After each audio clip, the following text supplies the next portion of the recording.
A man's woman. 1. At 4 o'clock in the morning, everybody in the tent was still asleep, exhausted by the terrible march of the previous day. The hummocky ice and pressure ridges that Bennett had foreseen had at last been met with, and though camp had been broken at 6 o'clock, and though men and dogs had hauled and tugged and wrestled with the heavy sledges until 5 o'clock in the afternoon, only a mile and a half had been covered. But though the progress was slow, it was yet progress. It was not the harrowing, heartbreaking immobility of those long months aboard the Frege. Every yard to the southward, though one at the expense of a battle with the ice, brought them nearer to Rangel Island and ultimate safety. Then, too, at supper time the unexpected had happened. Bennett, moved no doubt by their weakened condition, had dealt out extra rations to each man. 1 2/3 ounces of butter and 6 2/3 ounces of illuminate bread, a veritable luxury after the unvarying diet of pemmican, lime juice, and dried potatoes of the past fortnight. The men had got into their sleeping bags early, and until 4 o'clock in the morning had slept profoundly, inert, stupefied, almost without movement. But a few minutes after 4 o'clock Bennett awoke. He was usually up about half an hour before the others. On the day before, he had been able to get a meridian altitude of the sun, and was anxious to complete his calculations as to the expedition's position on the chart that he had begun in the evening. He pushed back the flap of the sleeping bag and rose to his full height, passing his hands over his face, rubbing the sleep from his eyes. He was an enormous man, standing 6 feet 2 inches in his reindeer footnips, and having the look more of a prizefighter than of a scientist. Even making allowances for its coating of dirt and its harsh, black stubble of half a week's growth, the face was not pleasant. Bennett was an ugly man.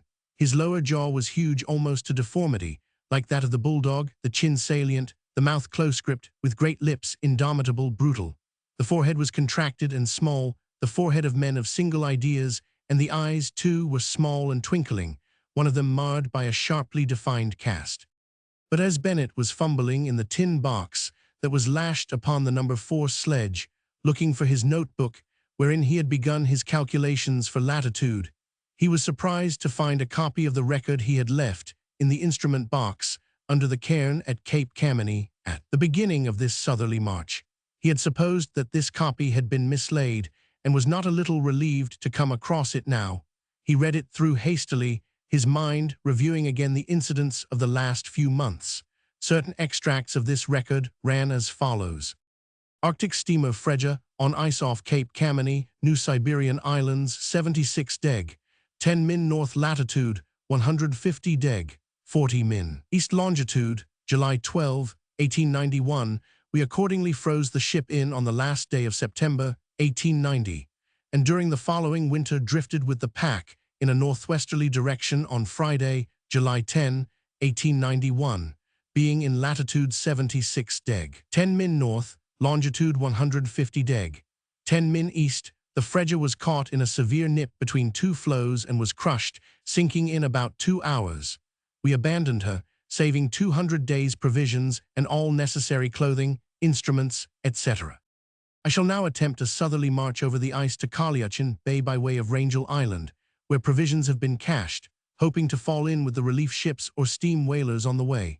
Our party consists of the following 12 persons, all well with the exception of Mr. Ferris, the chief engineer, whose left hand has been badly frostbitten. No scurvy in the party as yet. We have 18 Ostiak dogs with us in prime condition and expect to drag our ship's boat upon sledges. Ward Bennett, commanding Frege Arctic Exploring Expedition. Bennett returned this copy of the record to its place in the box and stood for a moment in the center of the tent, his head bent to avoid the ridgepole, looking thoughtfully upon the ground. Well, so far all had gone right, no scurvy, provisions in plenty. The dogs were in good condition, his men cheerful, trusting in him as in a god, and surely no leader could wish for a better lieutenant and comrade than Richard Ferris. But this hummocky ice, these pressure ridges, which the expedition had met the day before.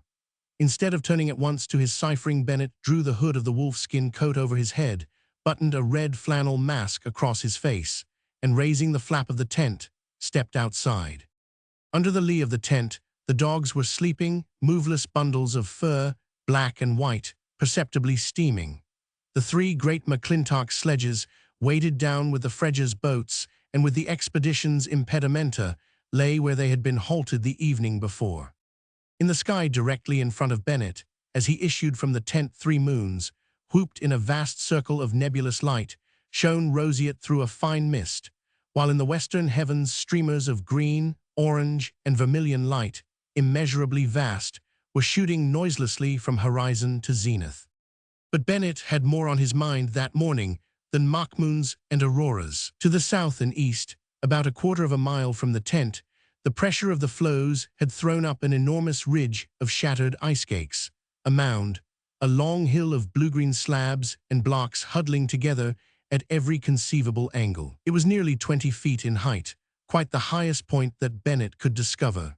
Scrambling and climbing over countless other ridges that intervened, he made his way to it, ascended it almost on hands and knees, and standing upon its highest point, looked long and carefully to the southward. A wilderness beyond all thought, words, or imagination desolate stretched out before him, their forever and foreverous ice, fields and floes of ice, laying themselves out under that gloomy sky, league after league, endless, somber, infinitely vast, infinitely formidable. But now it was no longer the smooth ice over which the expedition had for so long been traveling. In every direction, intersecting one another at 10,000 points, crossing and recrossing, weaving a gigantic, bewildering network of gashed, jagged, splintered ice blocks, ran the pressure ridges and hummocks. In places, a score or more of these ridges had been wedged together to form one huge field of broken slabs of ice, miles in width, miles in length. From horizon to horizon, there was no level place, no open water, no pathway. The view to the southward resembled a tempest-tossed ocean suddenly frozen. One of these ridges Bennett had just climbed, and upon it he now stood. Even for him, unencumbered, carrying no weight, the climb had been difficult. More than once he had slipped and fallen. At times he had been obliged to go forward almost on his hands and knees. And yet it was across that jungle of ice, that unspeakable tangle of blue-green slabs and cakes and blocks, that the expedition must now advance, dragging its boats, its sledges, its provisions, instruments, and baggage. Bennett stood looking. Before him lay his task. There under his eyes was the enemy. Face to face with him was the titanic primal strength of a chaotic world, the stupendous still force of a merciless nature, waiting calmly, waiting silently to close upon and crush him. For a long time he stood watching. Then the great brutal jaw grew more salient than ever, the teeth set and clenched behind the close-gripped lips. The cast in the small twinkling eyes grew suddenly more pronounced. One huge fist raised, and the arm slowly extended forward like the resistless moving of a piston. Then when his arm was at its full reach, Bennett spoke, as though in answer to the voiceless, terrible challenge of the ice. Through his clenched teeth, his words came slow and measured. "But I will break you, by God, believe me, I will." After a while he returned to the tent, awoke the cook, and while breakfast was being prepared completed his calculations for latitude, wrote up his ice journal, and noted down the temperature and the direction and velocity of the wind. As he was finishing, Richard Ferris, who was the chief engineer and second in command, awoke and immediately asked the latitude. 7-15, answered Bennett without looking up. 7-15, repeated Ferris, nodding his head. "We did not make much distance yesterday." "I hope we can make as much today," returned Bennett grimly as he put away his observation journal and notebooks. "How's the ice to the southward?" "Bad, wake the men." After breakfast, and while the McClintocks were being loaded, Bennett sent Ferris on ahead to choose a road through and over the ridges. It was dreadful work. For 2 hours Ferris wandered about amid the broken ice, all but hopelessly bewildered. But at length, to his great satisfaction, he beheld a fairly open stretch, about a quarter of a mile in length, lying out to the southwest, and not too far out of the expedition's line of march. Some dozen ridges would have to be crossed before this level was reached, but there was no help for it, so Ferris planted his flags where the heaps of ice blocks seemed least impracticable and returned toward the camp. It had already been broken, and on his way he met the entire expedition involved in the intricacies of the first rough ice. All of the 18 dogs had been harnessed to the No. 2 sledge that carried the whaleboat and the major part of the provisions, and every man of the party, Bennett included, was straining at the haul ropes with the dogs. Foot by foot, the sledge came over the ridge, grinding and lurching among the ice blocks. Then, partly by guiding, partly by lifting, it was piloted down the slope, only in the end to escape from all control and come crashing downward among the dogs, jolting one of the medicine chests from its lashings and butting its nose heavily against the foot of the next hummock immediately beyond. But the men scrambled to their places again, the medicine chest was replaced, and Muck too, the Esquimau dogmaster, whipped forward his dogs. Ferris too laid hold. The next hummock was surmounted, the dogs panting, and the men, even in that icy air, reeking with perspiration. Then suddenly, and without the least warning, Bennett and Macpherson, who were in the lead, broke through some young ice into water up to their breasts, Muck too, and one of the dogs breaking through immediately afterward. The men were pulled out, or, of their own efforts, climbed upon the ice again. But in an instant, their clothes were frozen to rattling armor. "Bear off to the east'ard here," commanded Bennett, shaking the icy, stinging water from his sleeves. "Everybody on the ropes now."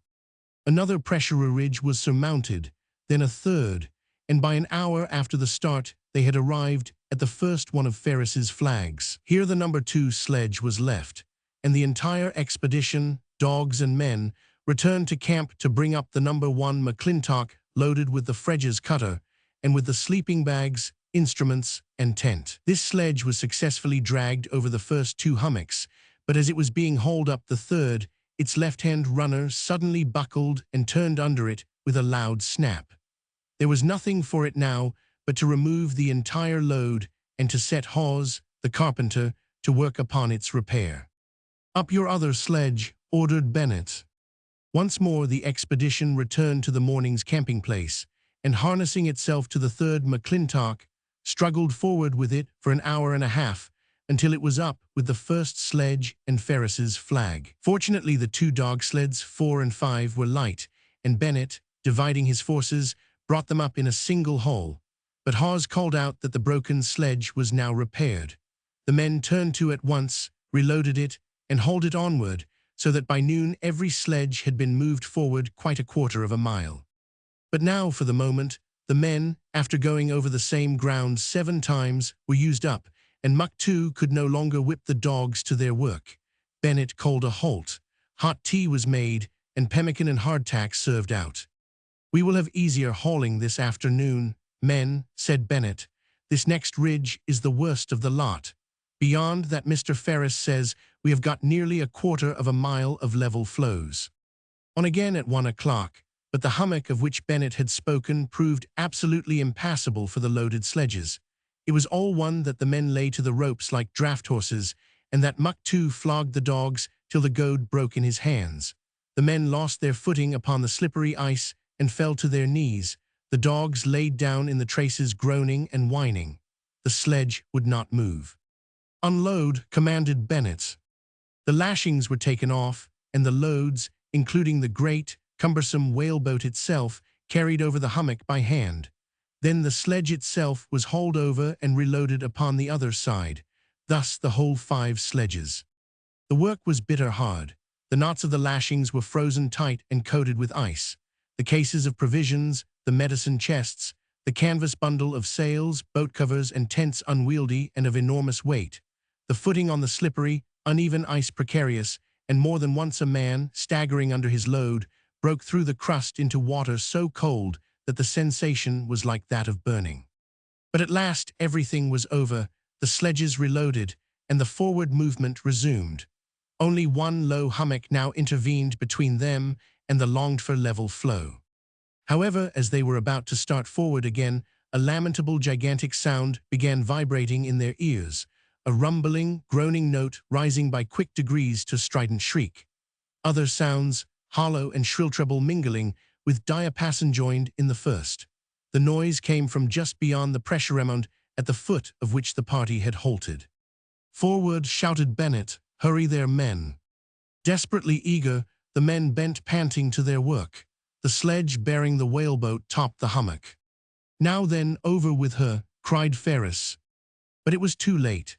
As they stood looking down upon it for an instant, the level flow, their one sustaining hope during all the day, suddenly cracked from side to side with the noise of ordnance. Then the groaning and shrieking recommenced. The crack immediately closed up, the pressure on the sides of the floe began again, and on the smooth surface of the ice, domes and mounds abruptly reared themselves. As the pressure increased, these domes and mounds cracked and burst into countless blocks and slabs. Ridge after ridge was formed in the twinkling of an eye. Thundering like a cannonade of siege guns, the whole floe burst up, jagged, splintered, hummocky. In less than 3 minutes, and while the Fredge's men stood watching, the level stretch toward which since morning they had struggled with incalculable toil was ground up into a vast mass of confused and pathless rubble. "Oh, this will never do," muttered Ferris, disheartened. "Come on, men," exclaimed Bennett. "Mr. Ferris, go forward and choose a road for us." The labor of the morning was recommenced. With infinite patience, infinite hardship, the sledges one by one were advanced. So heavy were the 3 larger McClintocks that only one could be handled at a time, and that one taxed the combined efforts of men and dogs to the uttermost. The same ground had to be covered 7 times. For every yard gained, 7 had to be traveled. It was not a march, it was a battle without rest and without end and without mercy, a battle with an enemy whose power was beyond all estimate and whose movements were not reducible to any known law. A certain course would be mapped, certain plans formed, a certain objective determined, and before the course could be finished, the plans executed, or the objective point attained, the perverse, inexplicable movement of the ice baffled their determination and set at naught their best ingenuity. At 4 o'clock it began to snow. Since the middle of the forenoon, the horizon had been obscured by clouds and mist so that no observation for position could be taken.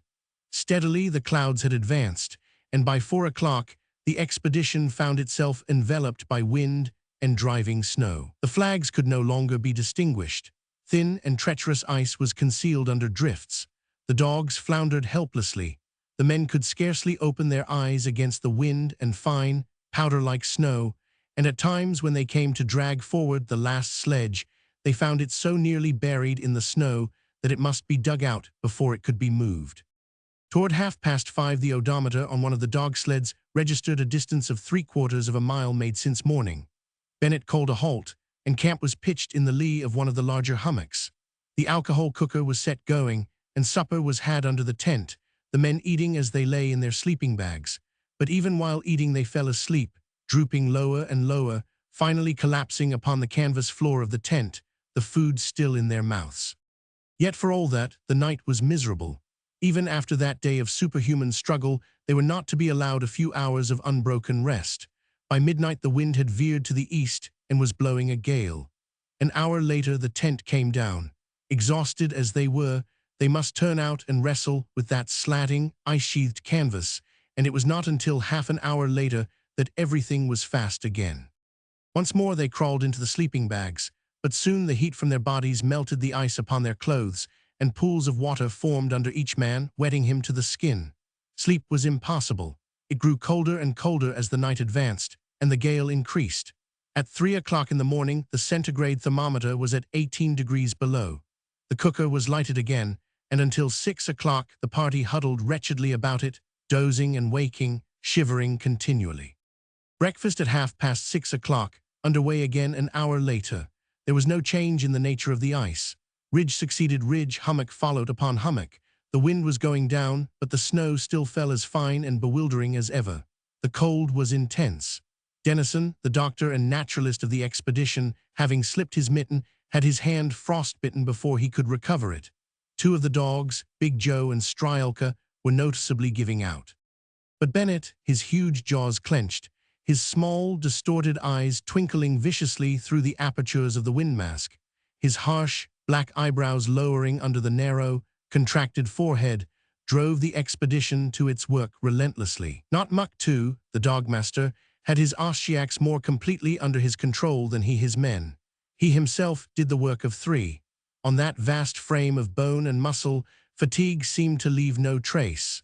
Upon that inexorable bestial determination, difficulties beyond belief left no mark. Not one of the 12 men under his command, fighting the stubborn ice with tooth and nail, who was not galvanized with his tremendous energy.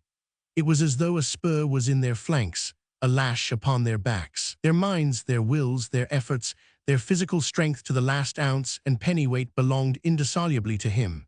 For the time being they were his slaves, his serfs, his beasts of burden, his draft animals, no better than the dogs straining in the traces beside them. Forward they must and would go until they dropped in the harness or he gave the word to pause. At 4 o'clock in the afternoon Bennett halted. 2 miles had been made since the last camp, and now human endurance could go no farther. Sometimes when the men fell, they were unable to get up. It was evident there was no more in them that day. In his ice journal for that date Bennett wrote, 2 miles covered by 4p1000. Our course continues to be south, 20 degrees west magnetic, the ice still hummocky. At this rate, we shall be on half rations long before we reach Rangel Island. No observation possible since day before yesterday on account of snow and clouds. Stryelka, one of our best dogs, gave out today, shot him and fed him to the others.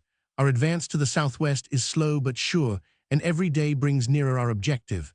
Temperature at 6p1000, 6 degrees far, minus 14 degrees C, wind, east, force 2. The next morning was clear for 2 hours after breakfast, and when Ferris returned from his task of pathfinding, he reported to Bennett that he had seen a great many water blinks off to the southwest. The wind of yesterday has broken the ice up, observed Bennett. We shall have hard work today. A little after midday, at a time when they had rested some 1,000 yards to the southward from the grip of the ice, the expedition came to the first lane of open water, about 300 feet in width. Bennett halted the sledges and at once set about constructing a bridge of floating cakes of ice. But the work of keeping these ice blocks in place long enough for the transfer of even a single sledge seemed at times to be beyond their most strenuous endeavor. The first sledge with the cutter crossed in safety. Then came the turn of number 2, loaded with the provisions and whaleboat. It was 2/3 of the way across when the opposite side of the floe abruptly shifted its position, and 30 feet of open water suddenly widened out directly in front of the line of progress. Cut loose, commanded Bennett upon the instant. The ice block upon which they were gathered was set free in the current. The situation was one of the greatest peril. The entire expedition, men and dogs together, with their most important sledge, was adrift. But the oars and mast and the pole of the tent were had from the whaleboat, and little by little they ferried themselves across. The gap was bridged again, and the dog sleds transferred. But now occurred the first real disaster since the destruction of the ship. Halfway across the crazy pontoon bridge of ice, the dogs, harnessed to one of the small sleds, became suddenly terrified. Before anyone could interfere, they had bolted from Mach 2's control in a wild break for the farther side of the ice. The sled was overturned. Pell-mell the dogs threw themselves into the water. The sled sank, the load lashing parted, and 2 medicine chests, the bag of sewing material so priceless worth a coil of wire ropes, and 350 pounds of pemmican were lost in the twinkling of an eye. Without comment, Bennett at once addressed himself to making the best of the business. The dogs were hauled upon the ice. The few loads that yet remained upon the sled were transferred to another. That sled was abandoned, and once more the expedition began its never-ending battle to the southward. The lanes of open water, as foreshadowed by the water blinks that Ferris had noted in the morning, were frequent, alternating steadily with hummocks and pressure ridges. But the perversity of the ice was all but heartbreaking. At every hour the lanes opened and closed. At one time in the afternoon, they had arrived upon the edge of a lane wide enough to justify them in taking to their boats. The sledges were unloaded and stowed upon the boats themselves, and oars and sails made ready. Then, as Bennett was about to launch, the lanes suddenly closed up. What had been water became a level flow, and again the process of unloading and reloading had to be undertaken. That evening Big Joe and 2 other dogs, Gavriga and Patsy, were shot because of their uselessness in the traces. Their bodies were cut up to feed their mates. "I can spare the dogs," wrote Bennett in his journal for that day, a Sunday, "but Macpherson, one of the best men of the command, gives me some uneasiness. His frozen footnips have chafed sores in his ankle. One of these has ulcerated, and the doctor tells me is in a serious condition. His pain is so great that he can no longer haul with the others. Shall relieve him from work during the morrow's march. Less than a mile covered today. Meridian observation for latitude impossible on account of fog. Divine services at 5:30 p. 1000. A week passed, then another. There was no change, neither in the character of the ice nor in the expedition's daily routine. Their toil was incredible. At times, an hour's unremitting struggle would gain but a few yards. The dogs, instead of aiding them, were rapidly becoming mere encumbrances. 4 more had been killed, a 5th had been drowned, and 2, wandering from camp, had never returned. The second dog sled had been abandoned. The condition of Macpherson's foot was such that no work could be demanded from him. Hawes, the carpenter, was down with fever and kept everybody awake all night by talking in his sleep. Worse than all, however, Ferris's right hand was again frostbitten, and this time Dennison, the doctor, was obliged to amputate it above the wrist. "But I am no whit disheartened," wrote Bennett. "Succeed I must and shall." A few days after the operation on Ferris's hand, Bennett decided it would be advisable to allow the party a full 24 hours rest. The march of the day before had been harder than any they had yet experienced, and in addition to Macpherson and the carpenter, the doctor himself was upon the sick list. In the evening, Bennett and Ferris took a long walk, or rather climb over the ice to the southwest, picking out a course for the next day's march. A great friendship, not to say affection, had sprung up between these two men, a result of their long and close intimacy on board the Freja and of the hardships and perils they had shared during the past few weeks while leading the expedition in the retreat to the southward. When they had decided upon the track of the morrow's advance, they sat down for a moment upon the crest of a hummock to breathe themselves, their elbows on their knees, looking off to the south over the desolation of broken ice. With his one good hand, Ferris drew a pipe and a handful of tea leaves wrapped in old paper from the breast of his deerskin parkie. "Do you mind filling this pipe for me, Ward?" he asked of Bennett. Bennett glanced at the tea leaves and handed them back to Ferris, and in answer to his remonstrance, produced a pouch of his own. "Tobacco?" cried Ferris, astonished. "Why, I thought we smoked our last aboard ship." "No, I saved a little of mine." "Oh well," answered Ferris, trying to interfere with Bennett, who was filling his pipe. "I do not want your tobacco. This tea does very well." "I tell you I have 1/8 of a kilo left," lied Bennett, lighting the pipe and handing it back to him. "Whenever you want a smoke, you can set to me." Bennett lit a pipe of his own, and the two began to smoke. Murmured Ferris, drawing upon the pipe ecstatically. "I thought I never was going to taste good weed again till we should get home." Bennett said nothing. There was a long silence. Home, what did not that word mean for them? To leave all this hideous, grisly waste of ice behind, to have done with fighting, to rest, to forget responsibility, to have no more anxiety, to be warm once more, warm and well-fed and dry, to see a tree again, to rub elbows with one's fellows, to know the meaning of warm handclasps and the faces of one's friends. "Dick," began Bennett abruptly after a long while, "if we get stuck here in this damned ice, I am going to send you and probably Metz on ahead for help. We will make a 2-man kayak for you to use when you reach the limit of the pack, but besides the kayak you will carry nothing but your provisions, sleeping bags, and rifle, and travel as fast as you can." Bennett paused for a moment, then in a different voice continued, "I wrote a letter last night that I was going to give you in case I should have to send you on such a journey, but I think I might as well give it to you now." He drew from his pocket an envelope carefully wrapped in oilskin. "If anything should happen to the expedition tow me, I want you to see that this letter is delivered." He paused again. "You see, Dick, it's like this. There's a girl," his face flamed suddenly, "no, a woman, a grand, noble man's woman, back in God's country, who is a great deal to me, everything in fact. She do not know, has not a guess that I care. I never spoke to her about it. But if anything should turn up, I should want her to know how it had been with me, how much she was to me. So I have written her. You will see that she gets it, will you?" He handed the little package to Ferris and continued indifferently and resuming his accustomed manner. "If we get as far as Rangel Island, you can give it back to me. We are bound to meet the relief ships or the steam whalers in that latitude. Oh, you can look at the address," added Bennett as Ferris, turning the envelope bottom side up, was thrusting it into his breast pocket. "You know her even better than I do. It's Lloyd Seawright." Ferris's teeth shut suddenly upon his pipestem. Bennett rose. "Tell Muck-2," he said, "in case I do not think of it again, that the dogs must be fed from now on from those that die. I shall want the dog biscuit and dried fish for our own use." "I suppose it will come to that," answered Ferris. "Come to that," returned Bennett grimly. "I hope the dogs themselves will live long enough for us to eat them.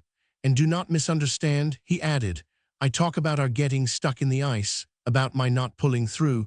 It's only because one must foresee everything, be prepared for everything. Remember, I shall pull through." But that night, long after the rest was sleeping, Ferris, who had not closed his eyes, bestirred himself, and as quietly as possible crawled from his sleeping bag. He fancied there was some slight change in the atmosphere and wanted to read the barometer affixed to a stake just outside the tent. Yet when he had noted that it was, after all, stationary, he stood for a moment looking out across the ice with unseeing eyes. Then from a pocket in his furs he drew a little folder of morocco. It was pitiably worn, stained with seawater, patched and repatched, its frayed edges sewed together again with ravelings of cloth and seagrasses.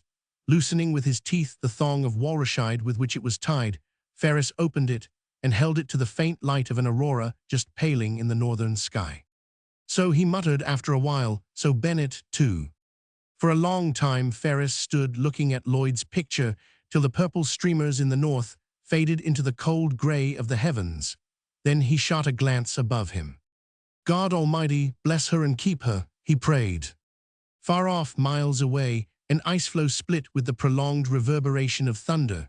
The aurora was gone. Ferris returned to the tent. The following week, the expedition suffered miserably. Snowstorm followed snowstorm. The temperature dropped to 22 degrees below the freezing point, and gales of wind from the east whipped and scourged the struggling men incessantly with myriad steel-tipped lashes. At night the agony in their feet was all but unbearable. It was impossible to be warm, impossible to be dry. Dennison, in a measure, recovered his health, but the ulcer on Macpherson's foot had so eaten the flesh that the muscles were visible. Hawes' monotonous chatter and crazy whimperings filled the tent every night. The only pleasures left them, the only breaks in the monotony of that life, were to eat and, when possible, to sleep. Thought, reason, and reflection dwindled in their brains. Instincts, primitive, elemental impulses of the animal possessed them instead. To eat, to sleep, to be warmthy asked nothing better. The night's supper was a vision that dwelt in their imaginations hour after hour throughout the entire day. Oh, to sit about the blue flame of alcohol sputtering underneath the old and battered cooker of sheet iron. To smell the delicious savor of the thick, boiling soup. And then the meal itself, to taste the hot, coarse, meaty food. To feel that unspeakably grateful warmth and glow, that almost divine sensation of satiety spreading through their poor, shivering bodies, and then sleep. Sleep, though quivering with cold. Sleep, though the wet searched the flesh to the very marrow. Sleep, though the feet burned and crisped with torture. Sleep, sleep, the dreamless stupefaction of exhaustion, the few hours' oblivion, the day's short armistice from pain. But stronger, more insistent than even these instincts of the animal, was the blind, unreasoned impulse that set their faces to the southward. To get forward, to get forward. Answering the resistless influence of their leader, that indomitable man of iron whom no fortune could break nor bend, and who imposed his will upon them as it were a yoke of Steelthigh's idea, became for them a sort of obsession. Forward, if it were only a yard, if it were only a foot. Forward over the heart-breaking rubble ice, forward against the biting, shrieking wind, forward in the face of the blinding snow, forward through the brittle crusts and icy water. Forward, although every step was an agony, though the haul rope cut like a dull knife, though their clothes were sheets of ice. Blinded, panting, bruised, bleeding, and exhausted, dogs and men, animals all, the expedition struggled forward. One day, a little before noon, while lunch was being cooked, the sun broke through the clouds, and for upward of half an hour the icepack was one blinding, diamond glitter. Bennett ran for his sextant and got an observation, the first that had been possible for nearly a month. He worked out their latitude that same evening. The next morning Ferris was awakened by a touch on his shoulder. Bennett was standing over him. "Come outside here a moment," said Bennett in a low voice. "Do not wake the men." "Did you get our latitude?" asked Ferris as the two came out of the tent. "Yes, that's what I want to tell you." What is it? 7 Tiffer 19. Why, what do you mean? Asked Ferris quickly. Just this, that the icepack we are on is drifting faster to the north than we are marching to the south. We are farther north now than we were a month ago for all our marching. 2. By 11 o'clock at night, the gale had increased to such an extent, and the sea had begun to build so high that it was a question whether or not the whaleboat would ride the storm. Bennett finally decided that it would be impossible to reach the land stretching out in a long, dark blur to the southwest that night, and that the boat must run before the wind if he was to keep her afloat. The number 2 cutter, with Ferris in command, was a bad sailor and had fallen astern. She was already out of hailing distance, but Bennett, who was at the whaleboat's tiller, in the instant's glance that he dared to shoot behind him, saw with satisfaction that Ferris had followed his example. The whaleboat and the number 2 cutter were the only boats now left to the expedition. The 3rd boat had been abandoned long before they had reached open water. An hour later, Adler, the sailing master, who had been bailing and who sat facing Bennett, looked back through the storm. Then, turning to Bennett, said, "Beg pardon, sir, I think they are signaling us." Bennett did not answer, but with his hand gripping the tiller, kept his face to the front, his glance alternating between the heaving prow of the boat and the huge gray billows hissing with froth careering rapidly alongside. To pause for a moment, to vary by ever so little from the course of the storm, might mean the drowning of them all. After a few moments, Adler spoke again, touching his cap. "I am sure I see a signal, sir." "No, you do not," answered Bennett. "Beg pardon, I am quite sure I do." Bennett leaned toward him, the cast in his eyes twinkling with a wicked light, the furrow between the eyebrows deepening. "I tell you, you do not see any signal. Do you understand? You do not see any signal until I choose to have you." The night was bitter hard for the occupants of the whaleboat. In their weakened condition, they were in no shape to fight a polar hurricane in an open boat. For 3 weeks they had not known the meaning of full rations. During the first days after the line of march over the ice had been abruptly changed to the west in the hope of reaching open water, only 3/4 rations had been issued, and now for the last 2 days half rations had been their portion. The gnawing of hunger had begun. Every man was perceptibly weaker. Matters were getting desperate. But by 7 o'clock the next morning, the storm had blown itself out. To Bennett's inexpressible relief, the cutter hove in view. Shaping their course to landward once more, the boats kept company, and by the middle of the afternoon Bennett and the crew of the whaleboat successfully landed upon a bleak, desolate, and wind-scourged coast. But in some way, never afterwards sufficiently explained, the cutter under Ferris's command was crushed in the floating ice within 100 yards of the shore. The men and stores were landed, water being shallow enough for wading, but the boat was a hopeless wreck. "I believe it's Cape Shelaski," said Bennett to Ferris when camp had been made and their maps consulted. "But if it is, it's charted 35 minutes too far to the west."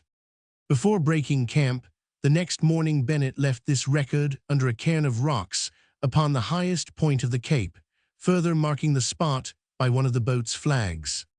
The Freja Arctic Exploring Expedition landed at this point October 28, 1891. Our ship was nipped and sunk in 76 deg, 10 min north latitude on the LTTH of July last. I then attempted a southerly march to Rangel Island, but found such a course impracticable on account of northerly drift of ice. On the LSD of October, I accordingly struck off to the westward to find open water at the limit of the ice, being compelled to abandon 1 boat and 2 sledges on the way. A second boat was crushed beyond repair in drifting ice while attempting a landing at this place. Our 1 remaining boat being too small to accommodate the members of the expedition, circumstances obliged me to begin an overland march toward Kaliachin Bay, following the line of the coast. We expect either to winter among the Chukch settlements mentioned by Nordensk Jold as existing upon the eastern shores of Kaliachin Bay, or to fall in with the relief ships or the steam whalers en route. By issuing half rations, I have enough provisions for 18 days, and have saved all records, observations, papers, instruments, etc. Enclosed is the muster roll of the expedition. No scurvy as yet and no deaths. Our sick are William Hawes, carpenter, Arctic fever, serious. David McPherson, seaman, ulceration of left foot, serious. The general condition of the rest of the men is fair, though much weakened by exposure and lack of food. Signed Ward Bennett, commanding. But during the night, their first night on land, Bennett resolved upon a desperate expedient. Not only the boat was to be abandoned, but also the sledges, and not only the sledges, but every article of weight not absolutely necessary to the existence of the party. 2 weeks before, the sun had set not to rise again for 6 months. Winter was upon them and darkness. The enemy was drawing near. The great remorseless grip of the ice was closing. It was no time for half-measures and hesitation. Now it was life or death. The sense of their peril, the nearness of the enemy, strung Bennett's nerves taut as harp-strings. His will hardened to the flinty hardness of the ice itself. His strength of mind and of body seemed suddenly to quadruple itself. His determination was that of the battering-ram, blind, deaf, resistless. The ugly set of his face became all the more ugly, the contorted eyes flashing, the great jaw all but simian. He appeared physically larger. It was no longer a man, it was a giant, an ogre, a colossal Jotun hurling ice-blacks, fighting out a battle unspeakable in the dawn of the world, in chaos and in darkness. The impedimenta of the expedition were broken up into packs that each man carried upon his shoulders. From now on, everything that hindered the rapidity of their movements must be left behind. 6 dogs, all that remained of the pack of 18, still accompanied them. Bennett had hoped and had counted upon his men for an average daily march of 16 miles, but the winter gales driving down from the northeast beat them back. The ice and snow that covered the land were no less uneven than the hummocks of the pack. All game had migrated far to the southward. Every day the men grew weaker and weaker, their provisions dwindled. Again and again, one or another of them, worn out beyond human endurance, would go to sleep while marching and would fall to the ground. Upon the 3rd day of this overland march, one of the dogs suddenly collapsed upon the ground, exhausted and dying. Bennett had ordered such of the dogs that gave out cut up, and their meat added to the store of the party's provisions. Ferris and Muck, too, had started to pick up the dead dog when the other dogs, famished and savage, sprang upon their fallen mate. The 2 men struck and kicked, all to no purpose. The dogs turned upon them snarling and snapping. They too demanded to live. They too wanted to be fed. It was a hideous business. There in that half-night of the polar circle, lost and forgotten on a primordial shore, back into the Stone Age once more, men and animals fought one another for the privilege of eating a dead dog. But their life was not all inhuman. Bennett at least could rise even above humanity, though his men must perforce be dragged so far below it. At the end of the first week, Hawes, the carpenter, died. When they awoke in the morning, he was found motionless and stiff in his sleeping bag.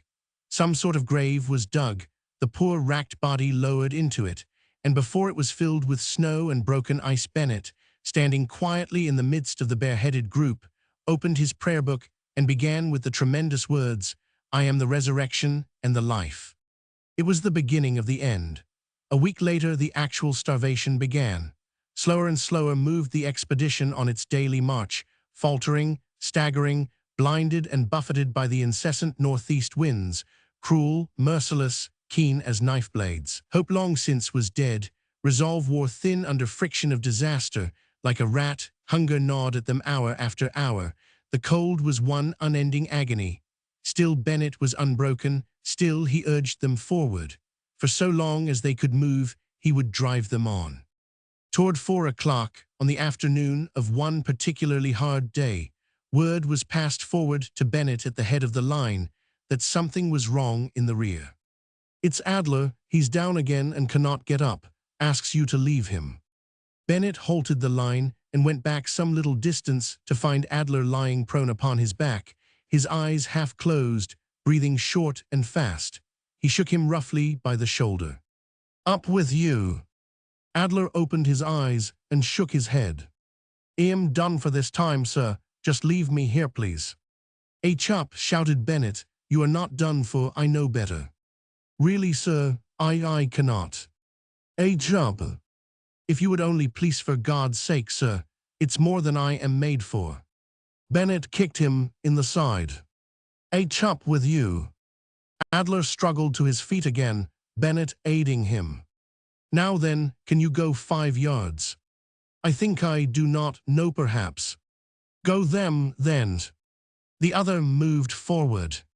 Can you go 5 more? Answers, speak up, can you? Adler nodded his head. Go theme and another 5 and another three, that's something like a man, and let's have no more woman's drivel about dying. But Bennett came close to him, shaking a forefinger in his face, thrusting forward his chin wickedly. My friend, I will drive you like a dog, but his fist clenched in the man's face, I will make you pull through. 2 hours later, Adler finished the day's march at the head of the line. The expedition began to eat its dogs. Every evening Bennett sent Muck 2 and Adler down to the shore to gather shrimps, though 1,500 of these shrimps hardly filled a gill measure. The party chewed reindeer moss growing in scant patches in the snow-buried rocks, and at times made a thin, sickly infusion from the Arctic willow. Again and again Bennett dispatched the Esquimaux and Clark, the best shots in the party, on hunting expeditions to the southward. Invariably they returned empty-handed. Occasionally they reported old tracks of reindeer and foxes, but the winter colds had driven everything far inland. Once only Clark shot a snowbunting, a little bird hardly bigger than a sparrow. Still, Bennett pushed forward. One morning in the beginning of the 3rd week, after a breakfast of 2 ounces of dog meat and a half cup of willow tea, Ferris and Bennett found themselves a little apart from the others. The men were engaged in lowering the tent. Ferris glanced behind to be assured he was out of hearing, then. How about Macpherson? He said in a low voice. Macpherson's foot was all but eaten to the bone by now. It was a miracle how the man had kept up thus far. But at length he had begun to fall behind. Every day he straggled more and more, and the previous evening had reached camp nearly an hour after the tent had been pitched. But he was a plucky fellow, of sterner stuff than the sailing master, Adler, and had no thought of giving up. Bennett made no reply to Ferris, and the chief engineer did not repeat the question. The day's march began. Almost at once breast-high snowdrifts were encountered, and when these had been left behind, the expedition involved itself upon the precipitate slopes of a huge talus of ice and bare, black slabs of basalt. Fully 2 hours were spent in clambering over this obstacle, and on its top Bennett halted to breathe the men. But when they started forward again, it was found that Macpherson could not keep his feet. When he had fallen, Adler and Dennison had endeavored to lift him, but they themselves were so weak that they, too, fell. Dennison could not rise of his own efforts, and instead of helping Macpherson, had to be aided himself. Bennett came forward, put an arm about Macpherson, and hauled him to an upright position. The man took a step forward, but his left foot immediately doubled under him, and he came to the ground again. 3 times this maneuver was repeated. So far from marching, Macpherson could not even stand. If I could have a day's rest, began Macpherson, unsteadily. Bennett cast a glance at Dennison, the doctor. Dennison shook his head. The foot, the entire leg below the knee, should have been amputated days ago. A month's rest, even in a hospital at home, would have benefited Macpherson nothing. For the fraction of a minute, Bennett debated the question. Then he turned to the command. Forward, men! What began Macpherson, sitting upon the ground, looking from one face to another, bewildered, terrified. Some of the men began to move off. Wait, exclaimed the cripple. I can get along. He rose to his knees, made a great effort to regain his footing, and once more came crashing down upon the ice. Forward! But, oh, you are not going to leave me, sir. Forward! He's been my chum, sir, all through the voyage, said one of the men, touching his cap to Bennett. I had just as soon be left with him. I am about done myself. Another joined in. I will stay, too. I cannot leave it. It's too terrible. There was a moment's hesitation. Those who had begun to move on halted. The whole expedition wavered. Bennett caught the dogwhip from Muck 2's hand. His voice rang like the alarm of a trumpet. Forward! Once more Bennett's discipline prevailed. His iron hand shut down upon his men, more than ever resistless. Obediently they turned their faces to the southward. The march was resumed. Another day passed, then 2. Still the expedition struggled on. With every hour their sufferings increased. It did not seem that anything human could endure such stress and yet survive. Toward 3 o'clock in the morning of the third night, Adler woke Bennett. "It's Clark, sir. He and I sleep in the same bag. I think he's going, sir." One by one, the men in the tent were awakened, and the trainal lamp was lit. Clark lay in his sleeping bag unconscious, and at long intervals drawing a faint, quick breath. The doctor bent over him, feeling his pulse, but shook his head hopelessly. "He's dying quietly, exhaustion, from starvation." A few moments later, Clark began to tremble slightly, the mouth opened wide. A faint rattle came from the throat. 4 miles was as much as could be made good the next day, and this, though the ground was comparatively smooth. Ferris was continually falling. Dennison and Metz were a little lightheaded, and Bennett at one time wondered if Ferris himself had absolute control of his wits. Since morning, the wind had been blowing strongly in their faces.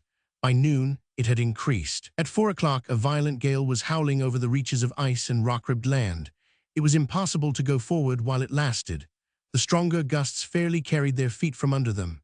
At 4:30, the party halted. The gale was now a hurricane.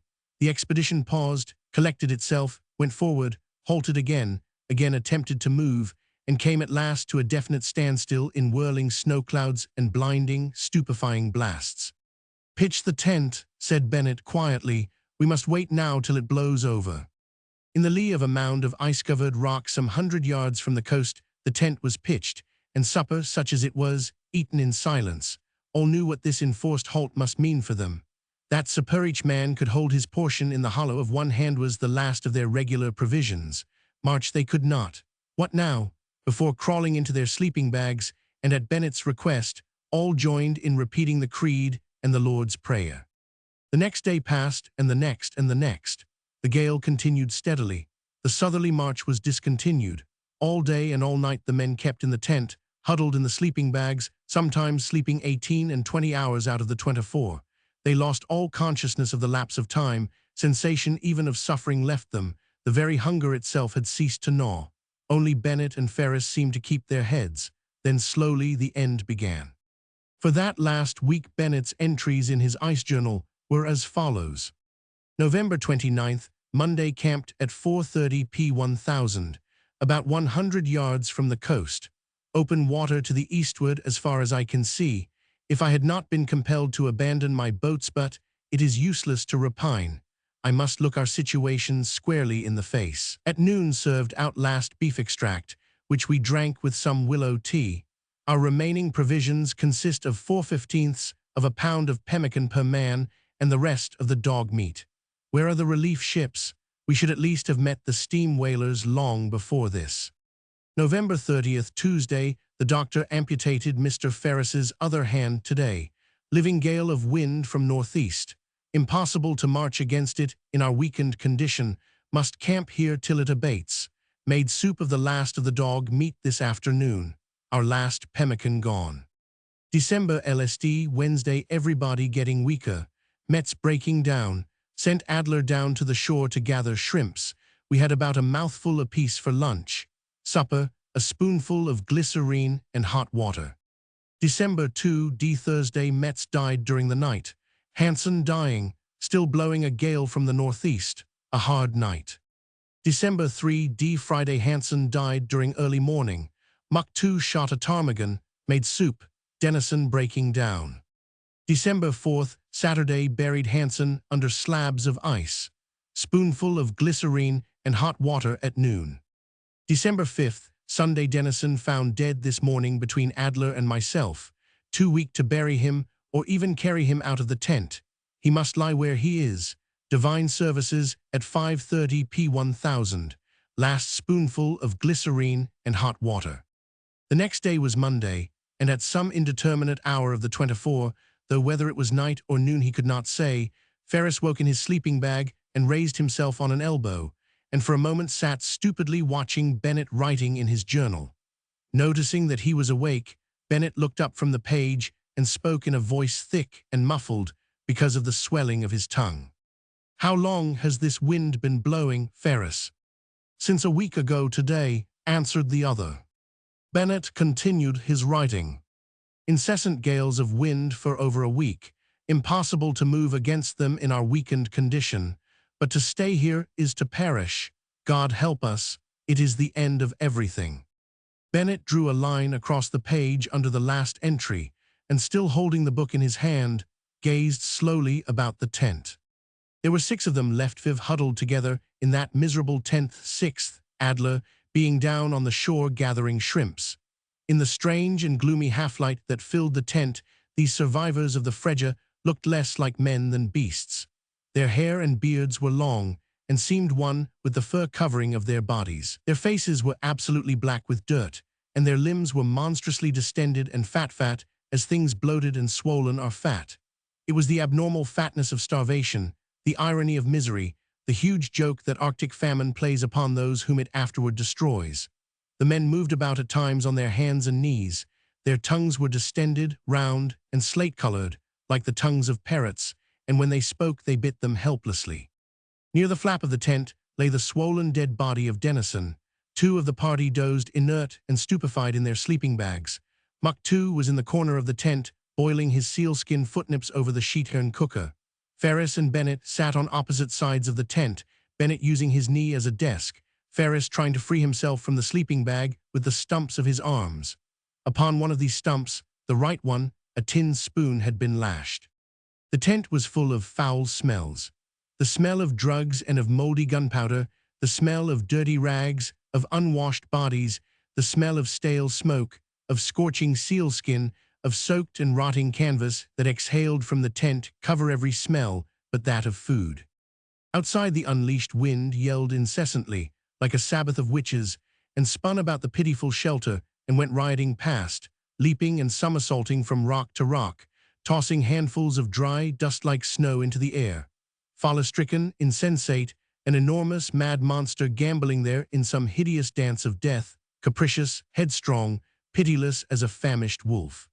In front of the tent, and over a ridge of barren rocks, was an arm of the sea dotted with blocks of ice moving silently and swiftly onward, while back from the coast, and back from the tent, and to the south and to the west and to the east, stretched the illimitable waste of land, rugged, gray, harsh, snow and ice and rock, rock and ice and snow, stretching away there under the somber sky forever and forever, gloomy, untamed, terrible, an empty region, scarred battlefield of chaotic forces, the savage desolation of a prehistoric world.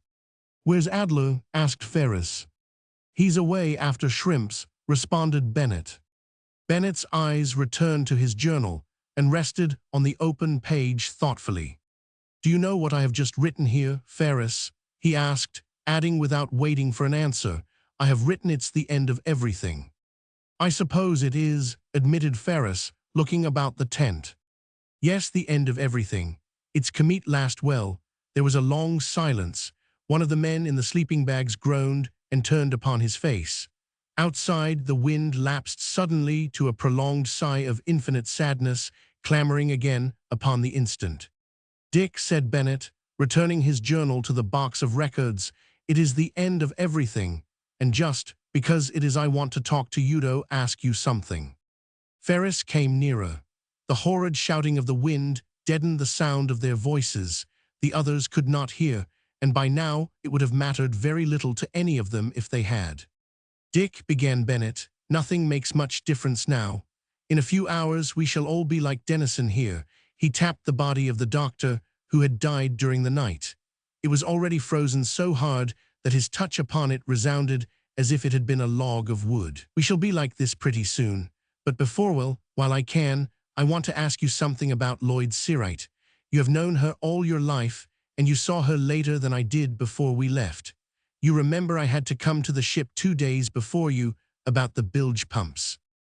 While Bennett had been speaking, Ferris had been sitting very erect upon his sleeping bag, drawing figures and vague patterns in the fur of his deerskin coat with the tip of the tin spoon. Yes, Bennett was right. He, Ferris, had known her all his life, and it was no doubt because of this very fact that she had come to be so dear to him. But he had not always known it, had never discovered his love for her until the time was at hand to say goodbye, to leave her for this mad dash for the pole. It had been too late to speak then, and Ferris had never told her. she was never to know that he too like Bennett cared. It seems rather foolish, continued Bennett clumsily, but if I thought she had ever cared for Maine that way, it would make this that is coming to us seem I do not know easier to be born perhaps. I say it very badly, but it would not be so hard to die if I thought she had ever loved me bit. Ferris was thinking very fast. Why was it he had never guessed something like this?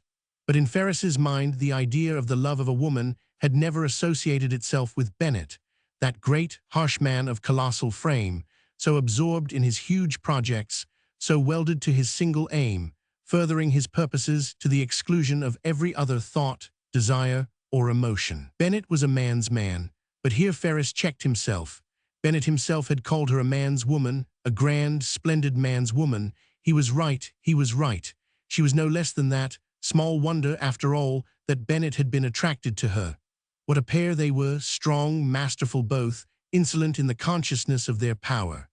You have known her so well, and for so long, continued Bennett, that I am sure she must have said something to you about me. Tell me, did she ever say anything not that but imply in her manner, give you to understand that she would have married me if I had asked her? Ferris found time, even in such an hour, to wonder at the sudden and unexpected break in the uniform hardness of Bennett's character. Ferris knew him well by now. Bennett was not a man to ask concessions, to catch at small favors. What he wanted he took with an iron hand, without ruth and without scruple. But in the unspeakable dissolution in which they were now involved, did anything make a difference?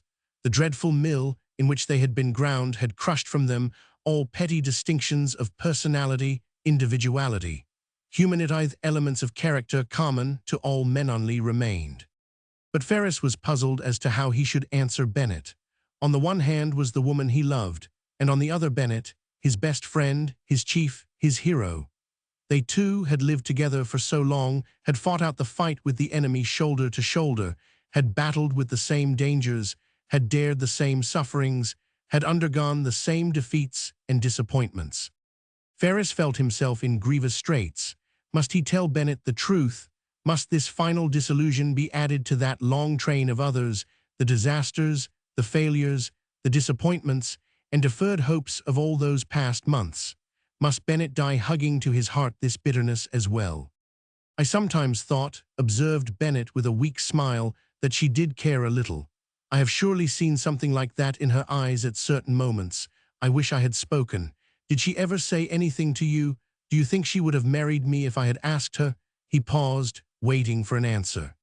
Ahais hazarded Ferris, driven to make some sort of response, hoping to end the conversation. Yes, I think she would. You do, said Bennett quickly. You think she would? What did she say? Did she ever say anything to you? The thing was too cruel. Ferris shrank from it.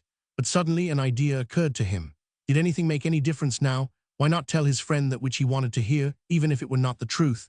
After all that Bennett had suffered, why could he not die content at least in this? What did it matter if he spoke? Did anything matter at such a time when they were all to die within the next 24 hours?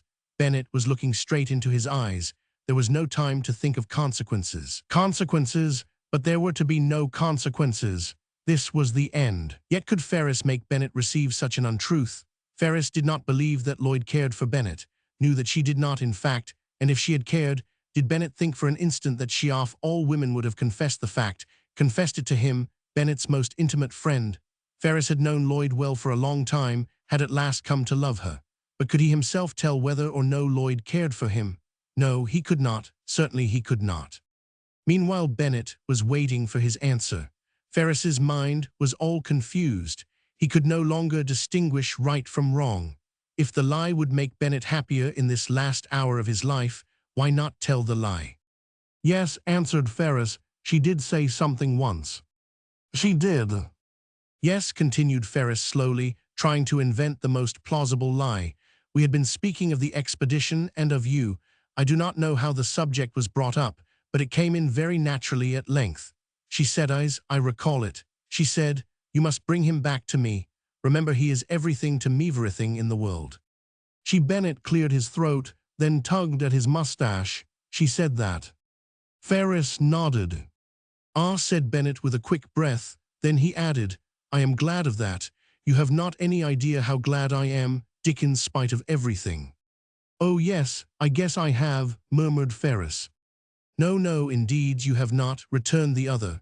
"One has to love a woman like that, Dick, and have her and find out and have things come right, to appreciate it. She would have been my wife after all. I do not know how to thank you, Dick. Congratulate me." He rose, holding out his hand. Ferris feebly rose, too, and instinctively extended his arm, but withdrew it suddenly. Bennett paused abruptly, letting his hand fall to his side, and the two men remained there an instant, looking at the stumps of Ferris's arms, the tin spoon still lashed to the right wrist. A few hours later, Bennett noted that the gale had begun perceptibly to abate. By afternoon, he was sure that the storm would be over. As he turned to re-enter the tent after reading the wind gauge, he noted that Kamiska, their one remaining dog, had come back and was sitting on a projection of ice a little distance away, uncertain as to her reception after her absence. Bennett was persuaded that Kamiska had not run away. Of all the Ostiaks, she had been the most faithful. Bennett chose to believe that she had wandered from the tent and had lost herself in the blinding snow. But here was food. Kamiska could be killed. Life could be prolonged a day or two, perhaps 3, while the strongest man of the party, carrying the greater portion of the dog meat on his shoulders, could push forward and perhaps, after all, reach Kalyachin Bay and the Chukch settlements and return with aid. But who could go? Assuredly not Ferris, so weak he could scarcely keep on his feet. Not Adler, who at times was delirious and who needed the discipline of a powerful leader to keep him to his work. Muck, too, the Esquimau, could not be trusted with the lives of all of them, and the 2 remaining men were in all but a dying condition. Only one man of them all was equal to the task, only one of them who still retained his strength of body and mind, he himself, Bennett. Yes, but to abandon his men. He crawled into the tent again to get the rifle with which to shoot the dog, but suddenly possessed of an idea, paused for a moment, seated on the sleeping bag, his head in his hands. Beaten, was he beaten at last? Had the enemy conquered? Had the ice enclosed him in its vast, remorseless grip? Then once more his determination grew big within him. For a last time that iron will rose up in mighty protest of defeat. No, no, no, he was not beaten. He would live. He, the strongest, the fittest, would survive. Was it not right that the mightiest should live? Was it not the great law of nature? He knew himself to be strong enough to move, to march perhaps for 2 whole days, and now food had come to them, to him. Yes, but to abandon his men. He had left Macpherson, it is true, but then the lives of all of them had been in Volverdone life against 11. Now he was thinking only of himself. But Ferris, he could not leave Ferris. Ferris would come with him. They would share the dog meat between them, the whole of it. He with Ferris would push on. He would reach Kalyachin Bay and the settlements. He would be saved. He would reach home, would come back to Lloyd, who loved him. Yes, but to abandon his men. Then Bennett's great fist closed and smote heavily upon his knee. "No," he said decisively. He had spoken his thoughts aloud, and Ferris, who had crawled into his sleeping bag again, looked at him curiously. Even Muck, too, turned his head from the sickening mess reeking upon the cooker. There was a noise of feet at the flap of the tent. "It's Adler," muttered Ferris. Adler tore open the flap. Then he shouted to Bennett, "3 steam whalers off the foot of the floe, sir, boat putting off. What orders, sir?" Bennett looked at him stupidly, as yet without definite thought. "What did you say?" The men in the sleeping bags, roused by Adler's shout, sat up and listened stolidly. "Steam whalers," said Bennett slowly. "Where? I guess not," he added, shaking his head. Adler was swaying in his place with excitement. "3 whalers," he repeated, "close in. They have put off. Oh my God, listen to that." The unmistakable sound of a steamer's whistle, raucous and prolonged, came to their ears from the direction of the coast. One of the men broke into a feeble cheer. The whole tent was rousing up. Again and again came the hoarse, insistent cry of the whistle. "What orders, sir?" repeated Adler. A clamor of voices filled the tent. Ferris came quickly up to Bennett, trying to make himself heard. "Listen," he cried with eager intentness. "What I told you a while ago about Lloyd, I thought it's all a mistake. You do not understand." Bennett was not listening. "What orders, sir?" exclaimed Adler for the 3rd time. Bennett drew himself up. My compliments to the officer in command. Tell him there are 6 of us left, El Himo. Tell him anything you damn please. Men, he cried, his harsh face suddenly radiant, make ready to get out of this. We are going home to those who love us, men. 3. As Lloyd Seawright turned into Calumet Square on her way from the bookseller's, with her purchases under her arm, she was surprised to notice a drop of rain upon the back of one of her white gloves. She looked up quickly. The sun was gone.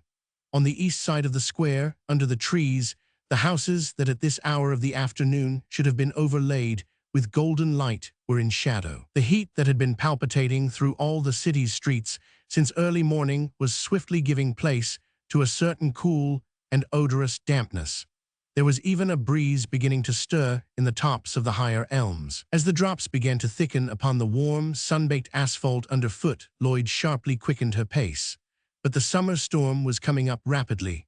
By the time she reached the great granite-tabled agency on the opposite side of the square, she was all but running, and as she put her key in the door, the rain swept down with a prolonged and muffled roar. She let herself into the spacious, airy hallway of the agency, shutting the door by leaning against it, and stood there for an instant to get her breath. Roni, the young mulatto girl, one of the servants of the house, who was going upstairs with an armful of clean towels, turned about at the closing of the door and called, "Juice in time, Miss Lloyd, juice in time. I reckon Miss Wakely and Miss Esther Thielman going to get for sure wet. They ain't neither one of 'em took Ari Umberell." "Did Miss Wakely and Miss Thielman both go out?" demanded Lloyd quickly. "Did they both go on a call?" "Yes, Miss Lloyd," answered Roni. "I do not know because why Miss Wakely went, but Miss Esther Thielman got a typhoid Kalanother one. That's 3 this house come next Sunday week. I reckon Miss Wakely going out makes you next on call, Miss Lloyd." While Roni had been speaking, Lloyd had crossed the hall to where the roster of the nurses' names, in little movable slides, hung against the wall. As often as a nurse was called out, she removed her name from the top of this list and slid it into place at the bottom, so that whoever found her name at the top of the roster knew that she was next on call and prepared herself accordingly. Lloyd's name was now at the top of the list. She had not been gone 5 minutes from the agency, and it was rare for 2 nurses to be called out in so short a time. "Is it your turn?" asked Roni as Lloyd faced quickly about. "Yes, yes," answered Lloyd, running up the stairs, adding as she passed the mulatto, "There's been no call sent in since Miss Thielman left, has there, Roni?" Roni shook her head. Lloyd went directly to her room, tossed her books aside without removing the wrappers, and set about packing her satchel. When this was done, she changed her tailor-made street dress and crisp skirt for clothes that would not rustle when she moved, and put herself neatly to rights, stripping off her rings and removing the dog violets from her waist. Then she went to the round, old-fashioned mirror that hung between the windows of her room, and combed back her hair in a great roll from her forehead and temples, and stood there a moment or so when she had done, looking at her reflection. She was tall and of a very vigorous build, full-throated, deep-chested, with large, strong hands and solid, round wrists. Her face was rather serious. One did not expect her to smile easily, the eyes dull blue, with no trace of sparkle and set deep under heavy, level eyebrows. Her mouth was the mouth of the obstinate, of the strong-willed, and her chin was not small. But her hair was a veritable glory, a dull red flame that bore back from her face in one great solid roll, dull red like copper or old bronze, thick, heavy, almost gorgeous in its somber radiance. Dull red hair, dull blue eyes, and a faint, dull glow forever on her cheeks. Lloyd was a beautiful woman, much about her that was regal, for she was very straight as well as very tall, and could look down upon most women and upon not a few men. Lloyd turned from the mirror, laying down the comb. She had yet to pack her nurse's bag, or since this was always ready, to make sure that none of its equipment was lacking. She was very proud of this bag, as she had caused it to be made after her own ideas and design. It was of black Russia leather and in the form of an ordinary valise, but set off with a fine silver clasp bearing her name and the agency's address. She brought it from the closet and ran over its contents, murmuring the while to herself. Clinical thermometabrandy hypodermic syringevial of oxalic acid crystals minimum glass temperature charts. Yes, yes, everything right. While she was still speaking, Miss Douglas, the fever nurse, knocked at her door, and finding it ajar, entered without further ceremony. "Are you in, Miss Seawright?" called Miss Douglas, looking about the room, for Lloyd had returned to the closet and was busy washing the minim glass. "Yes, yes," cried Lloyd, "I am. Sit down." "Roni told me you are next on call," said the other, dropping on Lloyd's couch. "So I am. I was very nearly caught, too. I ran over across the square for 5 minutes, and while I was gone, Miss Wakely and Esther Thielman were called. My name is at the top now. Esther got a typhoid case from Dr. Pitts. Do you know, Lloyd, let me see, that's 4 and that's 10 typhoid cases in the city that I can think of right now." "It's everywhere." "Yes, I know," answered Lloyd, coming out of the room, carefully drying the minim glass. "We are going to have trouble with it," continued the fever nurse. "Plenty of it before cool weather comes. It's almost epidemic." Lloyd held the minim glass against the light, scrutinizing it with narrowed lids. "What did Esther say when she knew it was an infectious case?" she asked. "Did she hesitate at all?" "Not she," declared Miss Douglas. "She's no Harriet Freeze." Lloyd did not answer. This case of Harriet Freeze was one that the nurses of the house had never forgotten and would never forgive. Miss Freeze, a young English woman, newly graduated, suddenly called upon to nurse a patient stricken with smallpox, had flinched and had been found wanting at the crucial moment, had discovered an excuse for leaving her post, having once accepted it. It was cowardice in the presence of the enemy. Anything could have been forgiven but that. On the girl's return to the agency, nothing was said, no action taken, but for all that she was none the less expelled dishonorably from the midst of her companions. Nothing could have been stronger than the esprit de corps of this group of young women, whose lives were devoted to an unending battle with disease. Lloyd continued the overhauling of her equipment and began ruling forms for nourishment charts, while Miss Douglas importuned her to subscribe to a purse the nurses were making up for an old cripple dying of cancer. Lloyd refused. "You know very well, Miss Douglas, that I only give to charity through the association." "I know," persisted the other, "and I know you give twice as much as all of us put together, but with this poor old fellow, it's different. We know all about him, and every one of us in the house has given something. You are the only one that will not, Lloyd, and I had so hoped I could make it tip to $50. "No. We need only $3 now. We can buy that little cigar stand for him for $50. "No. And you will not give us just $3. "No. "Well, you give half and I will give half," said Miss Douglas. "Do you think it's a question of money with me?" Lloyd smiled. Indeed, this was a poor argument with which to move Lloyd, whose railroad stock alone brought her some $15,000 a year. "Well, no, I do not mean that, of course, but Lloyd, do let us have $3, and I can send word to the old chap this very afternoon. It will make him happy for the rest of his life." No, not $3 nor 3 cents. Miss Douglas made a gesture of despair. She might have expected that she could not move Lloyd. Once her mind was made up, one might argue with her till one's breath failed. She shook her head at Lloyd and exclaimed, but not ill-naturedly, "Obstinate, obstinate, obstinate." Lloyd put away the hypodermic syringe and the minim glass in their places in the bag, added a little ice pick to its contents, and shut the bag with a snap. "Now," she announced, "I am ready." When Miss Douglas had taken herself away, Lloyd settled herself in the place she had vacated, and stripping the wrappings from the books and magazines she had bought, began to turn the pages, looking at the pictures. But her interest flagged. She tried to read, but soon cast the book from her and leaned back upon the great couch, her hands clasped behind the great bronzered coils at the back of her head, her dull blue eyes fixed and vacant. For hours the preceding night she had lain broad awake in her bed, staring at the shifting shadow pictures that the electric lights, shining through the trees down in the square, threw upon the walls and ceiling of her room. She had eaten but little since morning.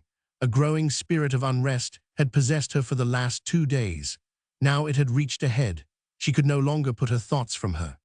It had all come back again for the 50th time, for the 100th time, the old, intolerable burden of anxiety growing heavier month by month, year by year. It seemed to her that a shape of terror, formless, intangible, and invisible, was always by her, now withdrawing, now advancing, but always there. There close at hand in some dark corner where she could not see, ready at every instant to assume a terrible and all too well-known form, and to jump at her from behind, from out the dark, and to clutch her throat with cold fingers. The thing played with her, tormented her. At times, it all but disappeared. At times, she believed she had fought it from her for good, and then she would wake of a night, in the stillness and in the dark, and know it to be there once more at her bedside, at her back, at her throatle. Her heart went wild with fear, and the suspense of waiting for an enemy that would not strike, but that lurked and leered in dark corners, wrung from her a suppressed cry of anguish and exasperation, and drove her from her sleep with streaming eyes and tight-shut hands and wordless prayers. For a few moments Lloyd lay back upon the couch, then regained her feet with a brusque, harassed movement of head and shoulders. "Ah, no," she exclaimed under her breath, "it is too dreadful." She tried to find diversion in her room, rearranging the few ornaments, winding the clock that struck ship's bells instead of hours, and turning the wicks of the old Empire lamps that hung in brass brackets on either side the fireplace. Lloyd, after building the agency, had felt no scruple in choosing the best room in the house and furnishing it according to her taste. Her room was beautiful, but very simple in its appointments. There were great flat wall space unspoiled by bric-a-brac, the floor marquetry with but few rugs. The fireplace and its appurtenances were of brass. Her writing desk, a huge affair, of ancient and almost black San Domingo mahogany. But soon she wearied of the small business of pottering about her clock and lamps, and turning to the window, opened it, and leaning upon her elbows, looked down into the square. By now the thunderstorm was gone. Like the withdrawal of a dark curtain, the sun was out again over the city. The square, deserted but half an hour ago, was reinvaded with its little people of nursemaids, grey-coated policemen, and loungers reading their papers on the benches near the fountain. The elms still dripped, their wet leaves glistening again to the sun. There was a delicious smell in the air, a smell of warm, wet grass, of leaves and drenched bark from the trees. On the far side of the square, seen at intervals in the spaces between the foliage, a passing truck painted vermilion set a brisk note of color in the scene. A newsboy appeared chanting the evening editions. On a sudden, and from somewhere close at hand, an unseen hand piano broke out into a gay, jangling quickstep, marking the time with delightful precision. A carriage, its fine lacquered flanks gleaming in the sunlight, rolled through the square, on its way, no doubt, to the very fashionable quarter of the city just beyond. Lloyd had a glimpse of the girl leaning back in its cushions, a girl of her own age, with whom she had some slight acquaintance. For a moment Lloyd, ridden with her terrors, asked herself if this girl, with no capabilities for either great happiness or great sorrow, were not perhaps, after all, happier than she.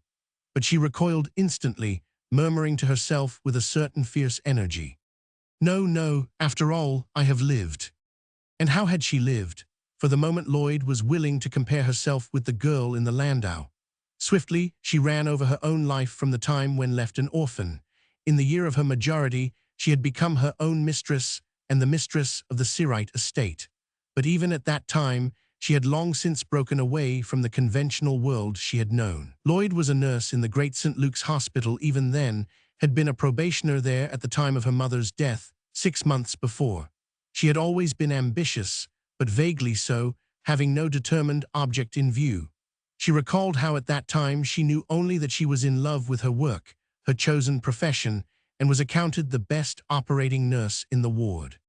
She remembered, too, the various steps of her advancement, the positions she had occupied, probationer first, then full member of the active corps, next operating nurse, then ward manager, and after her graduation, head nurse of Ward 4, where the maternity cases were treated. Then had come the time when she had left the hospital and practiced private nursing by herself, and at last, not so long ago, the day when her idea had so abruptly occurred to her, when her ambition, no longer vague, no longer personal, had crystallized and taken shape, when she had discovered a use for her money and had built and founded the house on Calumet Square. For a time she had been the superintendent of nurses here, until her own theories and ideas had obtained and prevailed in its management. Then, her work fairly started, she had resigned her position to an older woman and had taken her place in the rank and file of the nurses themselves. She wished to be one of them, living the same life, subject to the same rigorous discipline, and to that end she had never allowed it to be known that she was the founder of the house. The other nurses knew that she was very rich, very independent and self-reliant, but that was all. Lloyd did not know and cared very little how they explained the origin and support of the agency. Lloyd was animated by no great philanthropy, no vast love of humanity in her work. Only she wanted, with all her soul she wanted, to count in the general economy of things, to choose a work and do it, to help on, donner un coup d'épaule, and this, supported by her own stubborn energy and her immense wealth, she felt that she was doing. To do things had become her creed, to do things, not to think them, to do things, not to talk them, to do things, not to read them. No matter how lofty the thoughts, how brilliant the talk, how beautiful the literature for her first, last, and always were acts, concrete, substantial, material acts. The greatest and happiest day of her life had been when at last she laid her bare hand upon the rough, hard stone of the house in the square and looked up at the facade, her dull blue eyes flashing with the light that so rarely came to them, while she murmured between her teeth, "And did this." As she recalled this moment now, leaning upon her elbows, looking down upon the trees and grass and asphalt of the square, and upon a receding landau, a wave of a certain natural pride in her strength, the satisfaction of attainment, came to her. Ah, she was better than other women. Ah, she was stronger than other women. She was carrying out a splendid work. She straightened herself to her full height abruptly, stretching her outspread hands vaguely to the sunlight, to the city, to the world, to the great engine of life whose lever she could grasp and could control, smiling proudly, almost insolently, in the consciousness of her strength, the fine steadfastness of her purpose. Then all at once the smile was struck from her lips, the stiffness of her poise suddenly relaxed. There it was again, the terror, the dreadful fear she dared not name, back in its place once more at her side, at her shoulder, at her throat, ready to clutch at her from out the dark. She wheeled from the window, from the sunlight, her hands clasped before her trembling lips, the tears brimming her dull blue eyes. For 48 hours she had fought this from her, but now it was no longer to be resisted. "No, no," she cried half aloud. "I am no better, no stronger than the others. What does it all amount to when I know that, after all, I am just a woman whose heart is slowly breaking?" But there was an interruption.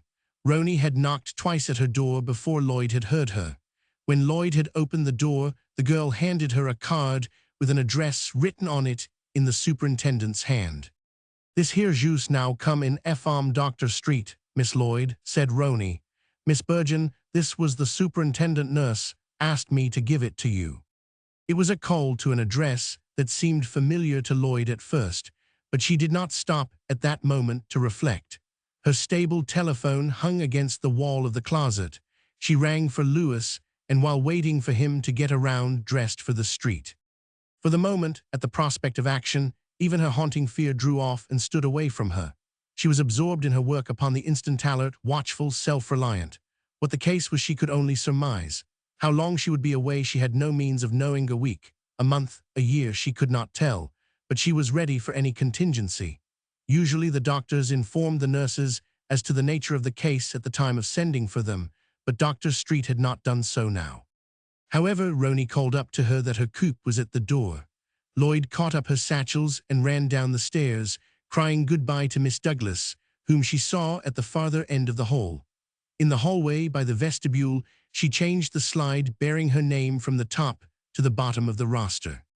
"How about your mail?" cried Miss Douglas after her. "Keep it here for me until I see how long I am to be away," answered Lloyd, her hand upon the knob. "I will let you know."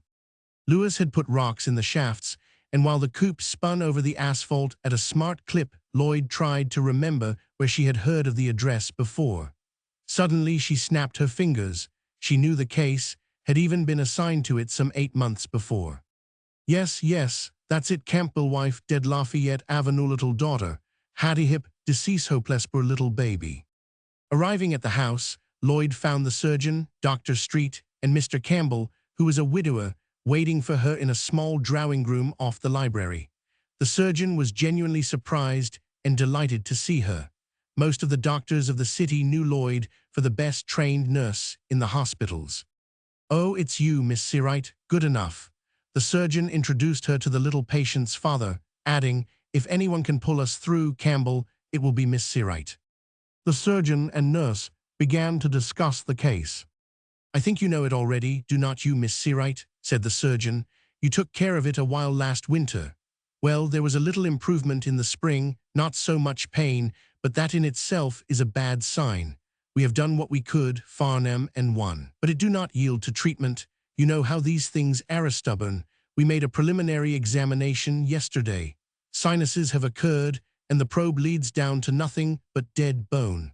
Farnham and I had a consultation this morning. We must play our last card. I shall exsect the joint tomorrow." Mr. Campbell drew in his breath and held it for a moment, looking out of the window. Very attentive, Lloyd merely nodded her head, murmuring, "I understand." When Dr. Street had gone, Lloyd immediately set to work. The operation was to take place at noon the following day, and she foresaw there would be no sleep for her that night. Street had left everything to her, even to the sterilizing of his instruments. Until daylight the following morning Lloyd came and went about the house with an untiring energy, yet with the silence of a swiftly moving shadow, getting together the things needed for the operation: strychnia tablets, absorbent cotton, the rubber tubing for the tourniquet, bandages, salt, and the like, and preparing the little chamber adjoining the sick room as an operating room. The little patient herself, Hattie, hardly into her teens, remembered Lloyd at once. Before she went to sleep, Lloyd contrived to spend an hour in the sick room with her, told her as much as was necessary of what was contemplated, and by her cheery talk, her gentleness and sympathy, inspired the little girl with a certain sense of confidence and trust in her. But just how bad will it hurt, Miss Searight?" inquired Hattie, looking at her, witty and serious. "Dear, it will not hurt you at all. Just 2 or 3 breaths of the ether, and you will be sound asleep. When you wake up, it will be all over, and you will be well." Lloyd made the ether cone from a stiff towel and set it on Hattie's dressing table. Last of all, and just before the operation, the gauze sponges occupied her attention. The daytime brought her no rest. Hattie was not to have any breakfast, but toward the middle of the forenoon Lloyd gave her a stimulating enema of whiskey and water, following it about an hour later by a 100th grain of atropia. She braided the little girl's hair in 2 long plaits so that her head would rest squarely and flatly upon the pillow. Hattie herself was now ready for the surgeon. Now there was nothing more to be done. Lloyd could but wait. She took her place at the bedside and tried to talk as lightly as was possible to her patient. But now there was a pause in the round of action. Her mind, no longer keenly intent upon the immediate necessities of the moment, began to hark back again to the one great haunting fear that for so long had overshadowed it. Even while she exerted herself to be cheerful and watched for the smiles on Hattie's face, her hands twisted tight and tighter under the folds of her blouse, and some second self within her seemed to say, suppose it should come, this thing I dread but dare not name, what then, what then? Should I not expect it? Is it not almost a certainty? Have I not been merely deceiving myself with the forlornest hopes? Is it not the most reasonable course to expect the worst? Do not all indications point that way? Has not my whole life been shaped to this end? Was not this calamity, this mighty sorrow, prepared for me even before I was born? And one can do nothing, absolutely nothing, but wait and hope and fear, and eat out one's heart with longing. There was a knock at the door. Instead of calling to enter, Lloyd went to it softly and opened it a few inches. Mr. Campbell was there. "They have come, Street, and the assistant." Lloyd heard a murmur of voices in the hall below and the closing of the front door. Farnham and Street went at once to the operating room to make their hands and wrists aseptic. Campbell had gone downstairs to his smoking room. It had been decided, though contrary to custom, that Lloyd should administer the chloroform. At length Street tapped with the handle of a scalpel on the door to say that he was ready. "Now, dear," said Lloyd, turning to Hattie and picking up the ether cone. But the little girl's courage suddenly failed her. She began to plead in a low voice choked with tears.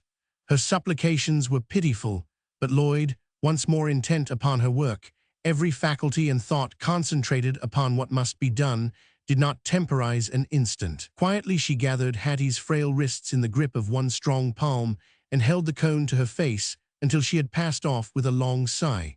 She picked her up lightly, carried her into the next room, and laid her upon the operating table. At the last moment Lloyd had busied herself with the preparation of her own person. Over her dress, she passed her hospital blouse, which had been under a dry heat for hours. She rolled her sleeves up from her strong white forearms with their thick wrists and fine blue veining, and for upward of 10 minutes scrubbed them with a new nail brush in water as hot as she could bear it. After this, she let her hands and forearms lie in the permanganate of potash solution till they were brown to the elbow, then washed away the stain in the oxalic acid solution and in sterilized hot water. Street and Farnham, wearing their sterilized gowns and gloves, took their places. There was no conversation. The only sounds were an occasional sigh from the patient, a direction given in a low tone, and at intervals, the click of the knives and scalpel. From outside the window came the persistent chirping of a band of sparrows. Promptly the operation was begun. There was no delay, no hesitation.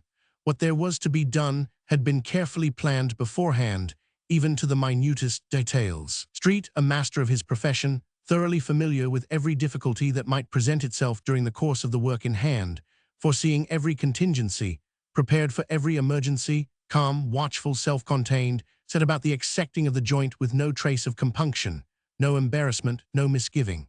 His assistants, as well as he himself, knew that life or death hung upon the issue of the next 10 minutes. Upon Street alone devolved the life of the little girl. A second's hesitation at the wrong stage of the operation, a slip of bistoury or scalpel, a tremor of the wrist, a single instant's clumsiness of the fingers, and the enemy watching for every chance, intent for every momentarily opened chink or cranny, wherein he could thrust his lean, finger-centered the frail tenement with a leap, a rushing, headlong spring that jarred the house of life to its foundations. Lowering close over her head, Lloyd felt the shadow of his approach. He had arrived there in that commonplace little room, with its commonplace accessories, its ornaments that suddenly seemed so trivial, so impertinent. The stopped French clock, with its simpering, gilded cupids on the mantelpiece, the photograph of a number of picnickers grouped on a hotel piazza, gazing with monolithic cheerfulness at this grim business, this struggle of the two world forces, this crisis in a life. Then abruptly, the operation was over. The nurse and surgeons eased their positions immediately, drawing long breaths. They began to talk, commenting upon the operation, and Lloyd, intensely interested, asked Street why he had, contrary to her expectations, removed the bone above the lesser trochanter. He smiled, delighted at her intelligence. "It's better than cutting through the neck, Miss Seawright," he told her. "If I had gone through the neck, do not you see, the trochanter major would come over the hole and prevent the discharges." Yes, I see, of course," assented Lloyd. The incision was sewn up, and when all was over, Lloyd carried Hattie back to the bed in the next room. Slowly, the little girl regained consciousness, and Lloyd began to regard her once more as a human being. During the operation, she had forgotten the very existence of Hattie Campbell, a little girl she knew. She had only seen a bit of mechanism out of order and in the hands of a repairer. It was always so with Lloyd. Her charges were not infrequently persons whom she knew, often intimately, but during the time of their sickness, their personalities vanished for the trained nurse. She saw only the case, only the mechanism, only the deranged clockwork in imminent danger of running down. But the danger was by no means over. The operation had been near the trunk. There had been considerable loss of blood, and the child's power of resistance had been weakened by long periods of suffering. Lloyd feared that the shock might prove too great. Farnham departed, but for a little while the surgeon remained with Lloyd to watch the symptoms. At length, however, he too, pressed for time, and expected at one of the larger hospitals of the city, went away, leaving directions for Lloyd to telephone him in case of the slightest change. At this hour, late in the afternoon, there were no indications that the little girl would not recover from the shock. Street believed she would rally and ultimately regain her health. But he told Lloyd as he bade her goodbye, "I do not need to impress upon you the need of care and the greatest vigilance. Absolute rest is the only thing," She must see nobody, not even her father. The whole system is numbed and deadened just yet, but there will be a change either for better or worse sometime tonight.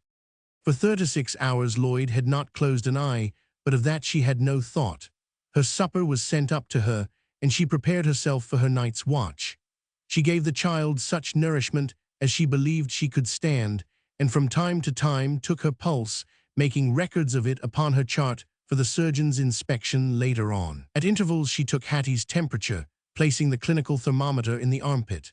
Toward 9 in the evening, while she was doing this for the third time within the hour, one of the house servants came to the room to inform her that she was wanted on the telephone. Lloyd hesitated, unwilling to leave Hattie for an instant. However, the telephone was close at hand, and it was quite possible that Dr. Street had rung her up to ask for news. But it was the agency that had called, and Miss Douglas informed her that a telegram had arrived there for her a few moments before. Should she hold it or send it to her by Roni? Lloyd reflected a moment. "Oh, open it and read it to me," she said. "It's a call, is not it? Or no, send it here by Roni, and send my hospital slippers with her, the ones without heels. But do not ring up again tonight. We are expecting a crisis almost any moment." Lloyd returned to the sick room, sent away the servant, and once more settled herself for the night. Hattie had roused for a moment. "Am I going to get well? Am I going to get well, Miss Searight?" Lloyd put her finger to her lips, nodding her head, and Hattie closed her eyes again with a long breath. A certain great tenderness and compassion for the little girl grew big in Lloyd's heart. To herself she said, "God helping me, you shall get well. They believe in me, these people. If anyone could pull us through, it would be Miss Searight. We will pull through, yes, for I will do it."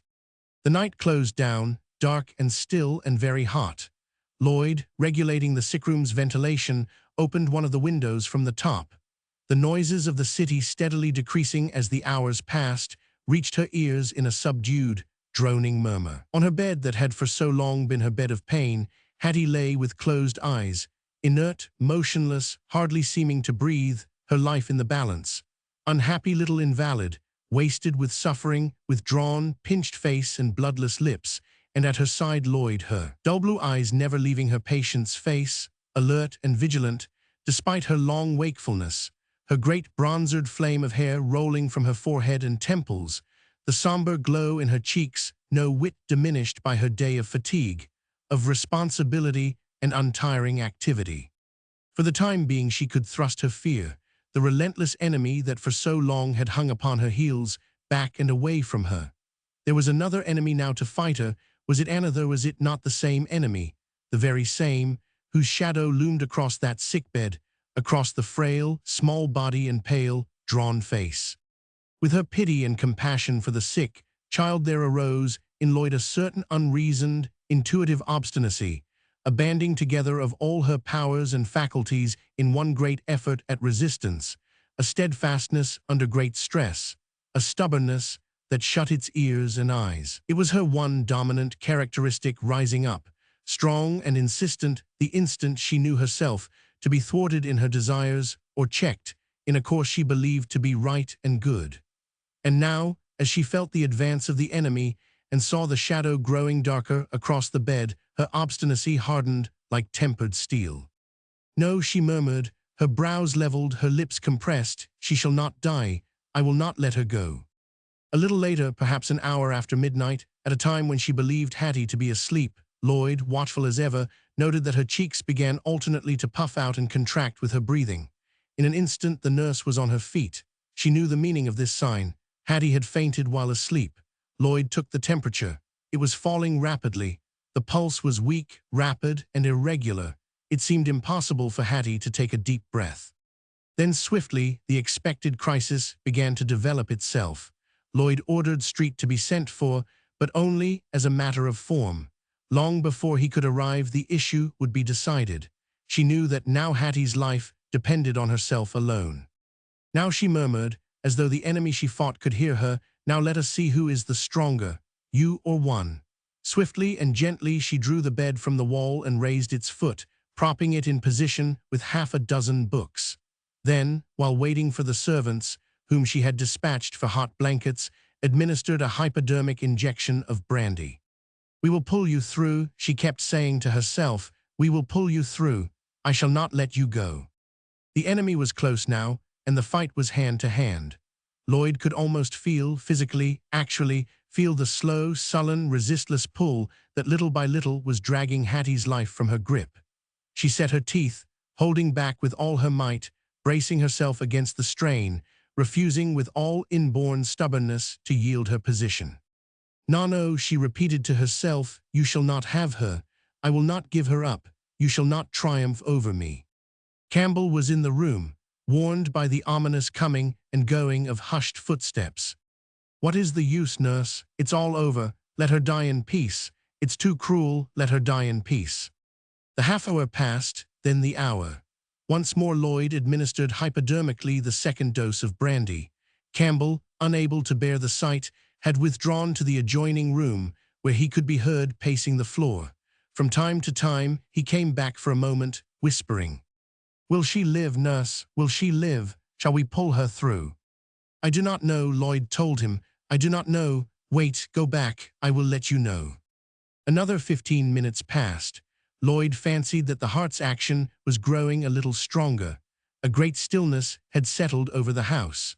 The two servants waiting Lloyd's orders in the hall outside the door refrained even from whispering. From the next room came the muffled sound of pacing footsteps, hurried, irregular, while with that strange perversity which seizes upon the senses at moments when they are more than usually acute, Lloyd began to be aware of a vague, unwanted movement in the city itself. Outside there, behind the drawn curtains and half-opened window, a faint, uncertain agitation, a trouble, a passing ripple on the still black pool of the night, coming and coming again, each time a little more insistent, each time claiming a little more attention and notice. It was about 3:30 o'clock, but the little patient's temperature was rising. There could be no doubt about that.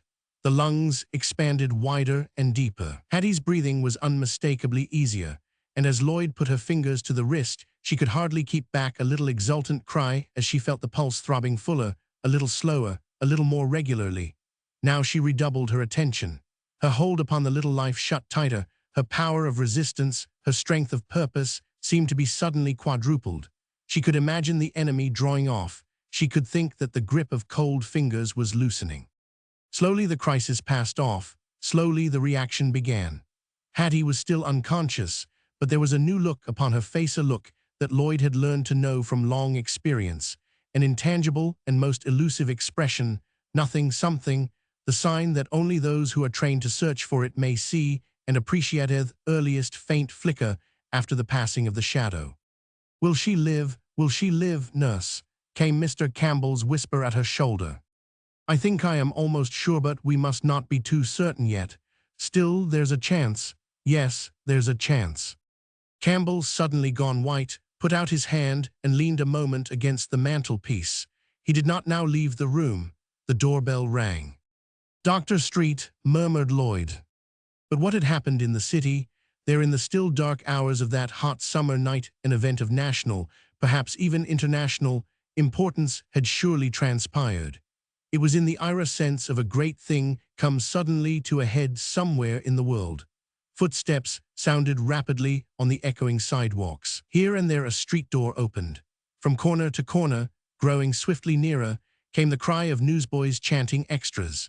A subdued excitement was abroad, finding expression in a vague murmur, the mingling of many sounds into one huge note that gradually swelled and grew louder and seemed to be rising from all corners of the city at once.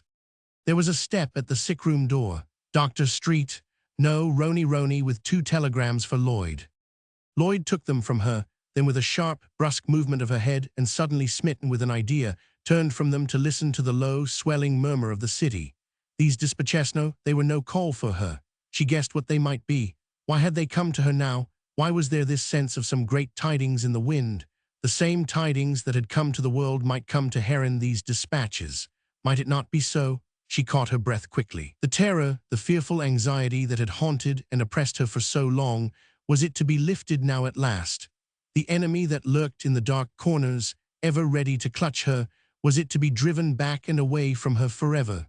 She dared not hope for it. But something was coming to her. She knew it. She felt it. Something was preparing for her, coming to her swifter with every second coming from out the north. She saw Dr. Street in the room, though how and when he had arrived she could not afterward recall. Her mind was all alert, intent upon other things, listening, waiting. The surgeon had been leaning over the bed. Suddenly he straightened up, saying aloud to Campbell, "Good, good, we are safe. We have pulled through." Lloyd tore open her telegrams. One was signed Bennett, the other Ferris. "Thank God," exclaimed Mr. Campbell. "Oh," cried Lloyd, a great sob shaking her from head to heel, a smile of infinite happiness flashing from her face. "Ahis, thank God, we have pulled through.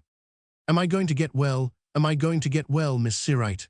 Hattie, once more conscious, raised her voice weak and faint. Lloyd was on her knees beside her, her head bent over her. "Hush, yes, dear, you are safe." Then the royal bronzered hair bent lower still. The dull blue eyes were streaming now, the voice one low quiver of sobs. Tenderly, gently Lloyd put an arm about the child, her head bending lower and lower. Her cheek touched Hattie's. For a moment the little girl, frail, worn, pitifully wasted, and the strong, vigorous woman, with her imperious will and indomitable purpose, rested their heads upon the same pillow, both broken with suffering, the one of the body, the other of the mind. "Safe, yes, dear, safe," whispered Lloyd, her face all but hidden. "Safe, safe, and saved to me. Oh, dearest of all the world." And then to her ears, the murmur of the city seemed to leap suddenly to articulate words, the clanging thunder of the entire nation's whole round world thrilling with this great news that had come to it from out the north in the small hours of this hot summer's night. And the chanting cries of the street rolled to her like the tremendous diapason of a gigantic organ. "Rescued, rescued, rescued." For, on the day that Lloyd returned to the house on Calumet Square, Hattie's recovery being long since assured, and while she was unpacking her valise and settling herself again in her room, a messenger boy brought her a note. "Have just arrived in the city. When may I see you? Bennett." News of Ward Bennett and of Richard Ferris had not been wanting during the past fortnight or so. Their names and that of the ship herself, even the names of Adler, Hansen, Clark, and Dennison, even Muck too, even that of Kamiska, the one surviving dog, filled the mouths and minds of men to the exclusion of everything else. The return of the expedition, after its long imprisonment in the ice, and at a time when all hope of its safety had been abandoned, was one of the great events of that year. The fact that the expedition had failed to reach the pole or to attain any unusual high latitude was forgotten or ignored. Nothing was remembered but the masterly retreat toward Kaliachin Bay, the wonderful march over the ice, the indomitable courage, unshaken by hardship, perils, obstacles, and privations almost beyond imagination. All this, together with a multitude of details, some of them palpably fictitious, the press of the city where Bennett and Ferris both had their homes published and republished and published again and again. News of the men, their whereabouts and intentions, invaded the sickroom where Lloyd watched, over the convalescence of her little patient bee, the very chinks of the windows. Lloyd learned how the ship had been nipped, how after inconceivable toil, the members of the expedition had gained the land, how they had marched southward toward the Chukch settlements, how, at the 11th hour, the survivors, exhausted and starving, had been rescued by the steam whalers, how these whalers themselves had been caught in the ice, and how the survivors of the Freja had been obliged to spend another winter in the Arctic. She learned the details of their final return. In the quiet, darkened room where Hattie lay, she heard from without the echo of the thunder of the nations. She saw how the figure of Bennett towered suddenly magnificent in the world, how that the people were brusquely made aware of a new hero. She learned that honors came thronging about him unsought, that the King of the Belgians had conferred a decoration upon him, that the geographical societies of continental Europe had elected him to honorary membership, that the President and the Secretary of War had sent telegrams of congratulations. "And what does he do?" she murmured, "the first of all upon his return, asks to see me." She sent an answer to his note by the same boy who brought it, naming the following afternoon, explaining that 2 days later she expected to go into the country to a little town called Bannister to take her annual fortnight's vacation. But what off the other, she murmured as she stood at the window of her room watching the messenger boy bicycling across the square. Why does not he too? She put her chin in the air and turned about, looking abstractedly at the rugs on the parquetry. Lloyd's vacation had really begun 2 days before. Her name was off the roster of the house, and till the end of the month her time was her own. The afternoon was hot and very still. Even in the cool, stone-built agency, with its windows wide and heavily shaded with awnings, the heat was oppressive. For a long time Lloyd had been shut away from fresh air and the sun, and now she suddenly decided to drive out in the city's park. She rang up her stable and ordered Lewis to put her ponies to her phaeton. She spent a delightful 2 hours in the great park, losing herself in its farthest, shadiest, and most unfrequented corners. She drove herself, and intelligently. Horses were her passion, and not Lewis himself understood their care and management better. Toward the cool of the day, and just as she had pulled the ponies down to a walk in a long, deserted avenue overspanned with elms and great cottonwoods, she was all at once aware of an open carriage that had turned into the far end of the same avenue, approaching at an easy trot. It drew near, and she saw that its only occupant was a man leaning back rather limply in the cushions. As the eye of the trained nurse fell upon him, she at once placed him in the category of convalescents or chronic invalids, and she was vaguely speculating as to the nature of his complaint when the carriage drew opposite her phaeton, and she recognized Richard Ferris. Ferris, but not the same Ferris to whom she had said goodbye on that never-to-be-forgotten March afternoon, with its gusts and rain, 4 long years ago. The Ferris she had known then had been an alert, keen man, with quick, bright eyes, alive to every impression, responsive to every sensation, living his full allowance of life.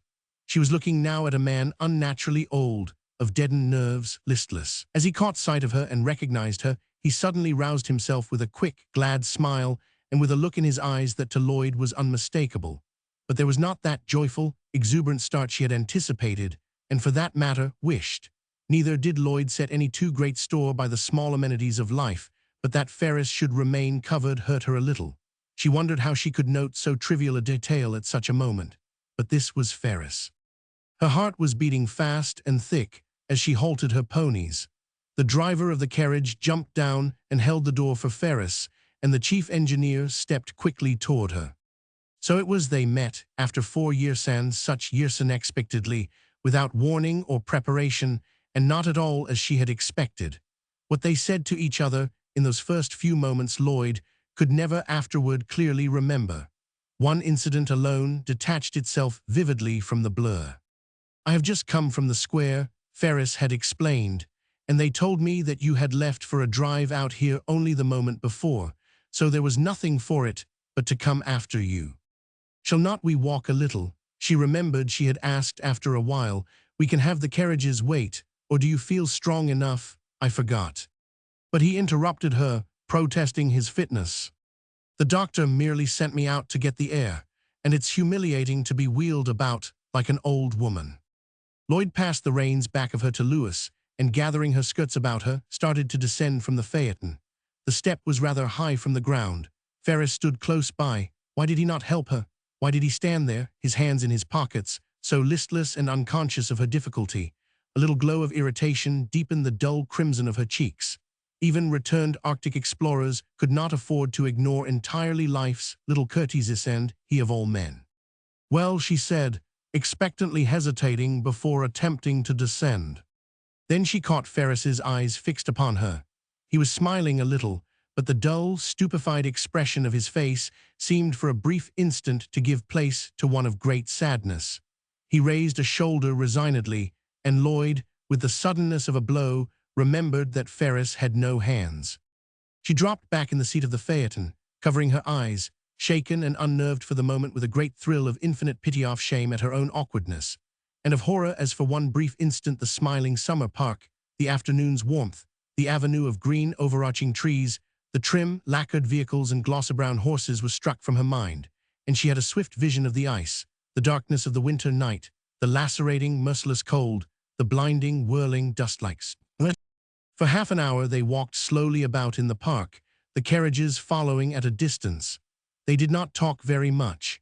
It seemed to Lloyd that she would never tire of scrutinizing his face, that her interest in his point of view, his opinions, would never flag. He had had an experience that came but to few men.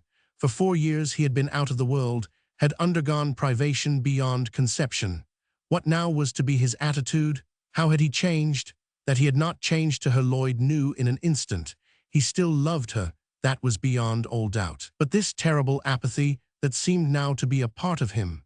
She had heard of the numbing stupor that invades those who stay beyond their time in the ice, but never before had she seen it in its reality. It was not a lack of intelligence. It seemed rather to be the machinery of intelligence rusted and clogged from long disuse. He deliberated long before he spoke. It took him some time to understand things. Speech did not come to him readily, and he became easily confused in the matter of words. Once, suddenly, he had interrupted her, breaking out with, "Oh, the smell of the trees, of the grass! Is not it wonderful? Is not it wonderful?" And a few seconds later, quite irrelevantly, "And after all, we failed." At once Lloyd was all aroused, defending him against himself. "Failed, and you say that? If you did not reach the pole, what then? The world will judge you by results perhaps, and the world's judgment will be wrong. Is it nothing that you have given the world an example of heroism? Oh, do not call it that. Of heroism, of courage, of endurance. Is it nothing that you have overcome obstacles before which other men would have died? Is it nothing that you have shown us all how to be patient, how to be strong? There are some things better even than reaching the pole. To suffer and be calm is one of them, not to give up, never to be beaten is another. Oh, if I were a man! 10,000, 100,000 people are reading tonight of what you have done, of what you have done, you understand, not of what you have failed to do. They have seen you, have shown them what the man can do who says I will, and you have done a little more, have gone a little further, have been a little braver, a little hardier, a little nobler, a little more determined than anyone has ever been before. Whoever fails now cannot excuse himself by saying that he has done as much as a man can do. He will have to remember the men of the Freja. He will have to remember you. Do not you suppose I am proud of you? Do not you suppose that I am stronger and better because of what you have done? Do you think it is nothing for me to be sitting here beside you, here in this park to bays, to be with you? Cannot you understand? Is not it something to me that you are the man you are? Not the man whose name the people are shouting just now, not the man to whom a king gave a bit of ribbon and enamel, but the man who lived like a man, who would not die just because it was easier to die than to live, who fought like a man, not only for himself but for the lives of those he led, who showed us all how to be strong and how strong one could be if one would only try. What does the pole amount to? The world wants men, great, strong, harsh, brutal men with purposes, who let nothing stand in their way. You mean Bennett, said Ferris, looking up quickly. You commenced by speaking of me, but it's Bennett you are talking of now. But he caught her glance and saw that she was looking steadfastly at him. A look was in her face, a light in her dull blue eyes that he had never seen there before. Lloyd, he said quietly, which one of us, Bennett or I, were you speaking of just then? You know what I mean, which one of us? I was speaking of the man who was strong enough to do great things, she said. Ferris drew the stumps of his arms from his pockets and smiled at them grimly. Can one do much thy's way, he muttered. With a movement she did not try to restrain, Lloyd put both her hands over his poor, shapeless wrists. Never in her life had she been so strongly moved. Pity, such as she had never known, a tenderness and compassion such as she had never experienced, went knocking at her breast. She had no words at hand for so great emotions. She longed to tell him what was in her heart, but all speech failed. Do not, she exclaimed, do not, I will not have you. A little later, as they were returning toward the carriages, Lloyd, after a moment's deliberation upon the matter, said, Cannot I set you down somewhere near your rooms? Let your carriage go. He shook his head. I have just given up my downtown rooms. Bennett and I have taken other rooms much farther uptown. In fact, I believe I am supposed to be going there now. It would be quite out of your way to take me there. We are much quieter out there, and people cannot get at us so readily. The doctor says we both need rest after our shaking up. Bennett himself iron as he ISIS none too strong, and what with the mail, the telegrams, reporters, deputations, editors and visitors, and the like, we are kept on something of a strain. Besides, we have still a good deal of work to do getting our notes into shape. Lewis brought the ponies to the edge of the walk, and Lloyd and Ferris separated, she turning the ponies' heads homeward, starting away at a brisk trot, and leaving him in his carriage, which he had directed to carry him to his new quarters. But at the turn of the avenue, Lloyd leaned from the phaeton and looked back. The carriage was just disappearing down the vista of elms and cottonwoods. She waved her hand gaily, and Ferris responded with the stump of one forearm. On the next day but one, a Friday, Lloyd was to go to the country. Every year in the heat of the summer, Lloyd spent her short vacation in the sleepy and old-fashioned little village of Bannister. The country around the village was part of the Searite estate.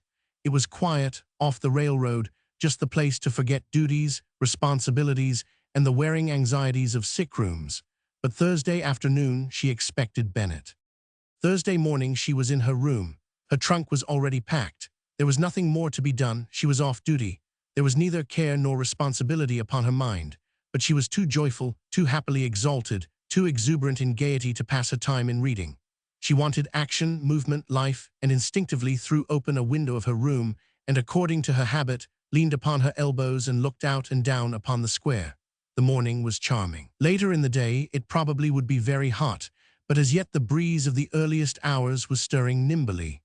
The cool of it put a brisker note in the somber glow of her cheeks, and just stirred a lock that, escaping from her gorgeous coils of dark-red hair, hung curling over her ear and neck. Into her eyes of dull blue like the blue of old Chinese morning sun sent an occasional unwanted sparkle. Over the asphalt and over the green grass plots of the square, the shadows of the venerable elms wove a shifting maze of tracery. Traffic avoided the place. It was invariably quiet in the square, and one as no could always hear the subdued ripple and murmur of the fountain in the center. But the crowning delight of that morning was the sudden appearance of a robin in a tree close to Lloyd's window. He was searching his breakfast. At every moment he came and went between the treetops and the grass plots, very important, very preoccupied, chittering and calling the while, as though he would never tire. Lloyd whistled to him, and instantly he answered, cocking his head sideways. She whistled again, and he piped back an impudent response, and for quite 5 minutes the two held an elaborate altercation between treetop and window ledge. Lloyd caught herself laughing outright and aloud for no assignable reason. Ah, the world was a pretty good place after all. A little later, and while she was still at the window, Roni brought her a note from Bennett, sent by special messenger. Ferris woke up sick this morning. Nobody here but the two of us. Cannot leave him alone. Bennett. Oh, exclaimed Lloyd Searite a little blankly. The robin and his effrontery at once ceased to be amusing. She closed the window abruptly, shutting out the summer morning's gaiety and charm, turning her back upon the sunlight. Now she was more in the humor of reading. On the great divan against the wall lay the month's magazines and 2 illustrated weeklies. Lloyd had bought them to read on the train. But now she settled herself upon the divan and, picking up one of the weeklies, turned its leaves listlessly. All at once, she came upon 2 pictures admirably reproduced from photographs and serving as illustrations to the weekly's main article, the 2 leaders of the Freja expedition. One was a picture of Bennett, the other of Ferris. The suddenness with which she had come upon his likeness almost took Lloyd's breath from her. It was the last thing she had expected. If he himself had abruptly entered the room in person, she could hardly have been more surprised. Her heart gave a great leap. The dull crimson of her cheeks shot to her forehead. Then, with a charming movement, at once impulsive and shamefaced, smiling the while, her eyes half-closing, she laid her cheek upon the picture, murmuring to herself words that only herself should hear. The next day she left for the country. On that same day, when Dr. Pitts arrived at the rooms Ferris and Bennett had taken, he found the anteroom already crowded with visitors, not of interviewers, the manager of a lecture bureau, as well as the agent of a patented serial who sought the man of the hour for an endorsement of his article, and 2 female reporters. Decidedly Richard Ferris was ill. There could be no doubt about that. Bennett had not slept the night before, but had gone to and fro about the rooms, tending to his wants with a solicitude and a gentleness that in a man so harsh and so toughly fibered seemed strangely out of place. Bennett was far from well himself. The terrible milling which he had undergone had told even upon that enormous frame, but his own ailments were promptly ignored now that Ferris, the man of all men to him, was down. "I did not pull through with you, old man," he responded to all of Ferris's protests, "to have you get sick on my hands at this time of day. No more of your damned foolishness now. Here's the quinine, down with it." Bennett met Pitts at the door of Ferris's room, and before going in drew him into a corner. "He's a sick boy, Pitts, and is going to be worse, though he's just enough of a fool boy not to admit it. I have seen them start off this gait before. Remember, too, when you look him over, that it's not as though he had been in a healthy condition before. Our work in the ice ground him down about as fine as he could go and yet live, and the hardtack and salt pork on the steam whalers were not a good diet for a convalescent. And see here, Pitts," said Bennett, clearing his throat, "Ewell, I'm rather fond of that fool boy in there. We are not taking any chances, you understand." After the doctor had seen the chief engineer and had prescribed calomel and a milk diet, Bennett followed him out into the hall and accompanied him to the door. "Verdict," he demanded, fixing the physician intently with his small, distorted eyes. But Pitts was noncommittal. "Yes, he's a sick boy, but the thing, whatever it is going to be, has been gathering slowly. He complains of headache, great weakness and nausea, and you speak of frequent nosebleeds during the night. The abdomen is tender upon pressure, which is a symptom I would rather not have found. But I cannot make any positive diagnosis as yet. Some big sickness is coming on that, I am afraid, is certain. I shall come out here tomorrow. But Mr. Bennett, be careful of yourself. Even steel can weaken, you know. You see this rabble," he motioned with his head toward the anteroom, "where the other visitors were waiting, that is hounding you. Everybody knows where you are. Man, you must have rest. I do not need to look at you more than once to know that. Get away even from your mails. Hide from everybody for a while. Do not think you can nurse your friend through these next few weeks, because you cannot." "Well," answered Bennett, "wait a few days. We will see by the end of the week." The week passed. Ferris went gradually from bad to worse, though as yet the disease persistently refused to declare itself. He was quite helpless, and Bennett watched over him night and day, pottering around him by the hour, giving him his medicines, cooking his food, and even when Ferris complained of the hotness of the bedclothes, changing the very linen that he might lie upon cool sheets.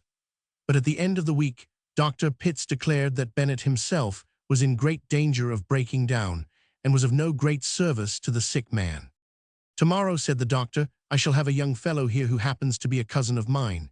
He is an excellent trained nurse, a fellow we can rely upon. He will take your place. I will have him here tomorrow, and you must get away. Hide somewhere. Do not even allow your mail to be forwarded.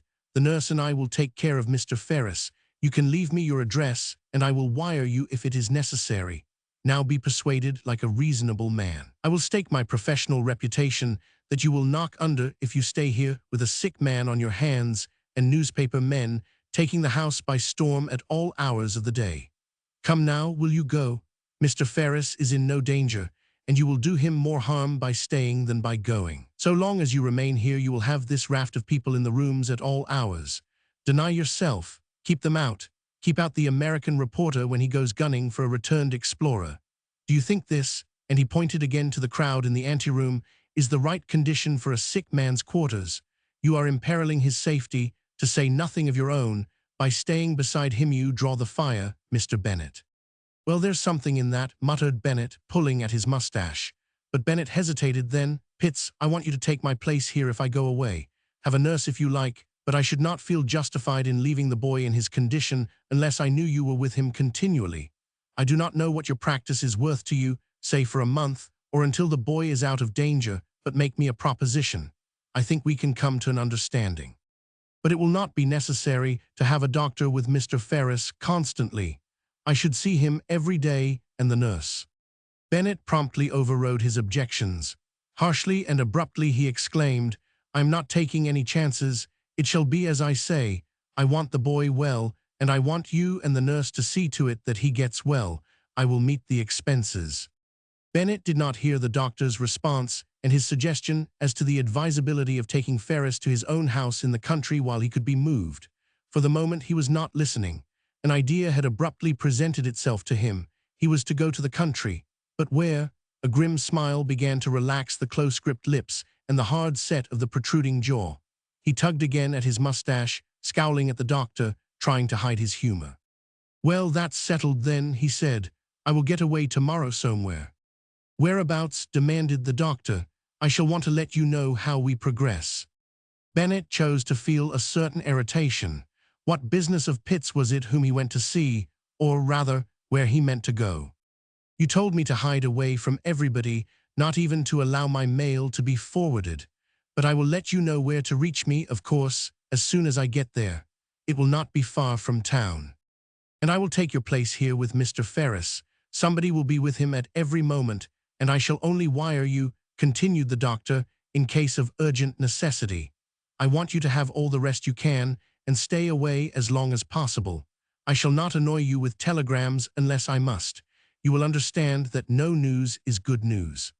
On that particular morning Lloyd sat in her room in the old farmhouse that she always elected to call her home as often as she visited Bannister.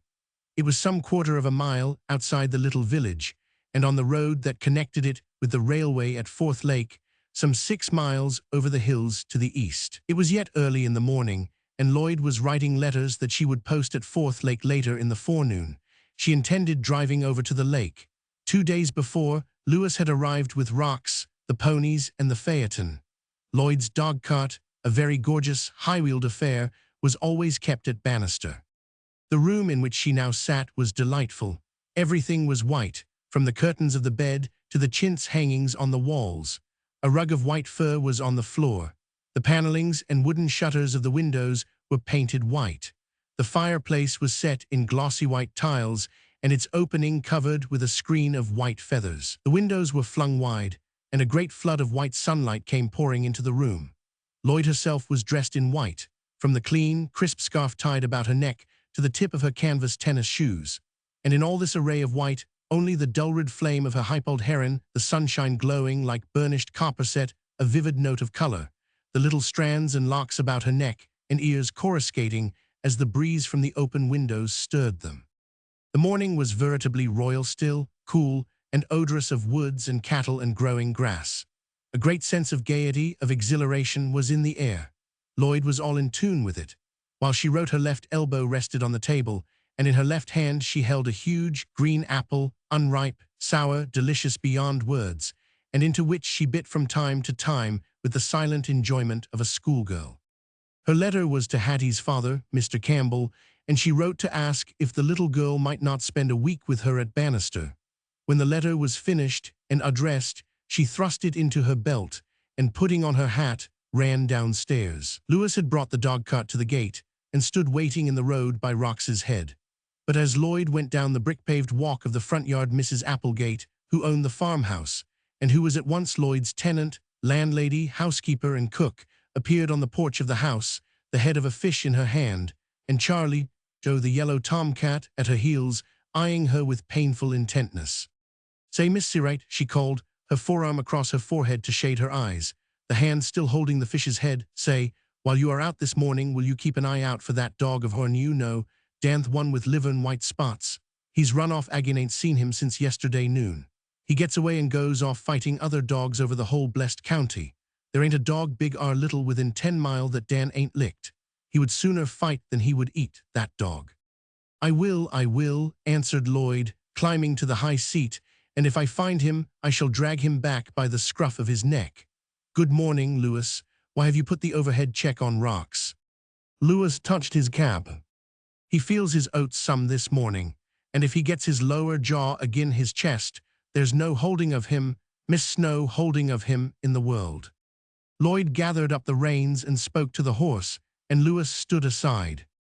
Rox promptly went up into the air on his hind legs, shaking his head with a great snort. "Steady, you old pig," said Lloyd calmly. So, who's trying to kill you?" "Had not I better come with you, miss?" inquired Lewis anxiously. Lloyd shook her head. "No, indeed," she said decisively. Rox, after vindicating his own independence by the proper amount of showing off, started away down the road with as high an action as he could command, playing to the gallery, looking back and out of the tail of his eye to see if Lewis observed what a terrible fellow he was that morning. "Well, of all the critters," commented Mrs. Applegate from the porch. But Charlie Joe, with an almost hypnotic fixity in his yellow eyes, and who during the last few minutes had several times opened his mouth wide in an ineffectual attempt to mew, suddenly found his voice with a prolonged and complaining note.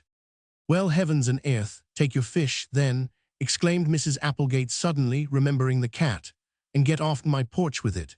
She pushed him away with the side of her foot, and Charlie Joe, with the fish's head in his teeth, retired around the corner of the house by the rain barrel, where at intervals he could be heard growling to himself in a high-pitched key, pretending the approach of some terrible enemy.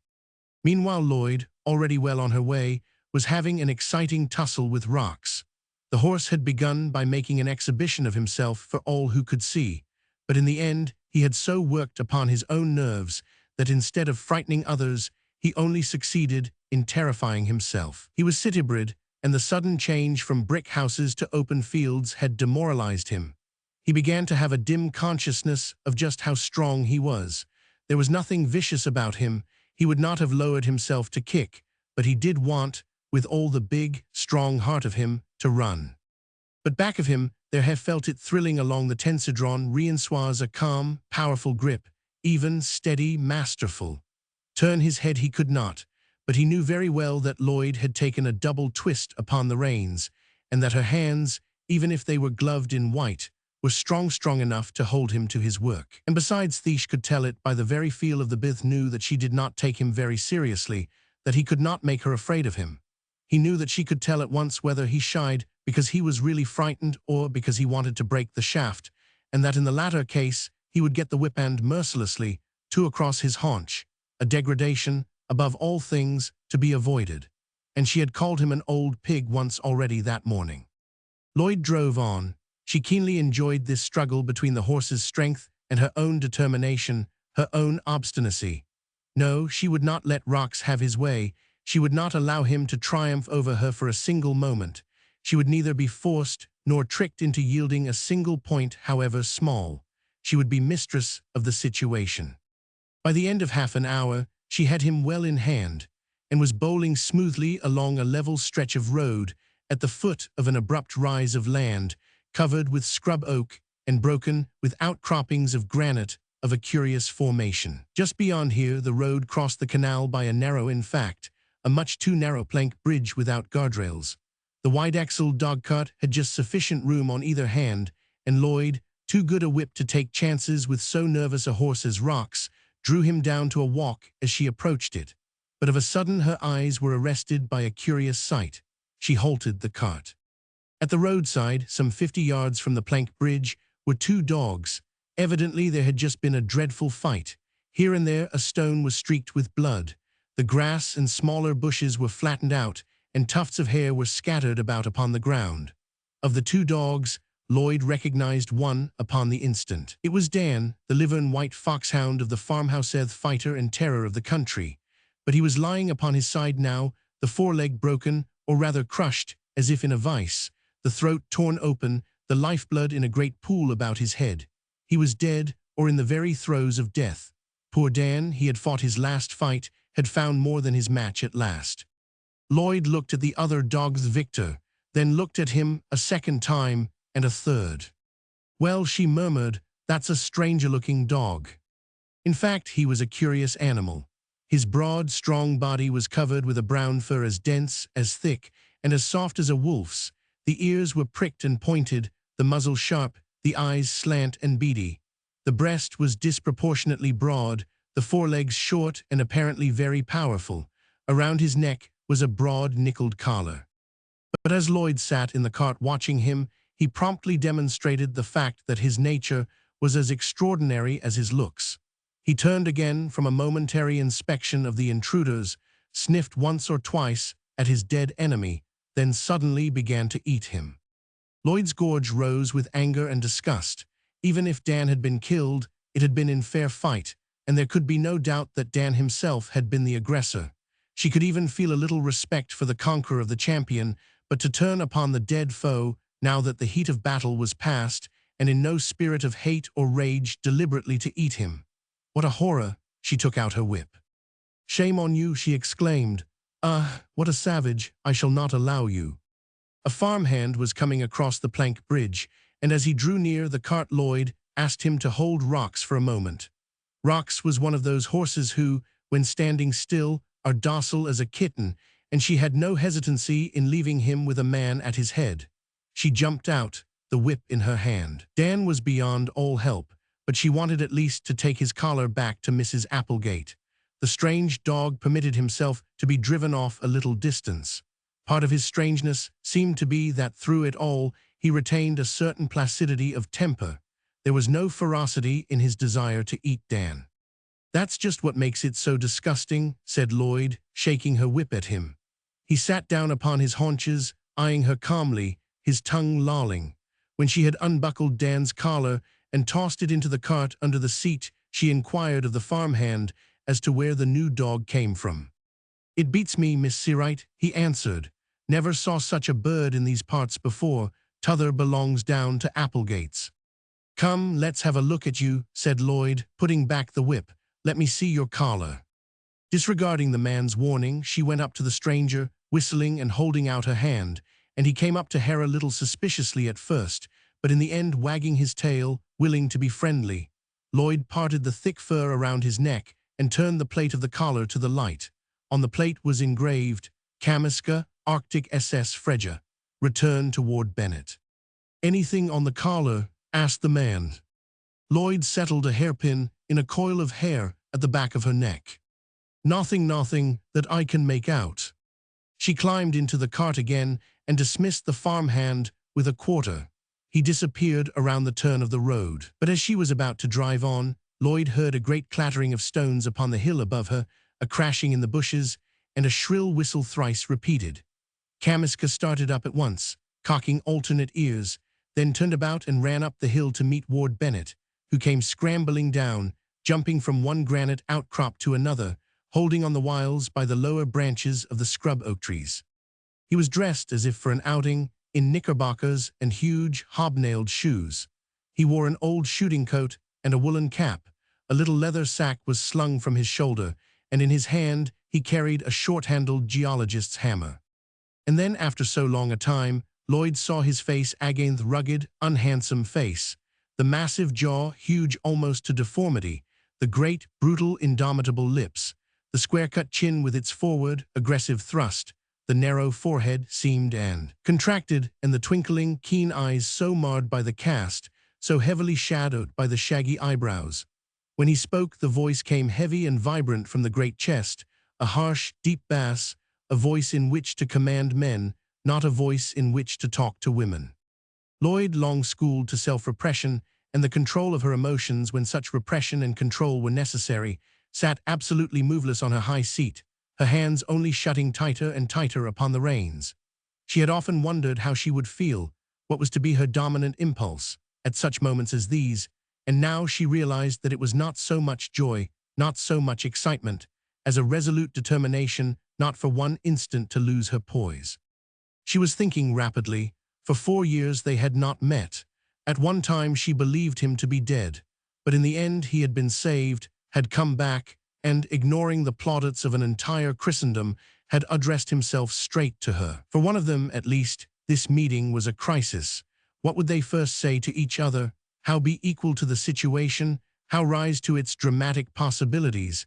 But the moment had come to them suddenly, had found them all unprepared.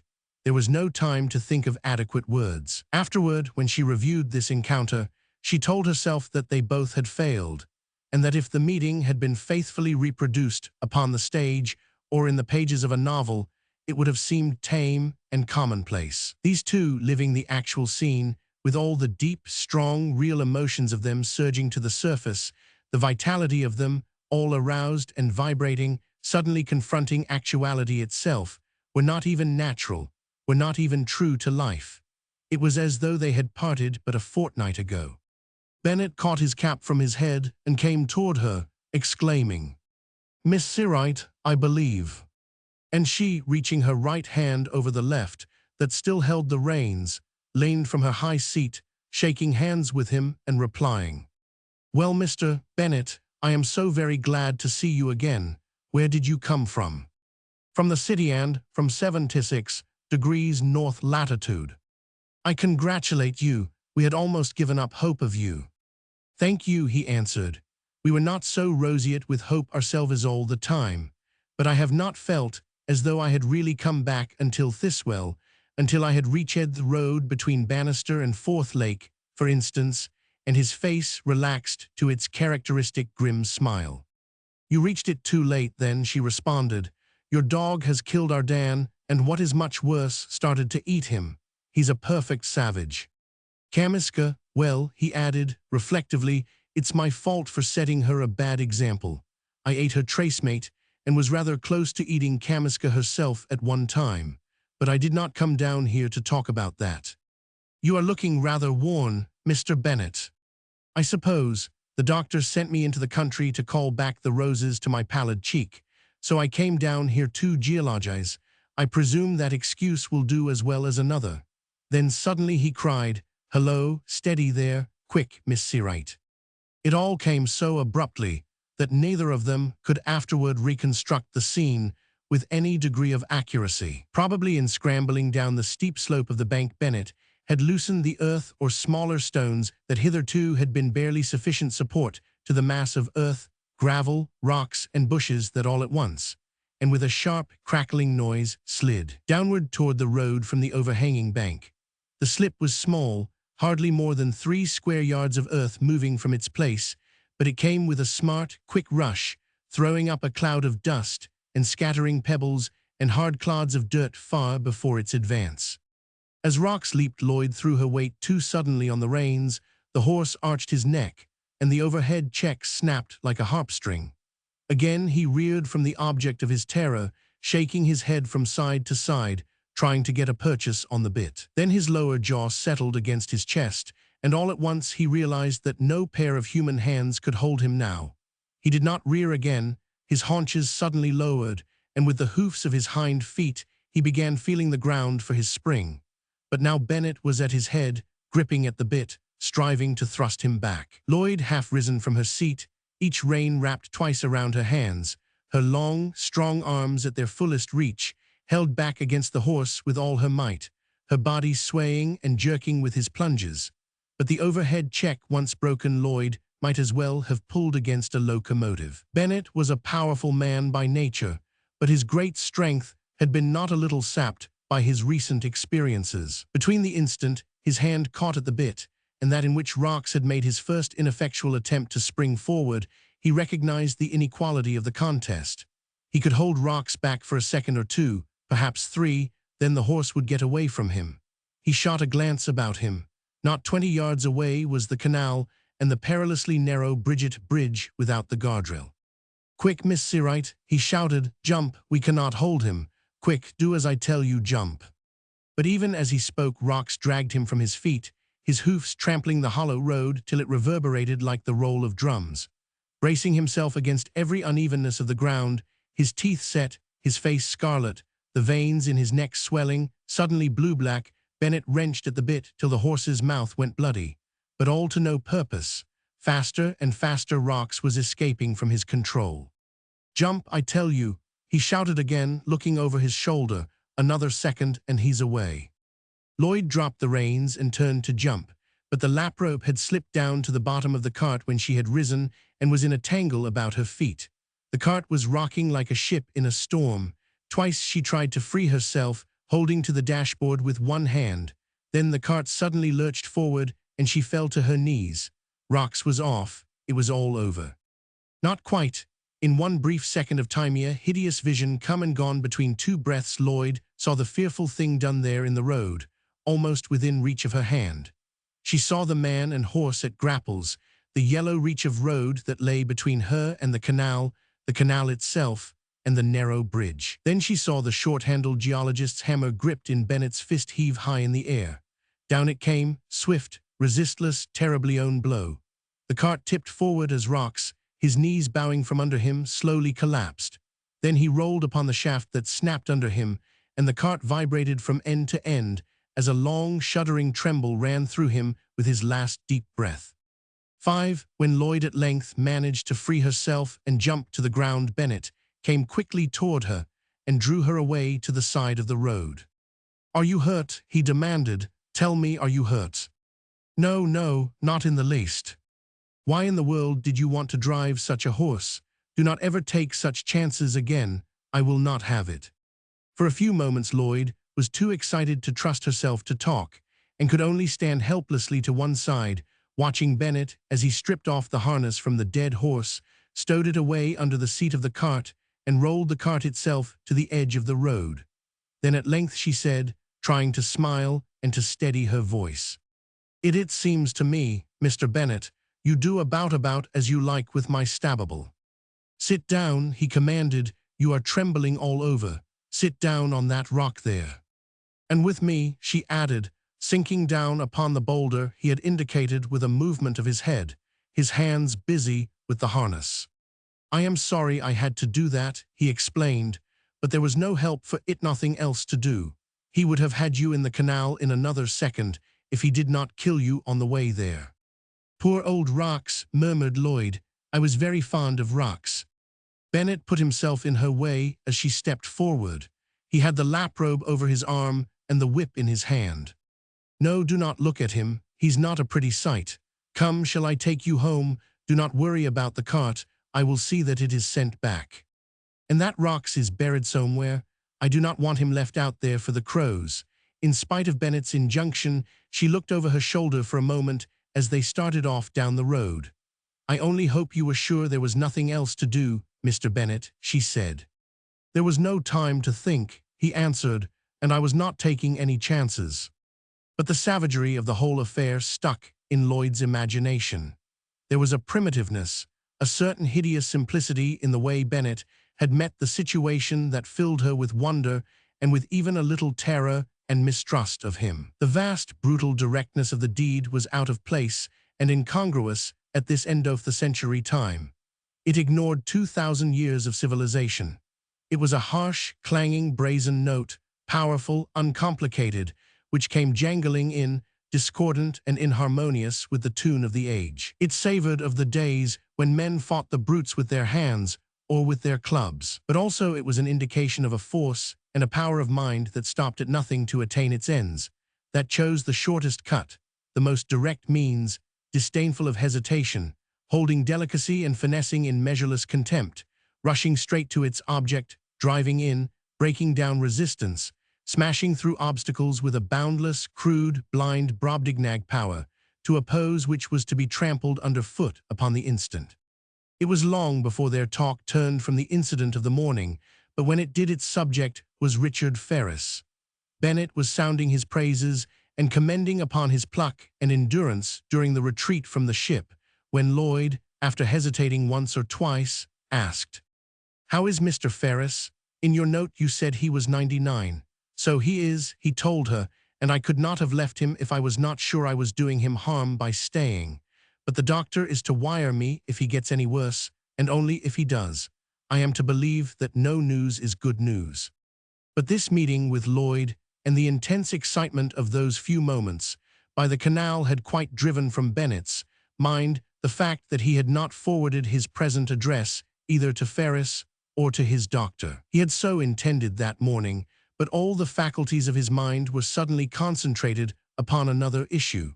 For the moment, he believed that he had actually written to Dr. Pitts, as he had planned, and when he thought of his intended message at all, thought of it as an accomplished fact.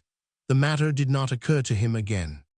As he walked by Lloyd's side, listening to her and talking to her, snapping the whip the while, or flicking the heads from the mullein stalks by the roadside with its lash, he was thinking how best he might say to her what he had come from the city to say. To lead up to his subject, to guide the conversation, to prepare the right psychological moment skillfully and without apparent effort, were maneuvers in the game that Bennett ignored and despised. He knew only that he loved her, that she was there at his side, that the object of all his desires and hopes was within his reach. Straight as a homing pigeon, he went to his goal. "Miss Seawright," he began, his harsh bass voice pitched even lower than usual, "what do you think I am down here for? This is not the only part of the world where I could recuperate, I suppose, and as for spending God's day in chipping at stones, like a professor of a young ladies' seminar hurled the hammer from him into the bushes, that for geology.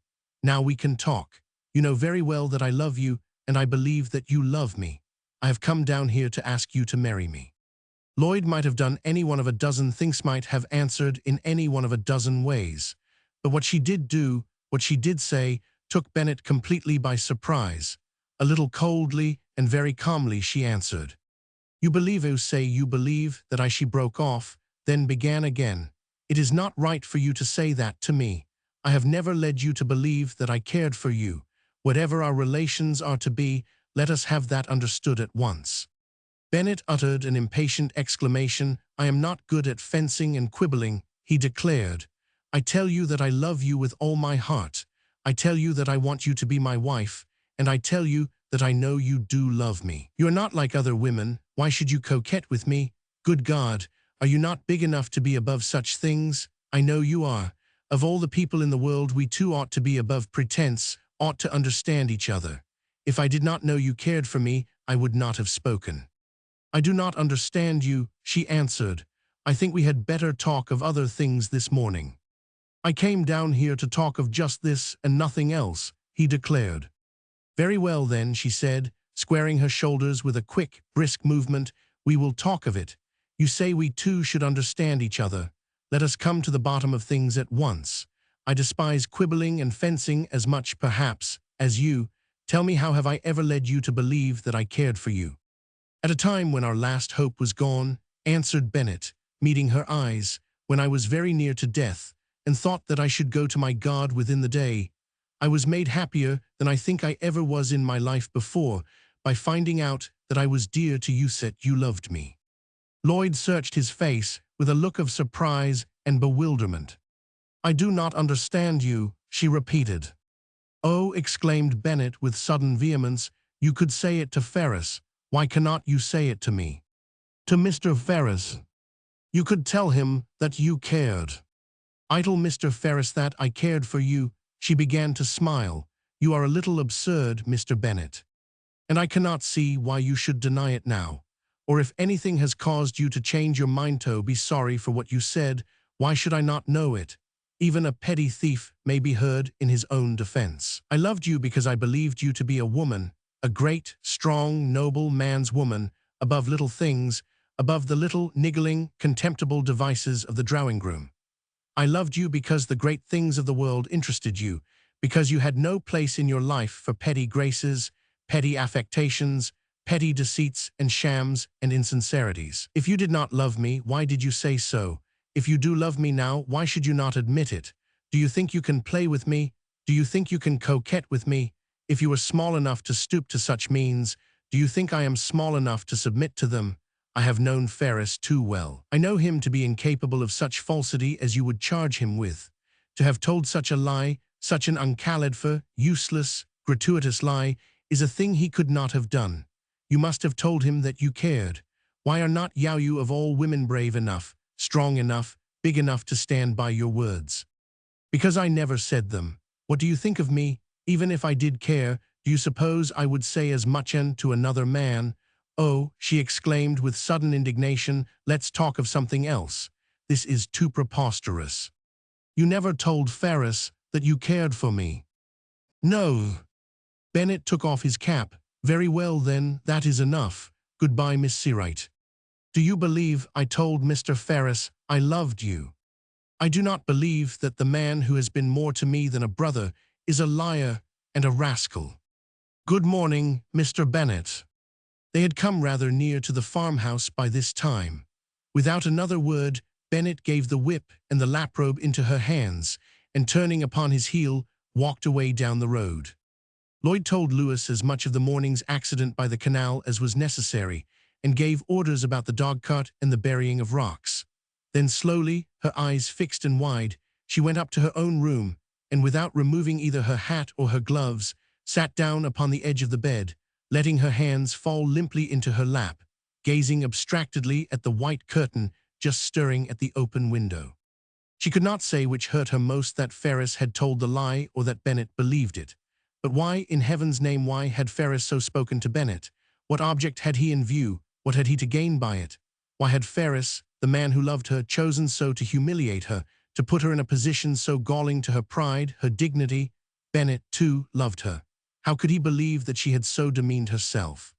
She had been hurt, and to the heart, at a point where she believed herself most unassailable, and he who held the weapon was the man that with all the heart of her and soul of her she loved. Much of the situation was all beyond her. Try as she would, she could not understand. One thing, however, she saw clearly, unmistakably. Bennett believed that she loved him, believed that she had told as much to Ferris, and that when she had denied all knowledge of Ferris's lie, she was only coquetting with him. She knew Bennett and his character well enough to realize that an idea once rooted in his mind was all but ineradicable. Bennett was not a man of easy changes, nothing mobile about him. The thought of this belief of Bennett's was intolerable. As she sat there alone in her white room, the dull crimson of her cheeks flamed suddenly scarlet, and with a quick, involuntary gesture, she threw her hand, palm outward, across her face to hide it from the sunlight. She went quickly from one mood to another. Now her anger grew suddenly hot against Ferris. How had he dared? How had he dared to put this indignity, this outrageous insult, upon her? Now her wrath turned upon Bennett. What audacity had been his to believe that she would so forget herself? She set her teeth in her impotent anger, rising to her feet, her hands clenching, tears of sheer passion starting to her eyes. For the greater part of the afternoon she kept to her room, pacing the floor from wall to wall, trying to think clearly, to resolve upon something that would readjust the situation, that would give her back her peace of mind, her dignity, and her happiness of the early morning. For now, the great joy that had come to her in his safe return was all but gone. For one moment she even told herself she could not love him, but the next was willing to admit that it was only because of her love of him, as strong and deep as ever, that the humiliation cut so deeply and cruelly now. Ferris had lied about her, and Bennett had believed the lie. To meet Bennett again under such circumstances was not to be thought of for one moment. Her vacation was spoiled. The charm of the country had vanished. Lloyd returned to the city the next day. She found that she was glad to get back to her work. The subdued murmur of the city that hourly assaulted her windows was a relief to her ears after the profound and numbing silence of the country. The square was never so beautiful as at this time of summer, and even the restless shadow pictures that after dark were thrown upon the ceiling of her room by the electrics shining through the great elms in the square below were a pleasure. On the morning after her arrival, and as she was unpacking her trunk, Miss Douglas came into her room and seated herself, according to her custom, on the couch.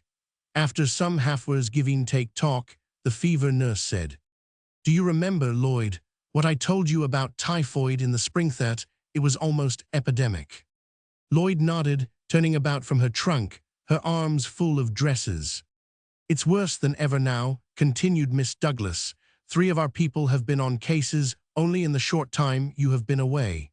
And there's a case out in Medford that has killed 1 nurse." "Well," exclaimed Lloyd in some astonishment, "it seems to me that one should confine typhoid easily enough." Not always," answered the other. "A virulent case would be quite as bad as yellow fever or smallpox. You remember when we were at the hospital, Miss Helmuth, that little Polish nurse, contracted it from her case and died even before her patient 999. Then there was Eva Blaine. She very nearly died. I did like the way Miss Wakely took this case out at Medford, even when the other nurse had died. She never hesitated for. "Has one of our people got this case?" inquired Lloyd. "Of course, did not I tell you?" "I hope we cure it," said Lloyd, her trunk tray in her hands. "I do not think we have ever lost a case yet when good nursing could pull it through, and in typhoid the whole treatment really is the nursing." "Lloyd," said Miss Douglas decisively, "I would give anything I can think of now to have been on that hip disease case of yours and have brought my patient through as you 999.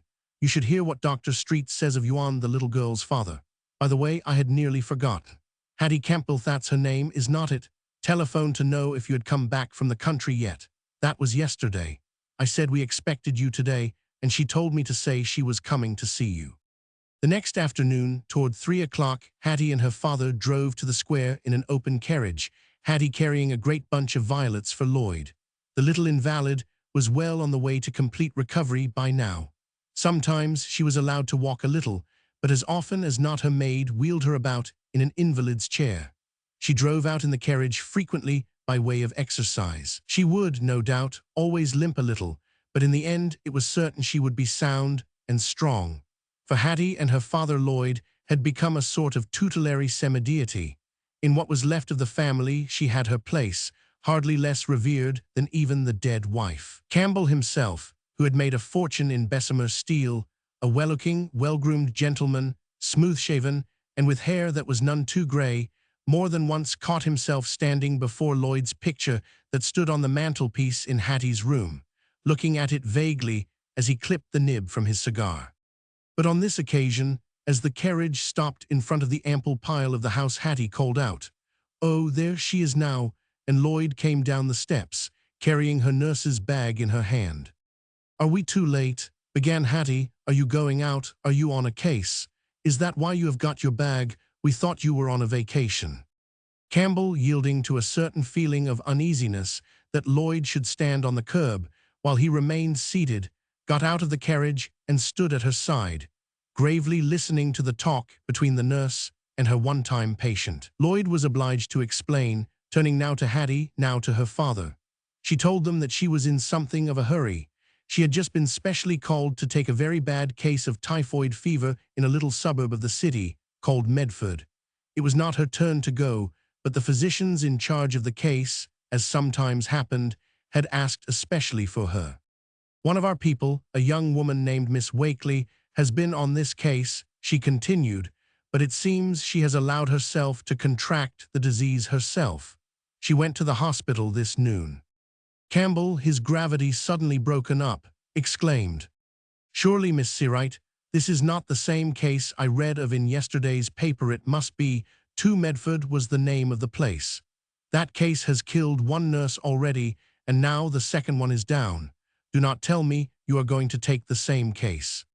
"It is the same case," answered Lloyd, "and of course I am going to take it. Did you ever hear of a nurse doing otherwise? Why, it would seem so funny." There was no dissuading her, and Campbell and Hattie soon ceased even to try. She was impatient to be gone. The station was close at hand, and she would not hear of taking the carriage thither.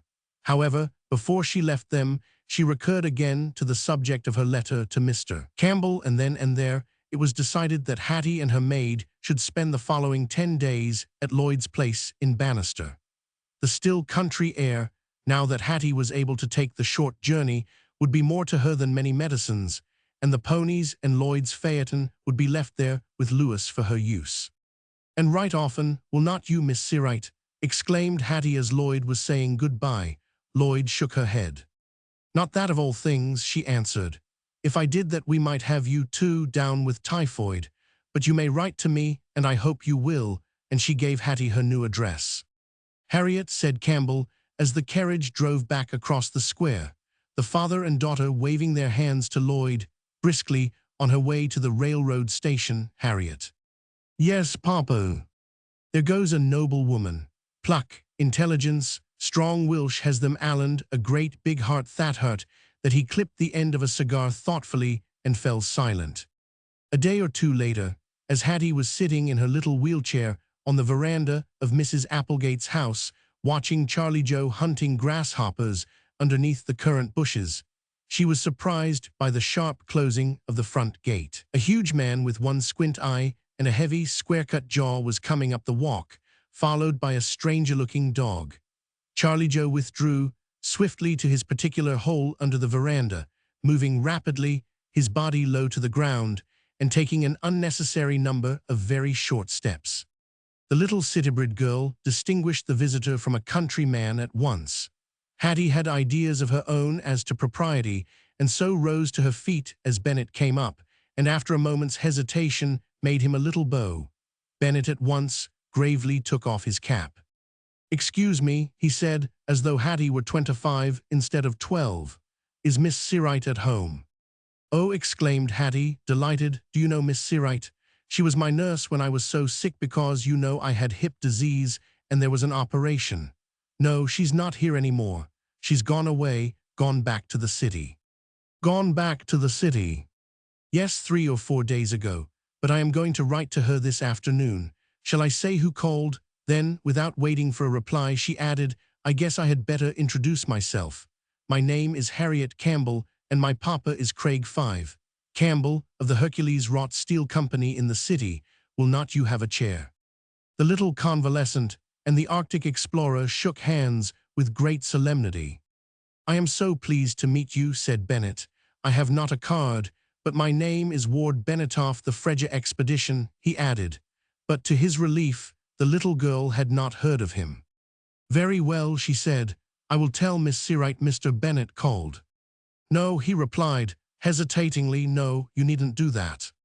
Why, she will not answer my letter, you know, explained Hattie, because she is afraid her letters would give me typhoid fever, that they might. She continued carefully, hazarding a remembered phrasecurry, the contagion. You see, she has gone to nurse a dreadful case of typhoid fever out at Medford, near the city, and we are so worried and anxious about her papa, and one nurse that had this case has died already, and another one has caught the disease and is very sick. And Miss Seawright, though she knew just how dangerous it was, would go, just like Hattie hesitated, then confused memories of her school reader coming to her, finished with like Casabianca. Oh, said Bennett, turning his head so as to fix her with his own good eye. She has gone to nurse a typhoid fever patient, has she? Yes, and Papa told me, and Hattie became suddenly very grave, that we might dear never see her again. Whereabouts is this place in Medford? She gave you her address. What is it? Hattie told him, and he took himself abruptly away.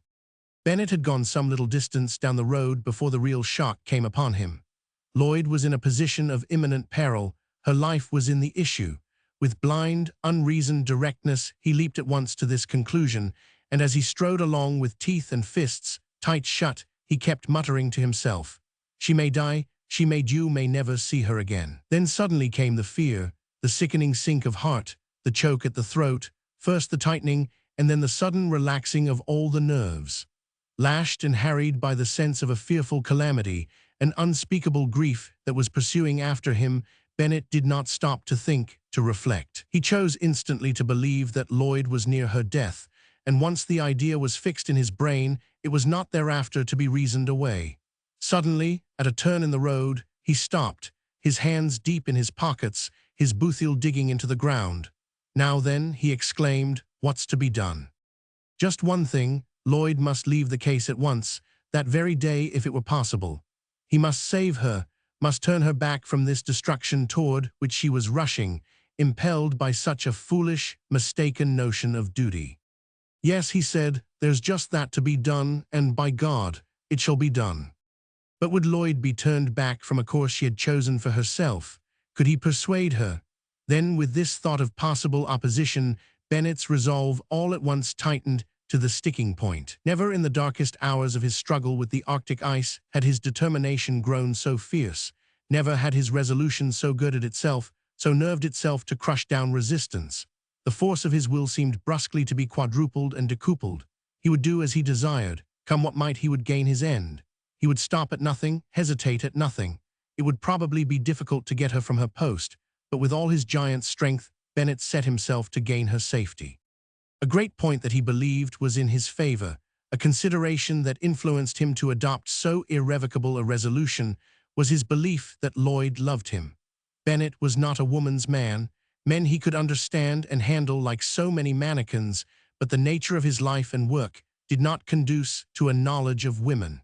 Bennett did not understand them. In his interview with Lloyd, when she had so strenuously denied Ferris' story, Bennett could not catch the ring of truth. It had gotten into his mind that Lloyd loved him. He believed easily what he wanted to believe, and his faith in Lloyd's love for him had become a part and parcel of his fundamental idea of things, not readily to be driven out even by Lloyd herself.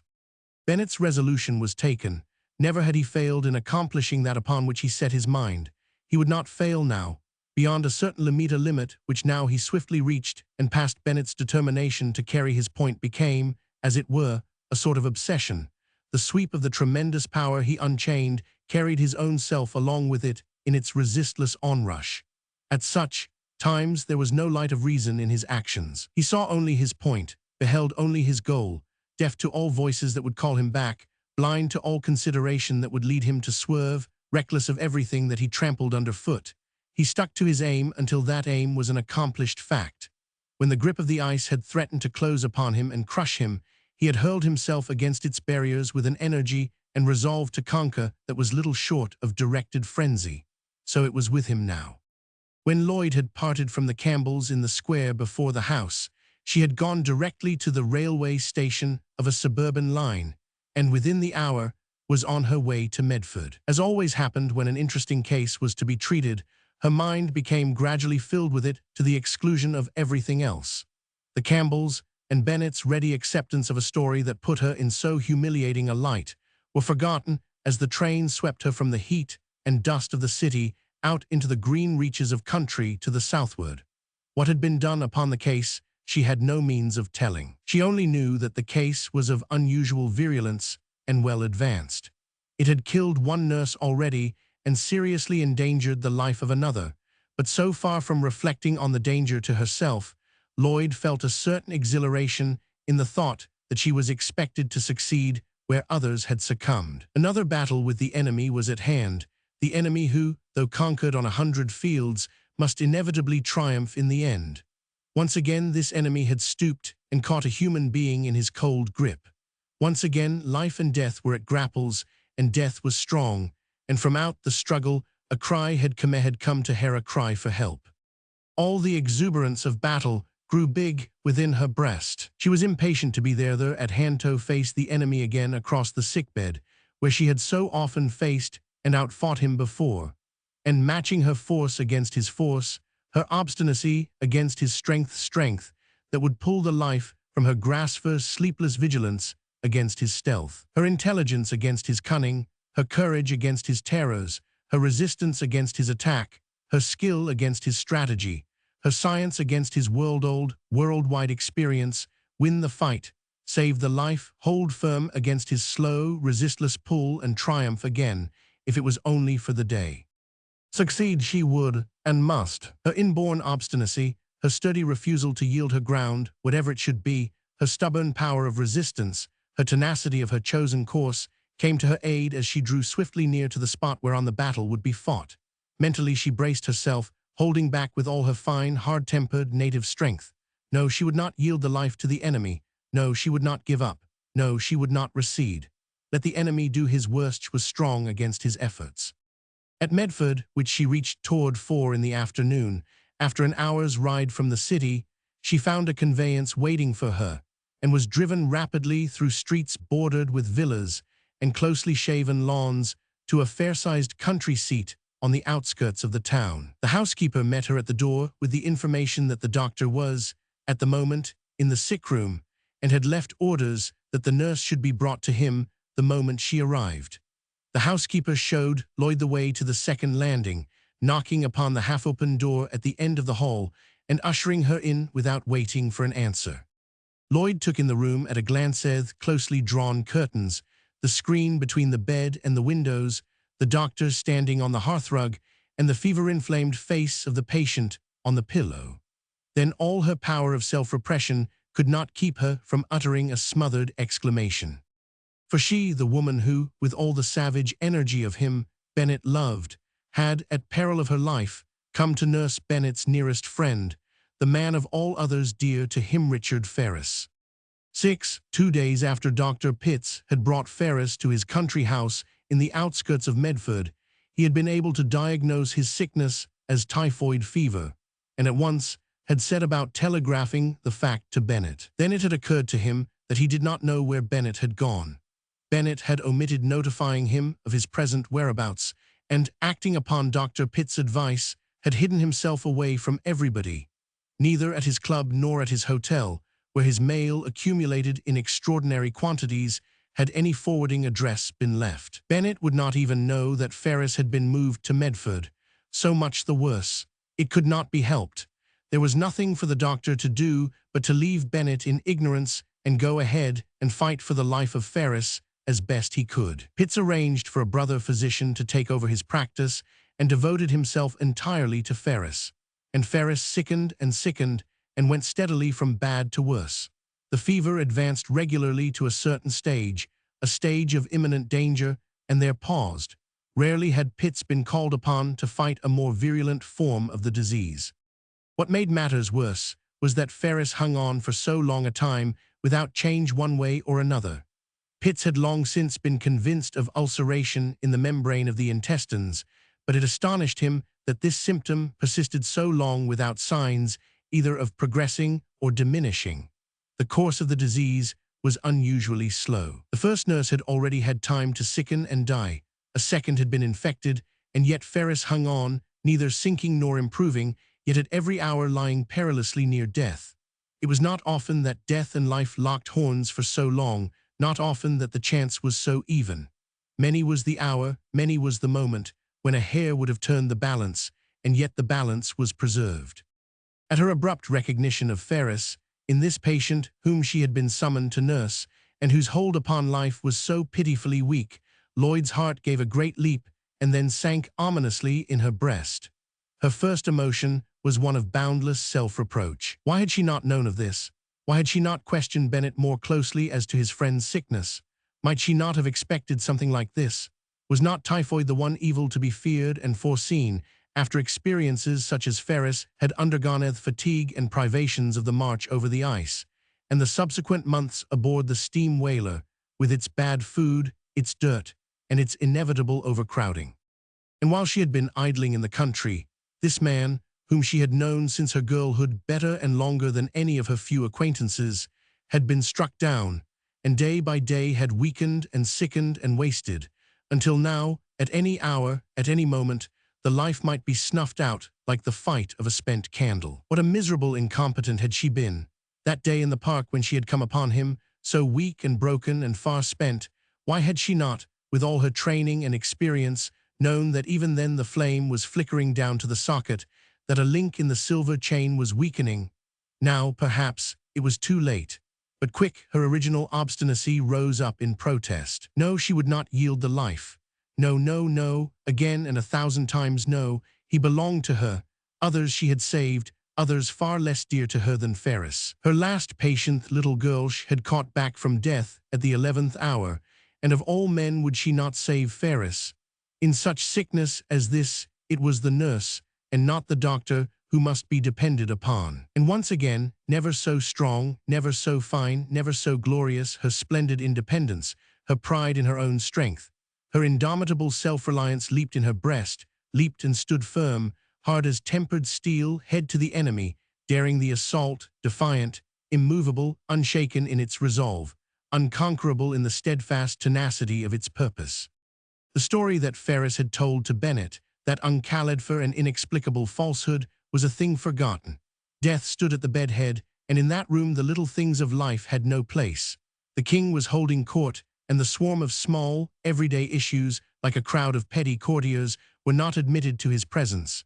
Ferris' life was in danger. Lloyd saw no more than that. At once she set about the work. In a few rapid sentences, exchanged in low voices between her and the Dr. Lloyd, made herself acquainted with the case. "We have been using the ice pack and wet pack to bring down the temperature in place of the cold bath," the doctor explained. "I'm afraid of pericarditis." "Quinine?" inquired Lloyd. "From 20 to 40 grains in the morning and evening. Here's the temperature chart for the last week. If we reach this point in axilla again," he indicated 102 degrees, with a thumbnail, "we'll have to risk the cold bath, but only in that case." "And the tympanitis?" Dr. Pitts put his chin in the air. "There's an intestinal ulcer, no doubt of it, and if it perforates, well, we can send for the undertaker then." "Has he had hemorrhages?" "2 in the first week, but not profuse, seemed to rally fairly well afterward. We have been injecting ether in case of anemia. Really, Miss Searight, the case is interesting, but wicked, wicked as original sin. Killed off my first nurse out of hand, good little boy, conscientious enough, took no care of himself, ate his meals in the sick room against my wishes. Off he went to necrotic pulse, diarrhea, vomiting, hospital, thrombosis of pulmonary artery, poof, requiescat." "And Miss Wakely?" "Knocked under yesterday, and she was fairly saturated with Creolin night and morning. I do not know how it happened. Well, God for us all. Here he is, that's the point for us. He glanced toward the bed, and for the third time Lloyd looked at the patient. Ferris was in a quiet delirium, and at intervals from behind his lips, dry and brown and fissured, there came the sounds of low and indistinct muttering. Barring a certain prominence of the cheekbones, his face was not very wasted, but its skin was a strange, dusky pallor. The cold pack was about his head, like a sort of caricatured crown. "Well," repeated Pitts in a moment, "I have been waiting for you to come to get a little rest. Was up all last night. Suppose you take over charge." Lloyd nodded her head, removing her hat and gloves, making herself ready. Pitts gave her some final directions and left her alone in the sick room. For the moment, there was nothing to do for the patient. Lloyd put on her hospital slippers and moved silently about the room, preparing for the night and making some few changes in the matter of light and ventilation. Then for a while, the medicine occupied her attention, and she was at some pains to carefully sort out the antiseptic and disinfectants from the drugs themselves. These latter she arranged on a table, by themselves studying the labels, assuring herself of their uses. Quinine for the regular morning and evening doses, sulfonal and trional for insomnia, ether for injections in case of anemia after hemorrhage, morphine for delirium, citrate of caffeine for weakness of the heart, tincture of valerian for the tympanitis, bismuth to relieve nausea and vomiting, and the crushed ice wrapped in flannel cloths for the cold pack in the event of hyperpyrexia. Later in the evening, she took the temperature in the armpit, noted the condition of the pulse, and managed to get Ferris still in his quiet, muttering delirium to drink a glass of peptonized milk. She administered the quinine, reading the label, as was her custom, 3 times, once as she took it up, again as she measured the dose, and a last time as she returned the bottle to its place. Everything she did, every minute change in Ferris's condition, she entered upon a chart, so that in the morning when Dr. Pitts should relieve her, he could grasp the situation at a glance. The night passed without any but the expected variations of the pulse and temperature, though toward daylight Lloyd could fancy that Ferris, for a few moments, came out of his delirium and was conscious of his surroundings. For a few seconds his eyes seemed to regain something of their intelligence, and his glance moved curiously about the room. But Lloyd, sitting near the footboard of the bed, turned her head from him. It was not expedient that Ferris should recognize her now. Lloyd could not but commend the wisdom of bringing Ferris to Dr. Pitt's own house in so quiet a place as Medford. The doctor risked nothing. He was without a family, the only other occupants of the house being the housekeeper and cook. On more than one occasion, when an interesting case needed constant watching, Pitts had used his house as a sanatorium. Quiet as the little village itself was, the house was removed some little distance from its outskirts. The air was fine and pure. The stillness, the calm, the unbroken repose was almost Sabbath-like. In the early watches of the night, just at the turn of the dawn, Lloyd heard the faint rumble of a passing train at the station nearly 5 miles away. For hours that, and the prolonged stridulating of the crickets, were the only sounds. Then at last, while it was yet dark, a faint chittering of waking birds began from under the eaves and from the apple trees in the yard about the house. Lloyd went to the window and, drawing aside the curtains, stood there for a moment looking out. She could see part of the road leading to the town, and in the distance, the edge of the town itself, a few well-kept country residences of suburban dwellers of the city, and farther on, a large, rectangular, brick building with cupola and flagstaff, perhaps the public school or the bank or the Odd Fellows' Hall. Nearer by were fields and corners of pasture land, with here and there the formless shapes of drowsing cows. One of these, as Lloyd watched, changed position, and she could almost hear the long, deep breath that accompanied the motion. Far off, miles upon miles, so it seemed, a rooster was crowing at exact intervals. All at once, and close at hand, another answered a gay, brisk carillon that woke the echoes in an instant. For the first time Lloyd noticed a pale, dim belt of light low in the east. Toward 8 o'clock in the morning, the doctor came to relieve her, and while he was examining the charts, and she was making her report for the night, the housekeeper announced breakfast. "Go down to your breakfast, Miss Searight," said the doctor. "I will stay here the while. The housekeeper will show you to your room." But before breakfasting, Lloyd went to the room The housekeeper had set apart for her a different one that had been occupied by either of the previous. Nurse changed her dress and bathed her face and hands in a disinfecting solution. When she came out of her room, the doctor met her in the hall. His hat and stick were in his hand. "He has gone to sleep," he informed her, "and is resting quietly. I am going to get a mouthful of fresh air along the road. The housekeeper is with him. If he wakes, she will call you. I will not be gone 15 minutes. I have not been out of the house for 5 days, and there's no danger." Breakfast had been laid in what the doctor spoke of as the glass room. This was an enclosed veranda, one side being of glass and opening by French windows directly upon a little lawn that sloped away under the apple trees to the road. It was a charming apartment, an idea of a sister of Dr. Pitt's, who at one time had spent 2 years at Medford. Lloyd breakfasted here alone, and it was here that Bennet found her. The one public carriage of Medford, a sort of four-seated carryall that met all the trains at the depot, had driven to the gate at the foot of the yard, and had pulled up, the horses reeking and blowing. Even before it had stopped, a tall, square-shouldered man had alighted, but it was not until he was halfway up the gravel walk that Lloyd had recognized him. Bennet caught sight of her at the same moment and strode swiftly across the lawn and came into the breakfast room by one of the open French windows. At once the room seemed to shrink in size. His first step upon the floor, a step that was almost a stamp, so eager it was, so masterful and resolute, to set the panes of glass jarring in their frames. Never had Bennet seemed more out of place than in this almost dainty breakfast room, with its small feminine appurtenances, its fragile glassware, its pots of flowers and growing plants. The incongruous surroundings emphasized his every roughness, his every angularity. Against its background of delicate, mild tints his figure loomed suddenly colossal. The great span of his chest and shoulders seemed never so huge. His face, the great, brutal jaw with its aggressive, bullying forward thrust, the close-gripped lips, the contracted forehead, the small eyes, marred with the sharply defined cast, appeared never so harsh, never so massive, never so significant of the resistless, crude force of the man, his energy, his overpowering determination.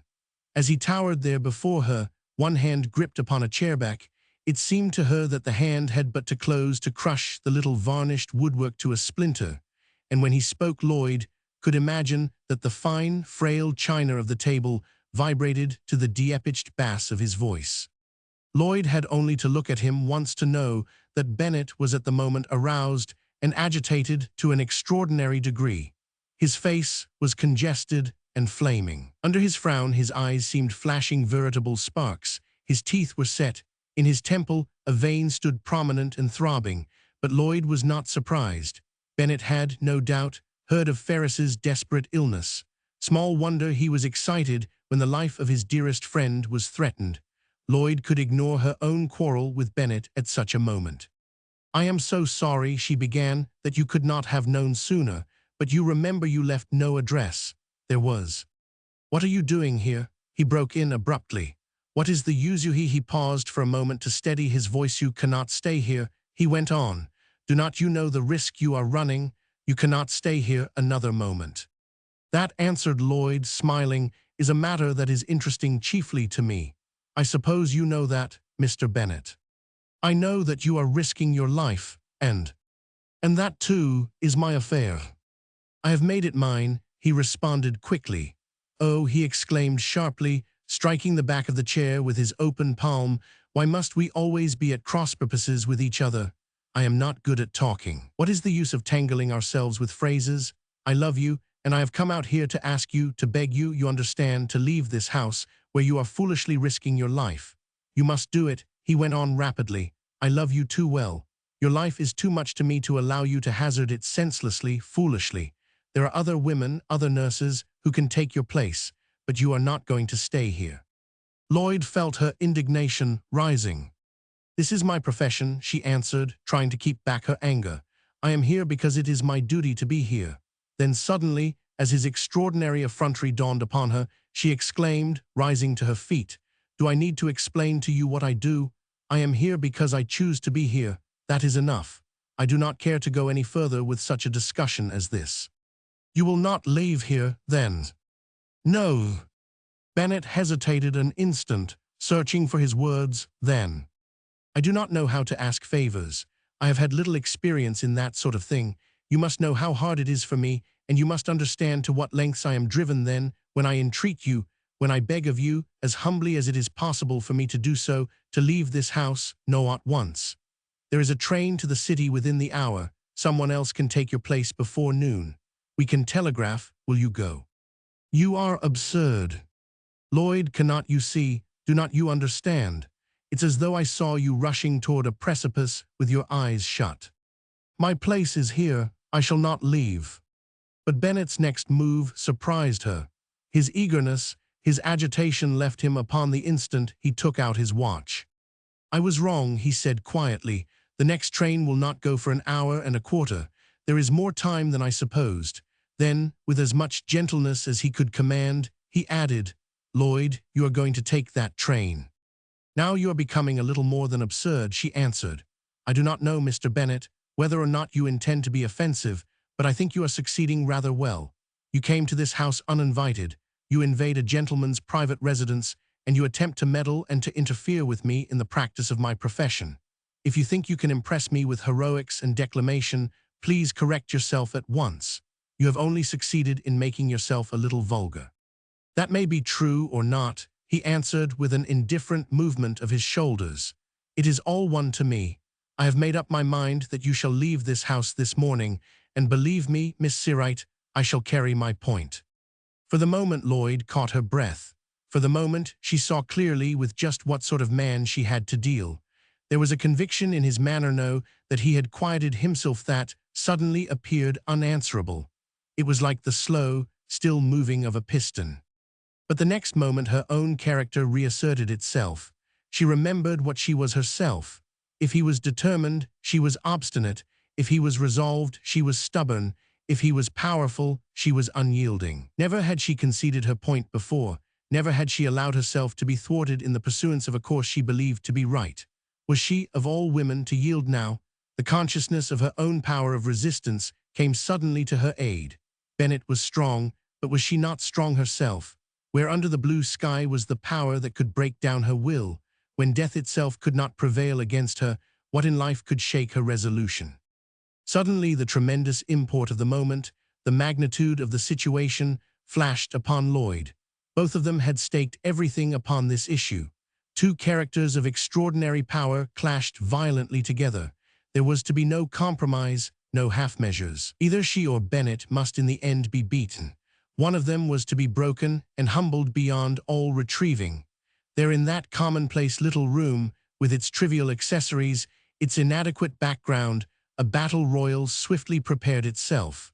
With the abruptness of an explosion, the crisis developed. Do I need to tell you, remarked Bennet, that your life is rather more to me than any other consideration in the world? Do you suppose when the lives of every member of my command depended upon me, I was any less resolved to succeed than I am now? I succeeded then, and I shall succeed now when there is much more at stake. I'm not accustomed to failure, and I shall not fail now. I assure you that I shall stop at nothing. It was beyond Lloyd to retain her calmness under such aggression. It seemed as though her self-respect demanded that she should lose her temper. And you think you can drive me as you drove your deckhands? She exclaimed. What have you to do with me? Am I your subordinate? Do you think you can bully me? We are not in Caliachan Bay, Mr. Bennet. You are the woman I love, he answered with an abrupt return of vehemence, and by God, I shall stop at nothing to save your life. And my love for you, that you pretend is so much to you, I suppose that this is the means you take to awaken it. Admitting, for the moment, that you could induce me to shirk my duty, how should I love you for it? Ask yourself that. But Bennet had but one answer to all her words. He struck his fist into the palm of his hand as he answered. Your life is more to me than any other consideration. But my life, how do you know it is a question of my life? Come, if we are to quarrel, let us quarrel upon reasonable grounds. It does not follow that I risk my life by staying.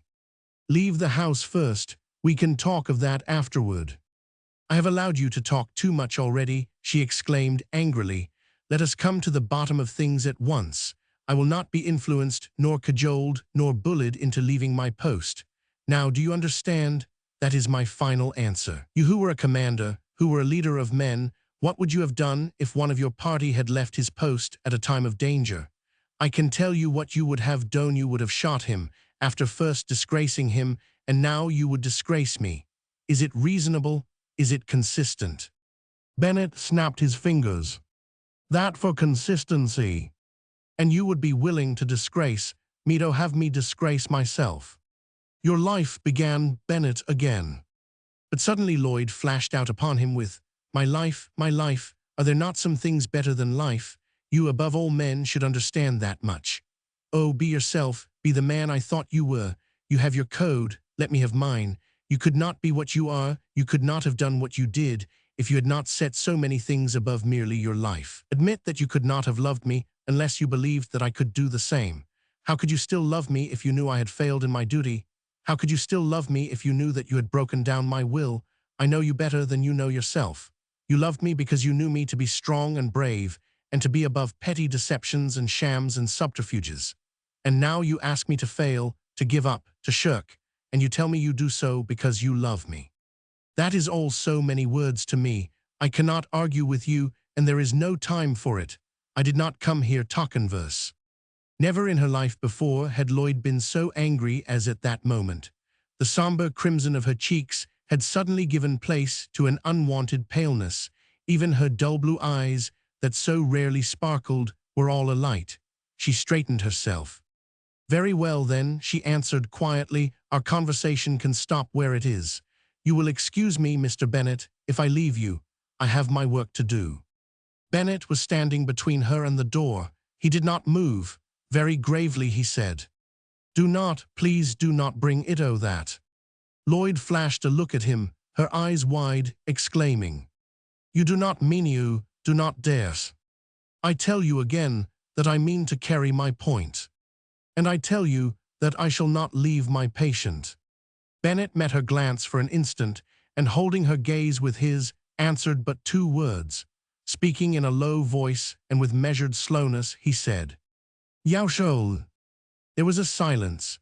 The two stood there, looking straight into one another's eyes, their mutual opposition at its climax.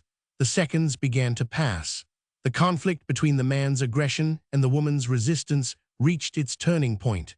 Before another word should be spoken, before the minute should pass, one of the two must give ground. And then it was that Lloyd felt something break down within her, something to which she could not put a name. A mysterious element of her character, hitherto rigid and intact, was beginning at last to crumble. Somewhere a breach had been opened, somewhere the barrier had been undermined. The fine steadfastness that was hers, and that she had so dearly prized, her strength in which she had gloried, her independence, her splendid arrogant self-confidence, and conscious power seemed all at once to weaken before this iron resolve that shut its ears and eyes, this colossal, untutored, savage intensity of purpose. And abruptly her eyes were opened, and the inherent weakness of her sex became apparent to her.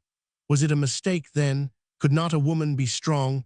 Was her strength grafted upon elemental weakness, not her individual weakness, but the weakness of her sex, the intended natural weakness of the woman? Had she built her fancied impregnable fortress upon sand? But habit was too strong. For an instant, brief as the opening and shutting of an eye, a vision was vouchsafed to her, one of those swift glimpses into unplumbed depths that come sometimes to the human mind in the moments of its exaltation, but that are gone with such rapidity that they may not be trusted. For an instant Lloyd saw deep down into the black, mysterious gulf of sex, down where, immeasurably below the world of little things, the changeless, dreadful machinery of life itself worked, clashing and resistless in its grooves. It was a glimpse fortunately brief, a vision that does not come too often, lest reason, brought to the edge of the abyss, grow giddy at the sight and reeling topple headlong.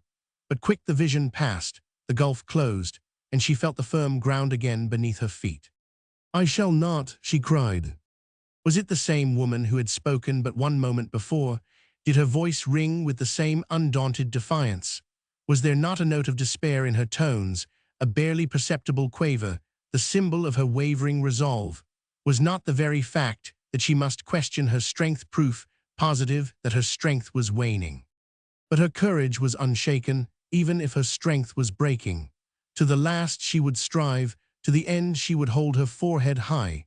Not till the last hope had been tried would she acknowledge her defeat. But in any case, she said, risk is better than certainty. If I risk my life by staying, it is certain that he will die if I leave him at this critical moment. So much the worse, then you cannot stay. Lloyd stared at him in amazement. It is not possible. I do not believe you can understand. Do you know how sick he is? Do you know that he is lying at the point of death at this very moment, and that the longer I stay away from him, the more his life is in peril? Has he not rights as well as I? Has he not a right to live?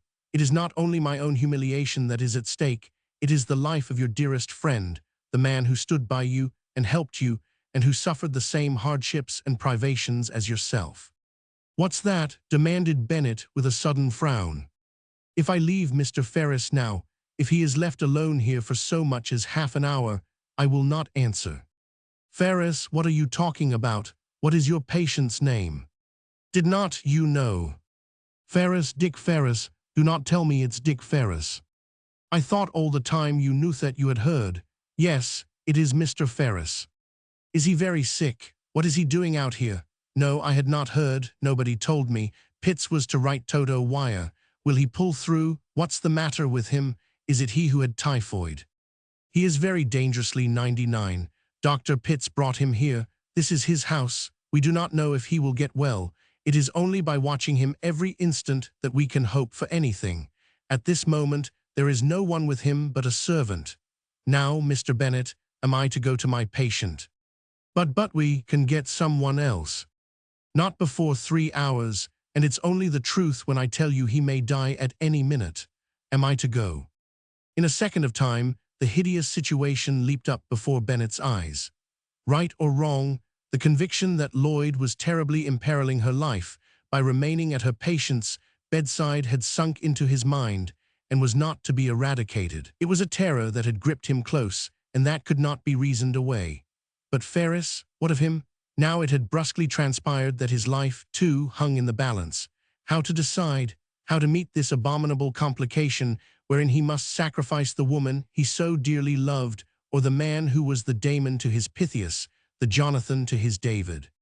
Am I to go? Repeated Lloyd for the third time.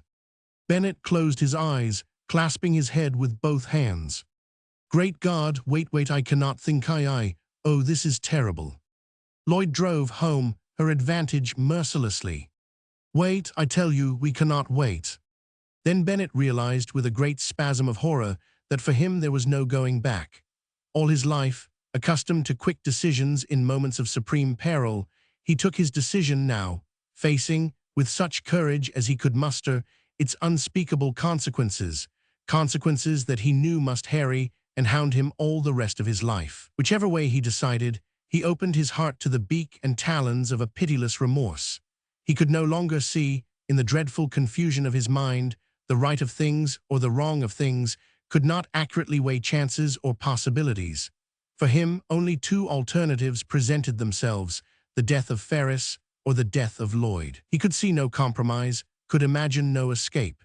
It was as though a headsman with ready axe stood at his elbow, awaiting his commands.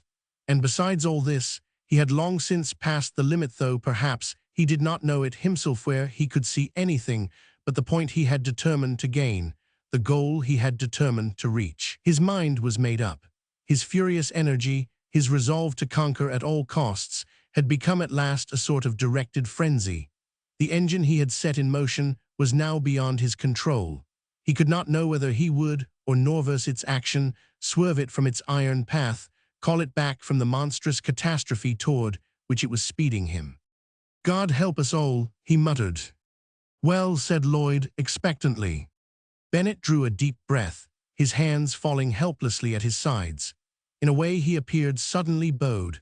The great frame of bone and sinew seemed in some strange, indefinable manner to shrink, to stagger under the sudden assumption of an intolerable burden that was never to be lifted.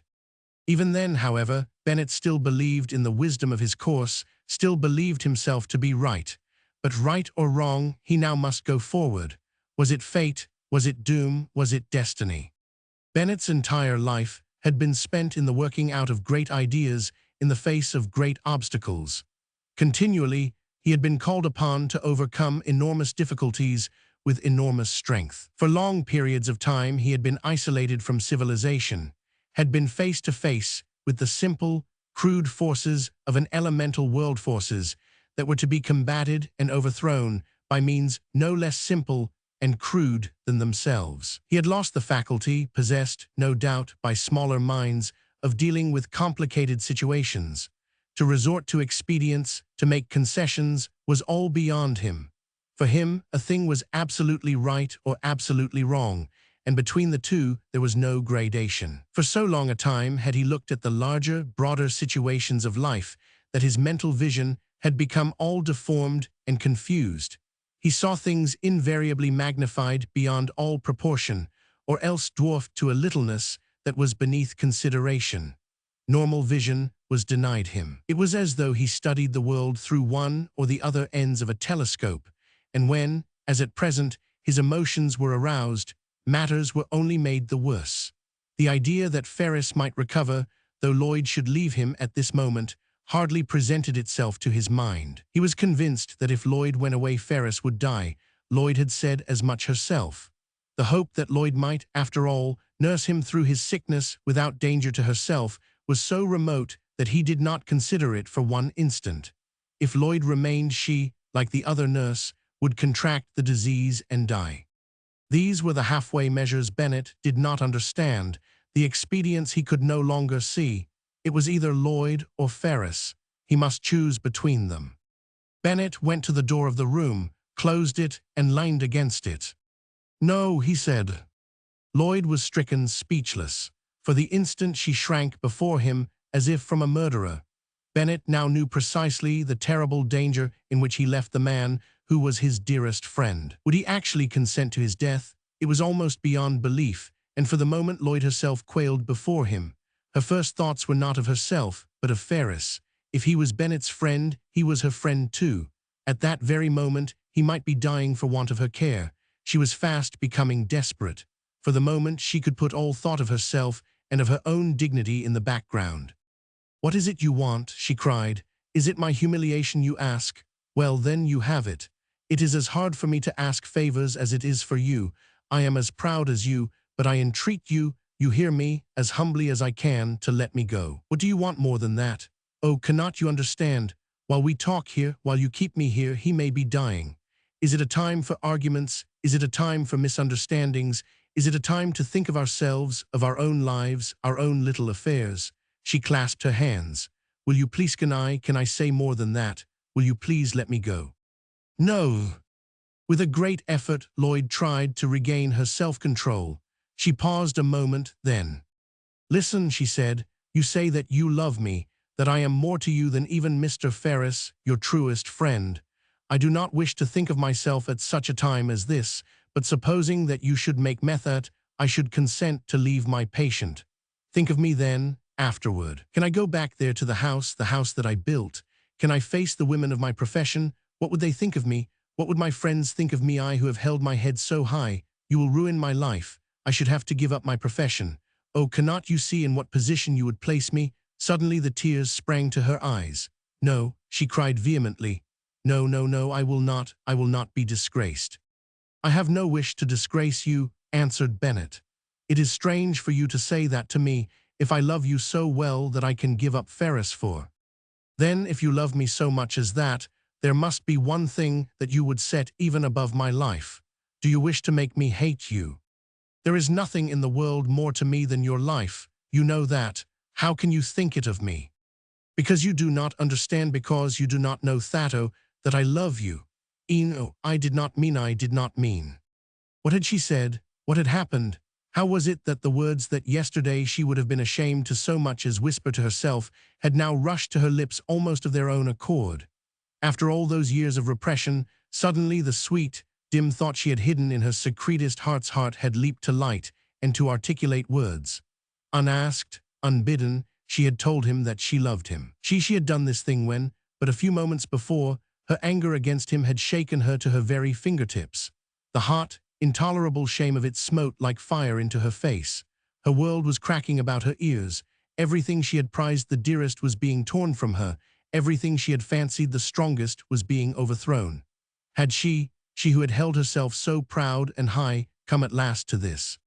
Swiftly she turned from him and clasped her hands before her eyes and sank down into the chair she had quitted, bowing her head upon her arms, hiding her face, shutting herself from the light of day, quivering and thrilling with an agony of shame and with an utter and abject self-contempt that was beyond all power of expression. But the instant she felt Bennett's touch upon her shoulder, she sprang up as if a knife had pierced her and shrank from him, turning her head away, her hand, palm outward, before her eyes. "Oh, please," she begged piteously, almost inarticulately in the stress of her emotion, "don't, if you are a man, don't take advantage, please. Please do not touch me. Let me go away." She was talking to deaf ears. In 2 steps, Bennett had reached her side and had taken her in his arms. Lloyd could not resist. Her vigor of body as well as of mind was crushed and broken and beaten down. And why was it that in spite of her shame, that in spite of her unutterable self-reproach, the very touch of her cheek upon his shoulder was a comfort? Why was it that to feel herself carried away in the rush of this harsh, impetuous, masculine power was a happiness? Why was it that to know that her prided fortitude and hitherto unshaken power were being overwhelmed and broken with a brutal, ruthless strength was an exultation and a glory?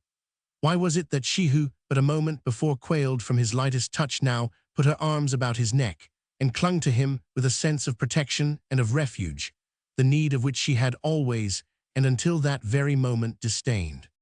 "Why should you be sorry because you spoke?" said Bennett. "I knew that you loved me and you knew that I loved you. What does it matter if you said it or did not say it? We know each other, you and one. We understand. You knew that I loved you. You think that I have been strong and determined and have done the things I set out to do. What I am is what you made me. What I have done because I thought you would approve. Do you think I would have come back if I had not known that I was coming back to you?" Suddenly an impatient exclamation escaped him, and his clasp about her tightened. "Oh, words, the mere things that one can say, seem so pitiful, so miserably inadequate. Do not you know, cannot you feel what you are to me? Tell me, do you think I love you?" But she could not bear to meet his glance just yet. Her eyes were closed, and she could only nod her head. But Bennett took her head in both his hands and turned her face to his. Even yet she kept her eyes closed. "Lloyd," he said, and his voice was almost a command, "Lloyd, look at me. Do you love me?" She drew a deep breath. Then her sweet, dull blue eyes opened, and through the tears that brimmed them and wet her lashes she looked at him and met his glance fearlessly and almost proudly, and her voice trembled and vibrated with an infinite tenderness as she answered, "I do love you, Ward, love you with all my heart." Then, after a pause, she said, drawing a little from him and resting a hand upon either shoulder, "But listen, dear, we must not think of ourselves now. We must think of him, so sick and weak and helpless. This is a terrible moment in our lives. I do not know why it has come to us. I do not know why it should all have happened as it has this morning. Just a few moments ago, I was angry as I never was in my life before, and at Yuan now, it seems to me that I never was so happy. I do not know myself any more. Everything is confused. All we can do is to hold to what we know is right and trust that everything will be well in the end. It is a crisis, is not it? And all our lives and all our happiness depend upon how we meet it. I am all different now. I am not the woman I was a half-hour ago. You must be brave for me now, and you must be strong for me and help me to do my duty. We must live up to the best that is in us and do what we think is right, no matter what risks we run, no matter what the consequences are. I would not have asked you to help me before what has happened, Ed, but now I need your help. You have said I helped you to be brave. Help me to be brave now and to do what I know is right." But Bennett was still blind. If she had been dear to him before, how doubly so had she become since she had confessed her love for him. Ferris was forgotten, ignored. He could not let her go. He could not let her run the slightest risk. Was he to take any chance of losing her now? He shook his head. "Ward," she exclaimed with deep and serious earnestness, "if you do not wish me to risk my life by going to my post, be careful, oh, be very careful, that you do not risk something that is more to us both than life itself, by keeping me from it. Do you think I could love you so deeply and so truly as I do if I had not kept my standards high? If I had not believed in the things that were better than life, and stronger than death, and dearer to me than even love itself. There are some things I cannot do. I cannot be false. I cannot be cowardly. I cannot shirk my duty. Now I am helpless in your hands. You have conquered, and you can do with me as you choose. But if you make me do what is false, and what is cowardly, and what is dishonorable, if you stand between me and what I know is my duty, how can I love you? How can I love you? Persistently, perversely, Bennett stopped his ears to every consideration, to every argument. She wished to hazard her life. That was all he understood. No, Lloyd, he answered, you must not do it. And I want to love you, she went on, as though she had not heard. I want you to be everything to me. I have trusted you so long, had faith in you so long. I do not want to think of you as the man who failed me when I most needed his help, who made me do the thing that was contemptible and unworthy. Believe me, she went on with sudden energy, you will kill my love for you if you persist. But before Bennett could answer, there was a cry. It is the servant, exclaimed Lloyd quickly. She has been watching there in the room with him. Nurse Miss Seawright, came the cry. Quick, there is something wrong, I do not know, hurry. Do you hear? Cried Lloyd. It is the Cressich may be dying. Oh, Ward, it is the man you love. We can save him. She stamped her foot in the frenzy of her emotion, her hands twisting together. I will go. I forbid you to keep to hinder Toto. Oh, what is to become of us? If you love me, if you love him, Ward, will you let me go? Bennett put his hands over his ears, his eyes closed. In the horror of that moment, when he realized that no matter how he might desire it, he could not waver in his resolution, it seemed to him that his reason must give way.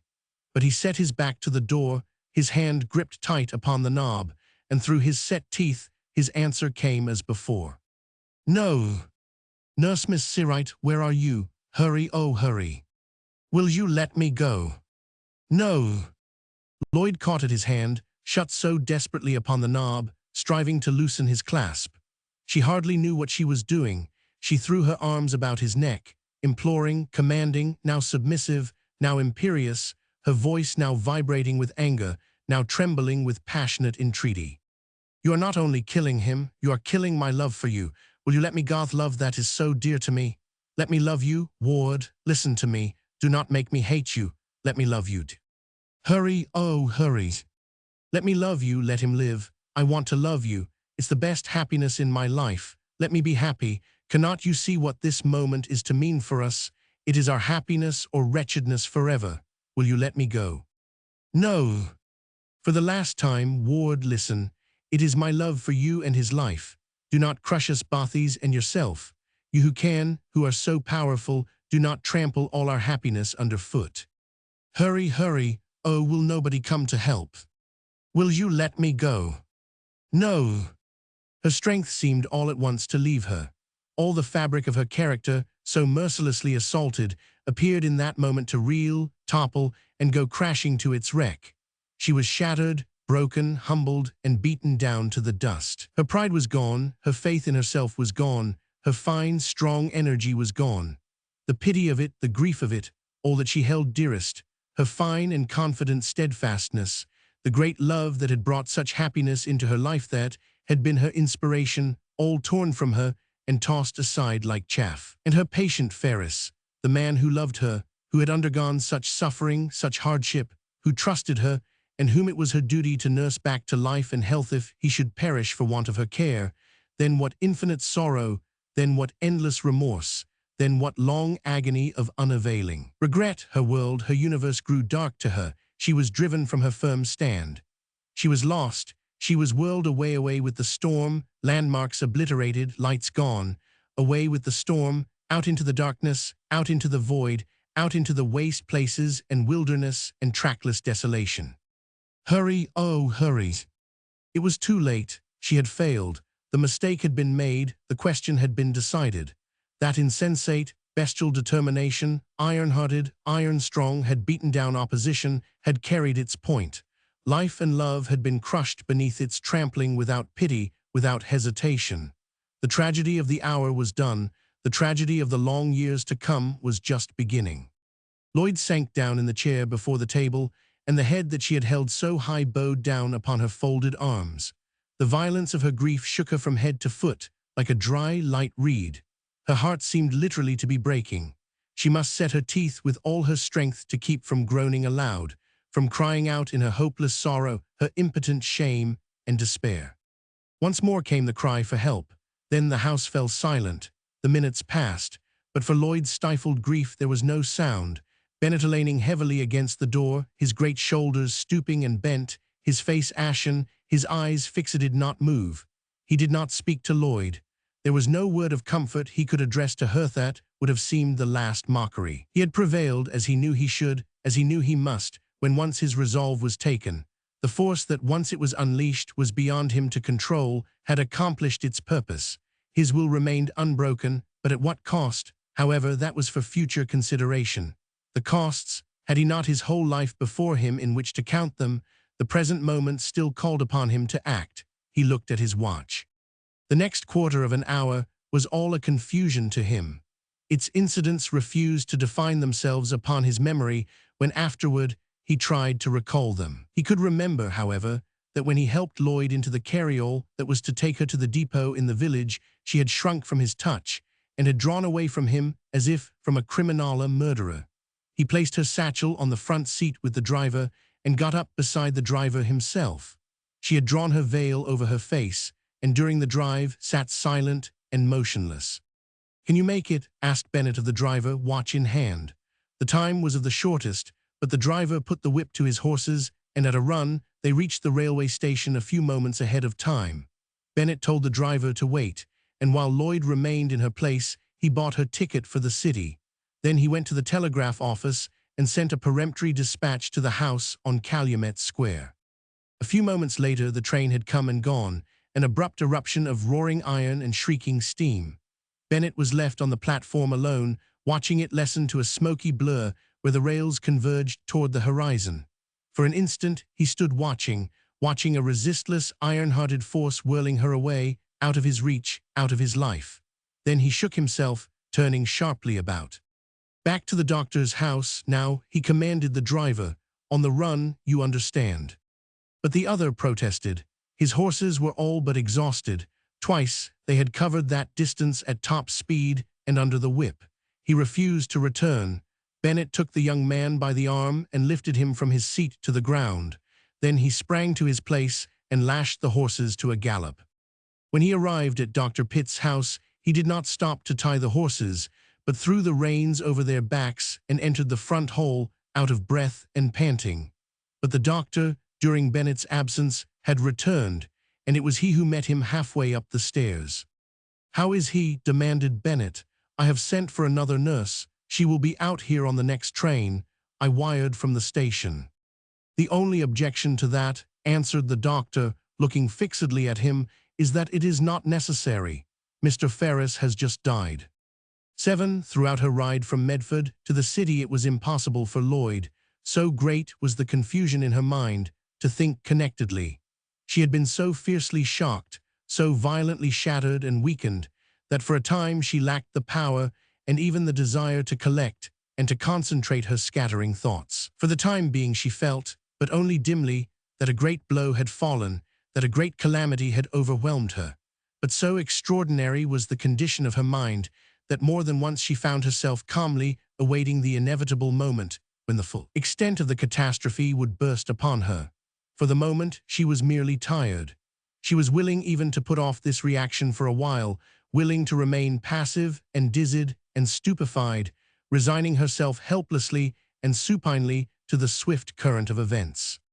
Yet while that part of her mind which registered the greater, deeper, and more lasting impressions remained inactive, the smaller faculty that took cognizance of the little, minute matters was as busy and bright as ever. It appeared that the blow had been struck over this latter faculty, and not, as one so often supposes, through it. She seemed in that hour to understand the reasonableness of this phenomenon, that before had always appeared so inexplicable, and saw how great sorrow, as well as great joy, strikes only at the greater machinery of the brain, overpassing and ignoring the little wheels and cogs, that work on as briskly as ever in storm or calm, being moved only by temporary and trivial emotions and impressions.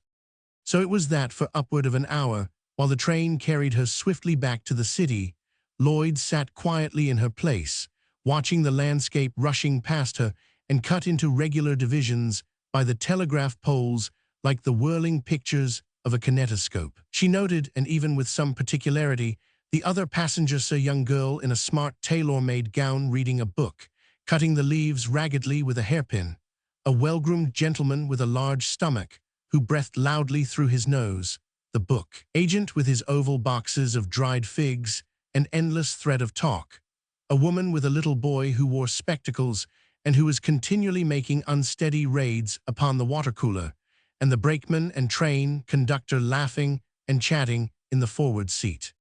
She took an interest in every unusual feature of the country through which the train was speeding and noted each stop or increase of speed.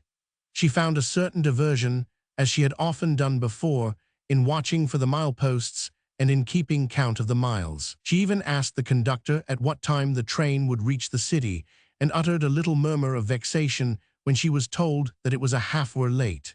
The next instant, she was asking herself why this delay should seem annoying to her.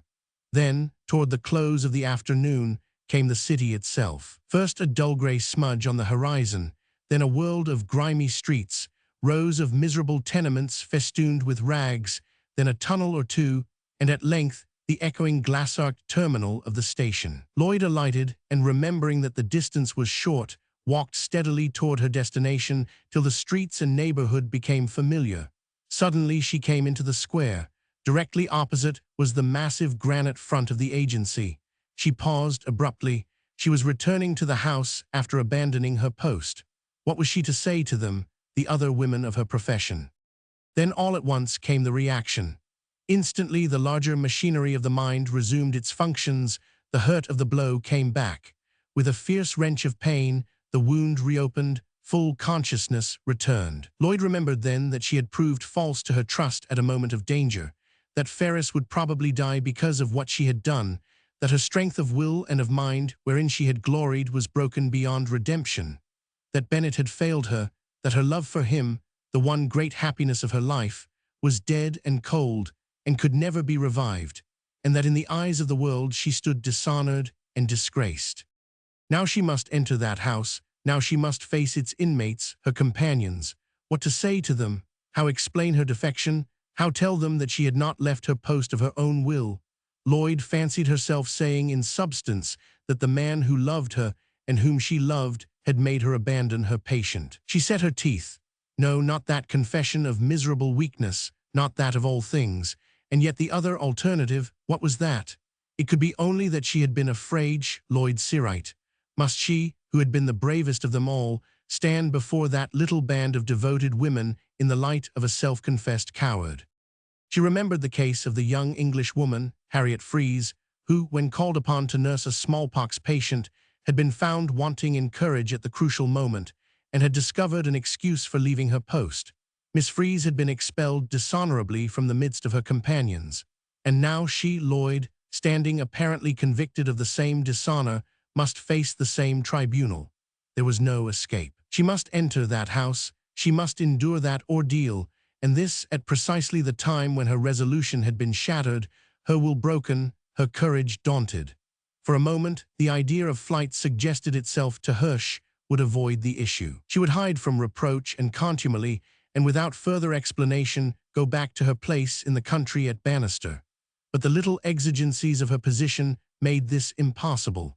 Besides her nurse's bag, her satchel was the only baggage she had at that moment, and she knew that there was but little money in her purse.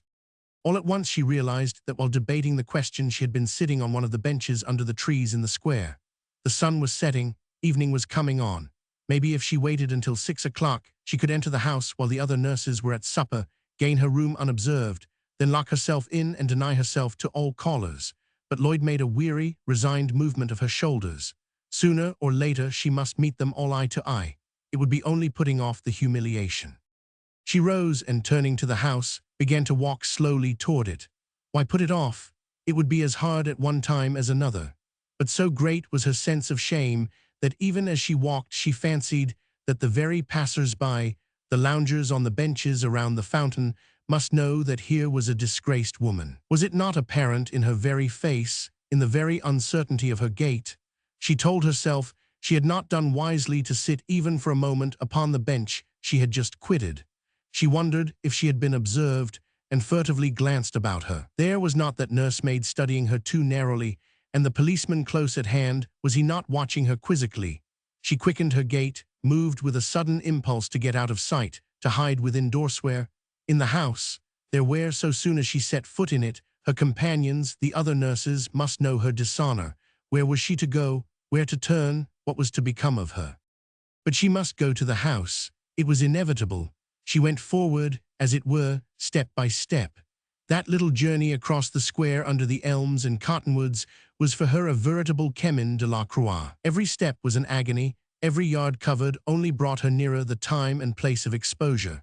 It was all the more humiliating because she knew that her impelling motive was not one of duty. There was nothing lofty in the matter, nothing self-sacrificing. She went back because she had to go back. Little material necessities, almost ludicrous in their pettiness, forced her on. As she came nearer, she looked cautiously at the windows of the agency. Who would be the first to note her homecoming? Would it be Miss Douglas, or Esther Thielman, or Miss Burgeon, the superintendent nurse? What would first be said to her? With what words would she respond? Then how the news of the betrayal of her trust would flash from room to room, how it would be discussed, how condemned, how deplored. Not one of the nurses of that little band but would not feel herself hurt by what she had done, what she had been forced to do, and the news of her failure would spread to all her acquaintances and friends throughout the city. Dr. Street would know it. Every physician to whom she had hitherto been so welcome an aid would know it. In all the hospitals, it would be a 9 days' gossip. Campbell would hear of it, and Hattie.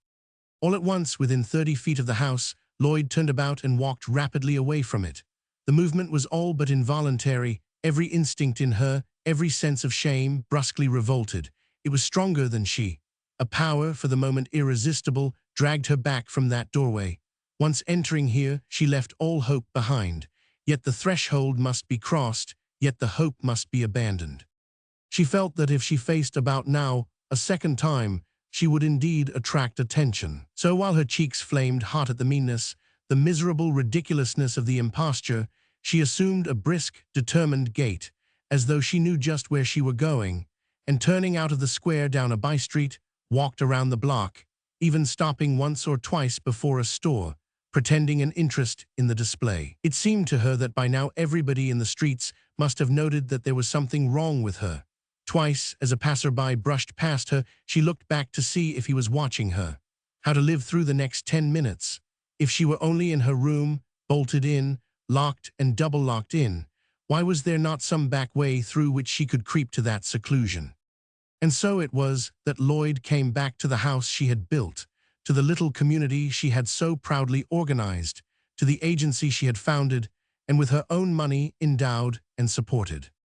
At last she found herself at the bottom of the steps, her foot upon the lowest one, her hand clasping the heavy bronze rail. There was no going back now. She went up and pushed the button of the electric bell, and then, the step once taken, the irrevocable once dared, something like the calmness of resignation came to her. There was no help for it. Now for the ordeal. Roni opened the door for her with a cheery welcome. Lloyd was dimly conscious that the girl said something about her mail, and that she was just in time for supper. But the hall and stairway were deserted and empty, while from the dining room came a subdued murmur of conversation and the clink of dishes. The nurses were at supper, as Lloyd had hoped. The moment favored her, and she brushed by Roni and almost ran, panic-stricken and trembling, up the stairs. She gained the hall of the second floor. There was the door of her room standing ajar. With a little gasp of infinite relief, she hurried to it, entered, shut and locked and bolted it behind her, and casting her satchel and handbag from her, flung herself down upon the great couch and buried her head deep among the cushions.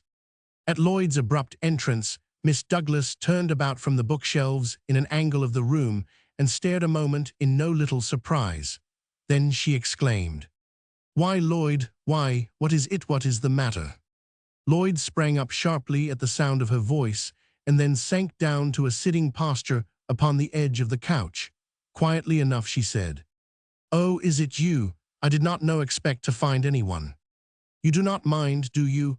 I just ran in to get a book, something to read. I have had a headache all day and did not go down to supper." Lloyd nodded. "Of course I do not mind," she said, a little wearily. "But tell me," continued the fever nurse, "whatever is the matter?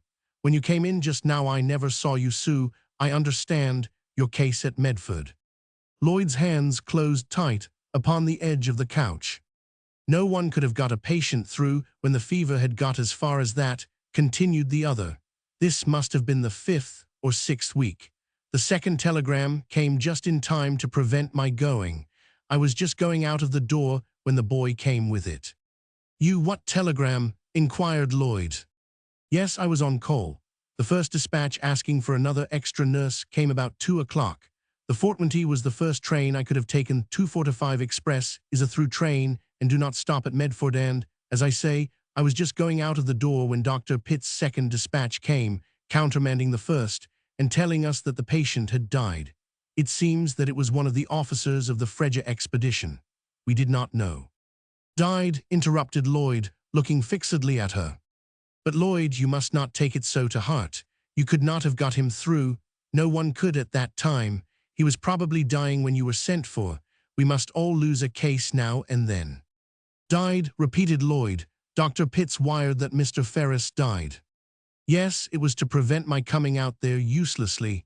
He must have sent the wire quite an hour before you left. It was very thoughtful of him." "He's dead," said Lloyd in a low, expressionless voice, looking vacantly about the room. "Mr. Ferris is dead." Then suddenly she put a fist to either temple, horror-struck, and for the moment shaken with hysteria from head to foot, her eyes widening with an expression almost of terror. "Dead," she cried. "Oh, it's horrible. Why did not could not I?" "I know just how you feel," answered Miss Douglas soothingly. "I am that way myself sometimes. It's not professional, I know, but when you have been successful in 2 or 3 bad cases, you think you can always win. And then when you lose the next case, you believe that somehow it must have been your fault, that, if you had been a little more careful at just that moment, or done a little different in that particular point, you might have saved your patient. But you, of all people, ought not to feel like that. If you could not have saved your case, nobody could. It was just because I had the case that it was lost." "Nonsense, Lloyd. Do not talk like that. You have not had enough sleep. Your nerves have been overstrained. You are worn out and a little hysterical and morbid.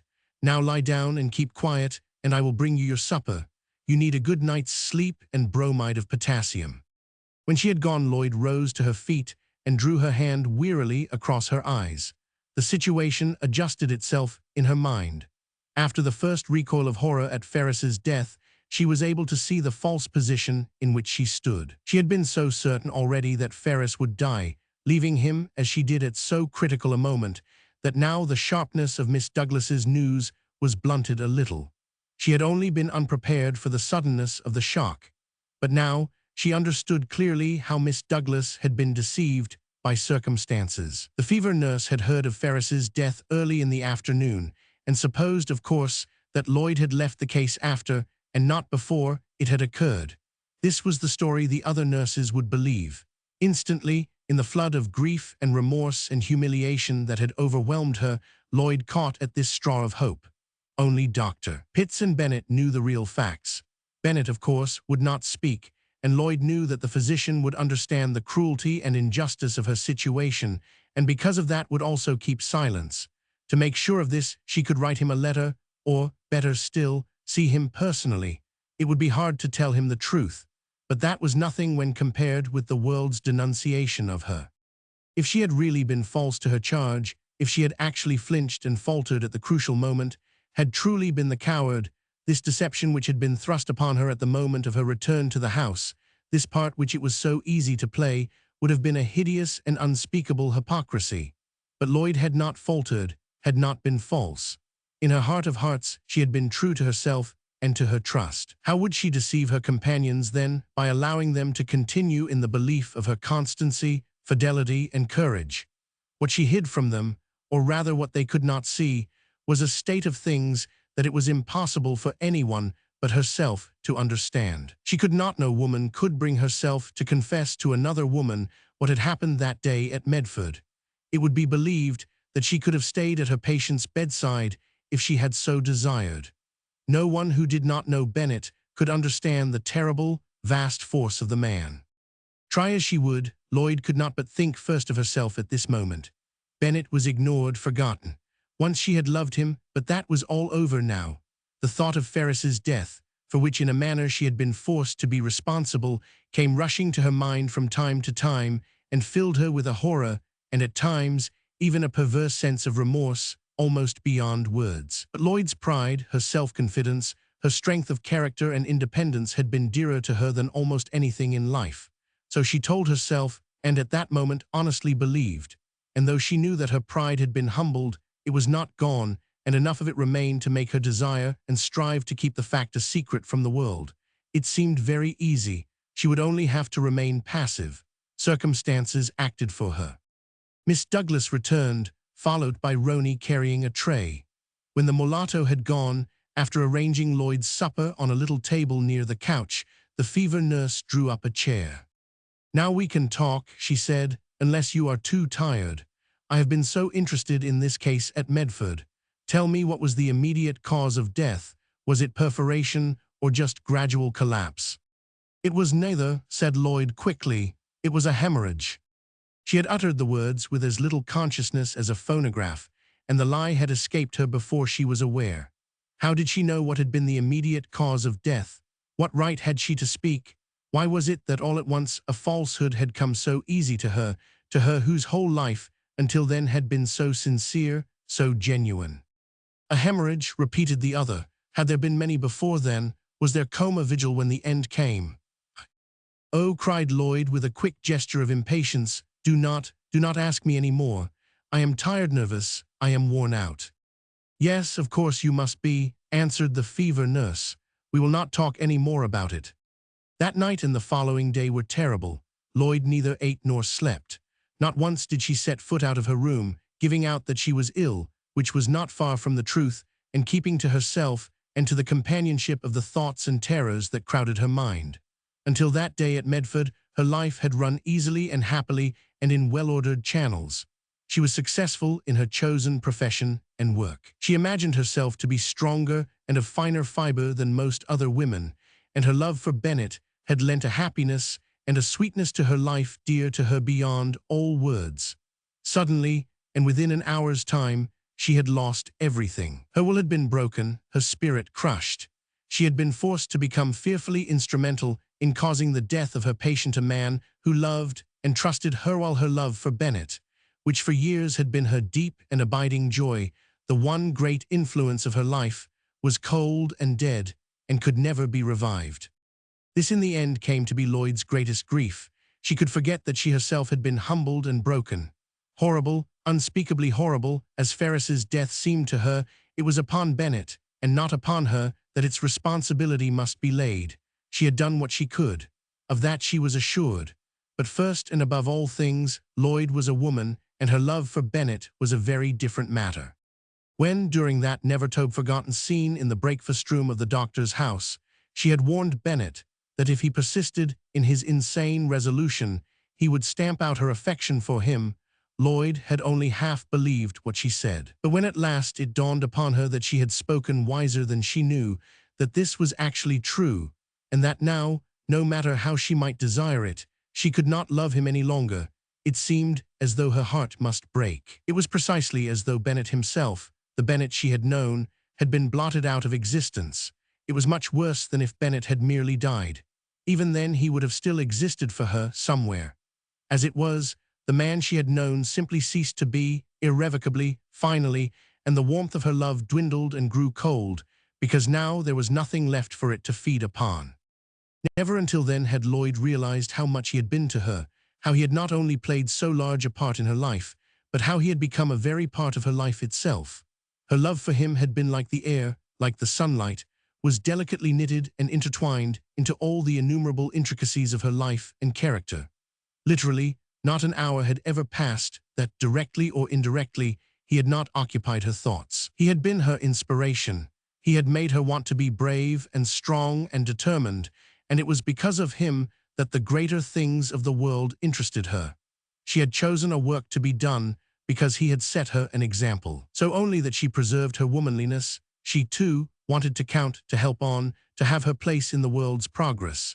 In reality, all her ambitions and hopes had been looking toward one end only, that she might be his equal, that he might find in her a companion and a confidant, one who could share his enthusiasms and understand his vast projects and great aims. And how had he treated her when at last opportunity had been given her to play her part, to be courageous and strong, to prevail against great odds, while he stood by to see? He had ignored and misunderstood, and tossed aside as childish and absurd that which she had been building up for years. Instead of appreciating her heroism, he had forced her to become a coward in the eyes of the world. She had hoped to be his equal, and he had treated her as a schoolgirl. It had all been a mistake. She was not, and could not be the woman she had hoped. He was not, and never had been the man she had imagined. They had nothing in common. But it was not easy to give Bennett up, to let him pass out of her life. She wanted to love him yet. With all her heart and strength, in spite of everything woman that she was, she had come to that in spite of everything she wanted to love him. Though he had broken her will, thwarted her ambitions, ignored her cherished hopes, misunderstood and mistaken her, yet if she could, Lloyd would yet have loved him even for the very fact that he had been stronger than she. Again and again, she tried to awaken this dead affection, to call back this vanished love. She tried to remember the Bennett she had known. She told herself that he loved her, that he had said that the great things he had been done only with an eye to her approval, that she had been his inspiration no less than he had been hers, that he had fought his way back, not only to life, but to her. She thought of all he had suffered, of the hardships and privations beyond her imagination to conceive that he had undergone. She tried to recall the infinite joy of that night, when the news of his safe return had come to her.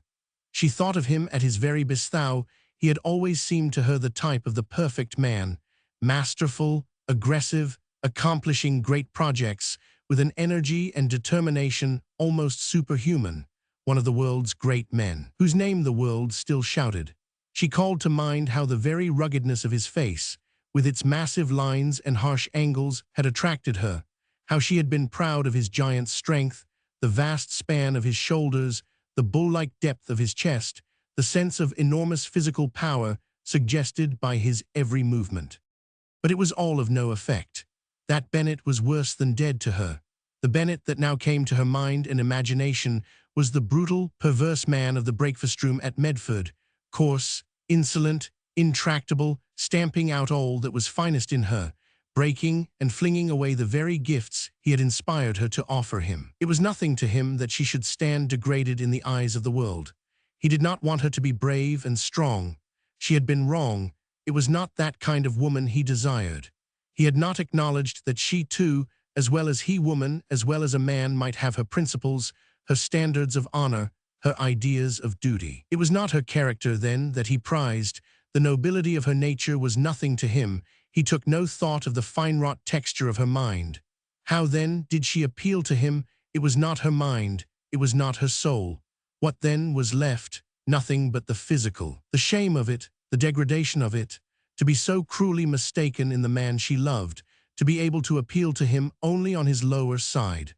Lloyd clasped her hands over her eyes, shutting her teeth hard against a cry of grief and pain and impotent anger. No, no, now it was irrevocable. Now her eyes were opened. The Bennett she had known and loved had been merely a creature of her own imagining. The real man had suddenly discovered himself, and this man, in spite of herself, she hated as a victim hates its tyrant. But her grief for her vanished happiness that this love, however mistaken, had brought into her life was pitiful. Lloyd could not think of it without the choke coming to her throat and the tears brimming her dull blue eyes, while at times a veritable paroxysm of sorrow seized upon her and flung her at full length upon her couch, her face buried and her whole body shaken with stifled sobs. It was gone, and could never be called back. What was there now left to her to live for? Why continue her profession? Why go on with the work? What pleasure now in striving and overcoming? Where now was the exhilaration of battle with the enemy, even supposing she yet had the strength to continue the fight? Who was there now to please, to approve, to encourage? To what end the days of grave responsibilities, the long, still nights of vigil?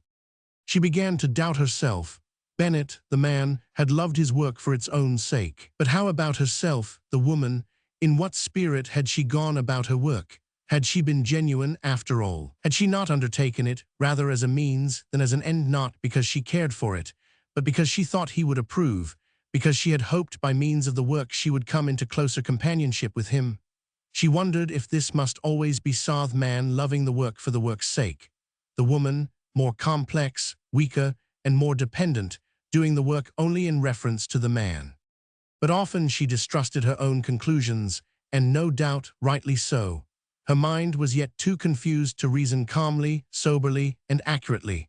Her distress was yet too keen, too poignant to permit her to be logical. At one time she was almost ready to admit that she had misjudged Bennett, that though he had acted cruelly and unjustly, he had done what he thought was best. His sacrifice of Ferris was sufficient guarantee of his sincerity, but this mistrust of herself did not affect her feeling toward him. There were moments when she condoned his offense. There was never an instant she did not hate him. And this sentiment of hatred itself, independent of and apart from its object, was distasteful and foreign to her. Never in her life had Lloyd hated anyone before. To be kind, to be gentle, to be womanly was her second nature, and kindness, gentleness, and womanliness were qualities that her profession only intensified and deepened. This newcomer in her heart, this fierce, evil visitor that goaded her and pricked and harried her from day to day and throughout so many waking nights, that roused the unwanted flash in her eye and drove the hot, angry blood to her smooth, white forehead and knotted her leveled brows to a dark and lowering frown, had entered her life and being unsought for and undesired. It did not belong to her world, yet there it sat on its usurped throne, deformed and hideous, driving out all tenderness and compunction, ruling her with a rod of iron, hardening her, embittering her, and belittling her, making a mockery of all sweetness, fleering at nobility and magnanimity, lowering the queen to the level of the fishwife. When the first shock of the catastrophe had spent its strength, and Lloyd perforce must turn again to the life she had to live, groping for its scattered, tangled ends, piecing together again, as best she might, its broken fragments, she set herself honestly to drive this hatred from her heart. If she could not love Bennett, at least she need not hate him. She was moved to this by no feeling of concern for Bennett. It was not a consideration that she owed to him, but something rather that was due to herself. Yet, try as she would, the hatred still remained. She could not put it from her. Hurt her and contaminate her as it did, in spite of all her best efforts, in spite of her very prayers, the evil thing abode with her, deep-rooted, strong, malignant. She saw that in the end she would continue in her profession, but she believed that she could not go on with it consistently, based as it was upon sympathy and love and kindness, while a firm-seated, active hatred dwelt with her, harassing her at every moment and perverting each good impulse and each unselfish desire. It was an ally of the very enemy she would be called upon to fight, a traitor that at any moment might open the gates to his triumphant entry. But was this his only ally? Was this the only false and ugly invader that had taken advantage of her shattered defense? Had the unwelcome visitor entered her heart alone?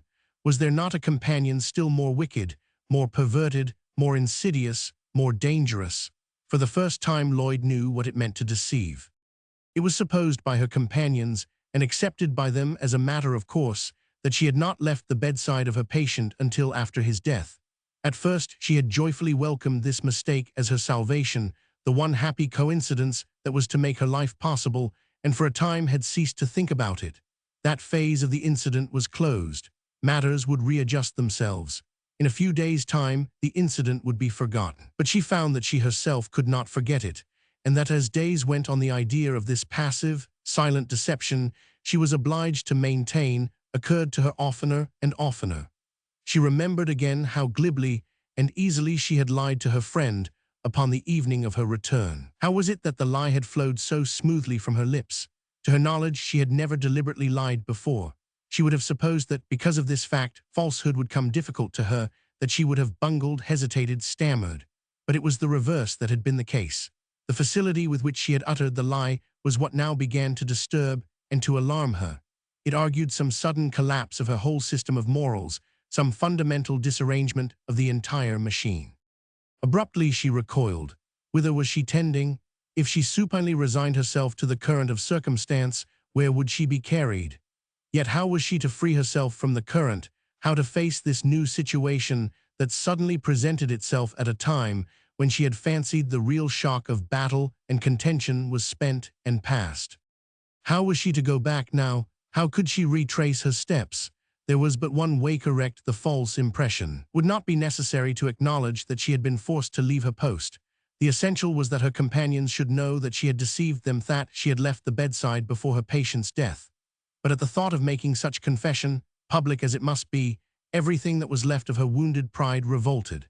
She who had been so firm, she who had held so tenaciously to her principles, she who had posed before them as an example of devotion and courage, could not bring herself to that.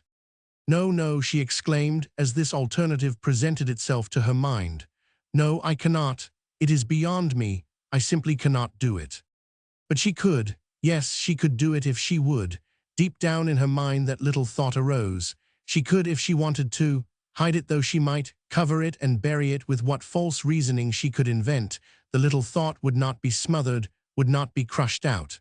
Well then, she would not. Was it not her chance? Was not this deception which others and not herself had created, her opportunity to recover herself, to live down what had been done, what she had been forced to do? Rather, absolute right was never to be attained. Was not life to be considered, rather in the light of a compromise between good and evil? To do what one could under the circumstances, was not that the golden mean? But she ought, and quick, another little thought sprang up in the deeper recesses of her mind and took its place beside the other. It was right that she should be true. She ought to do the right. Argument, the pleas of weakness, the demands of expediency, the plausibility of compromise were all of no avail. The idea I ought persisted and persisted and persisted. She could and she ought. There was no excuse for her, and no sooner had she thrust aside the shifty mass of sophistries under which she had striven to conceal them, no sooner had she let in the light, than these two conceptions of duty and will began suddenly to grow. But what was she to gain? What would be the result of such a course as her conscience demanded she should adopt? It was inevitable that she would be misunderstood, cruelly misjudged. What action would her confession entail? She could not say, but results did not matter. What she was to gain or lose did not matter. Around her and before her all was dark and vague and terrible. If she was to escape, there was but one thing to do. Suddenly her own words came back to her. All we can do is to hold to what we know is right, and trust that everything will come well in the end. She knew what was right, and she had the strength to hold to it. Then all at once there came to Lloyd a grand, breathless sense of uplifting, almost a transfiguration. She felt herself carried high above the sphere of little things, the region of petty considerations. What did she care for consequences? What mattered to her the unjust condemnation of her world, if only she remained true to herself, if only she did right? What did she care for what she gained? It was no longer a question of gain or loss, it was a question of being true and strong and brave. The conflict of that day at Medford, between the man's power and the woman's resistance, had been cruel. The crisis had been intense, and though she had been conquered then, had it, after all, been beyond recall? No, she was not conquered. No, she was not subdued. Her will had not been broken, her courage had not been daunted, her strength had not been weakened. Here was the greater fight, here was the higher test, here was the ultimate, supreme crisis of all, and here, at last, come what might, she would not fail. As soon as Lloyd reached this conclusion, she set about carrying her resolution into effect. If I do not do it now while I am strong, she told herself, if I wait, I never will do it. Perhaps there was yet a touch of the hysterical in her actions even then. The jangled feminine nerves were yet vibrating far above their normal pitch. She was overwrought and oversensitive, for just as a fanatic rushes eagerly upon the fire and the steel, preferring the more exquisite torture, so Lloyd sought out the more painful situation, the more trying ordeal, the line of action that called for the greatest fortitude, the most unflinching courage. She chose to make known her real position, to correct the false impression at a time when all the nurses of the house should be together. This would be at supper time. Since her return from Medford, Lloyd had shut herself away from the other inmates of the house and had taken her meals in her room. With the exception of Miss Douglas and the superintendent nurse, no one had seen her. She had passed her time lying at full length upon her couch, her hands clasped behind her head, or pacing the floor, or gazing listlessly out of her windows, while her thoughts raced at a gallop through her mind. Now, however, she bestirred herself. She had arrived at her final decision early in the afternoon of the third day after her return, and at once she resolved that she would endure the ordeal that very evening. She passed the intervening time, singularly enough, in very carefully setting her room to rights, adjusting and readjusting the few ornaments on the mantel-shelf and walls, winding the clock that struck ship's bells instead of the hours, and minutely sorting the letters and papers in her desk. It was the same as if she were going upon a long journey or were preparing for a great sickness. Toward 4 o'clock, Miss Douglas, looking in to ask how she did, found her before her mirror carefully combing and arranging her great bands and braids of dark-red hair. The fever nurse declared that she was immensely improved in appearance and asked at once if she was not feeling better. "Yes," answered Lloyd, "very much better," adding, "I shall be down to supper tonight." For some reason that she could not explain, Lloyd took unusual pains with her toilet, debating long over each detail of dress and ornament. At length, toward 5 o'clock, she was ready and sat down by her window, a book in her lap, to await the announcement of supper as the condemned await the summons to execution. Her plan was to delay her appearance in the dining-room until she was sure that everybody was present. Then she would go down, and standing there before them all, say what she had to say, state the few bald facts of the case, without excuse or palliation, and leave them to draw the one inevitable conclusion. But this final hour of waiting was a long agony for Lloyd. Her moods changed with every moment. The action she contemplated presented itself to her mind in a multitude of varying lights. At one time she quivered with the apprehension of it, as though at the slow approach of hot irons. At another, she could see no reason for being greatly concerned over the matter. Did the whole affair amount to so much, after all? Her companions would, of their own accord, make excuses for her. Risking one's life in the case of a virulent, contagious disease was no small matter. No one could be blamed for leaving such a case. At one moment Lloyd's idea of public confession seemed to her little less than sublime, at another, almost ridiculous. But she remembered the case of Harriet Freeze, who had been unable to resist the quiet, unexpressed force of opinion of her fellow-workers. It would be strange if Lloyd should find herself driven from the very house she had built. The hour before supper time seemed interminable. The quarter passed, then the half, then the three-quarters. Lloyd imagined she began to detect a faint odor of the kitchen in the air. Suddenly, the remaining minutes of the hour began to be stricken from the dial of her clock with bewildering rapidity. From the drawing-room immediately below came the sounds of the piano. That was Esther Thielman, no doubt, playing one of her interminable Polish compositions. All at once the piano stopped, and with a quick sinking of the heart, Lloyd heard the sliding doors separating the drawing-room from the dining-room roll back. Miss Douglas and another one of the nurses, Miss Truslow, a young girl, a newcomer in the house, came out of the former's room and went downstairs, discussing the merits of burlap as preferable to wallpaper. Lloyd even heard Miss Truslow remark, "Yes, that's very true, but if it is not sized, it will wrinkle in damp weather." Roni came to Lloyd's door and knocked, and without waiting for a reply, said, "Dinner's served, Miss Seawright," and Lloyd heard her make the same announcement at Miss Burgeon's room farther down the hall. One by one Lloyd heard the others go downstairs. The rooms and hallways on the second floor fell quiet. A faint, subdued murmur of talk came to her ears in the direction of the dining-room. Lloyd waited for 5, for 10, for 15 minutes.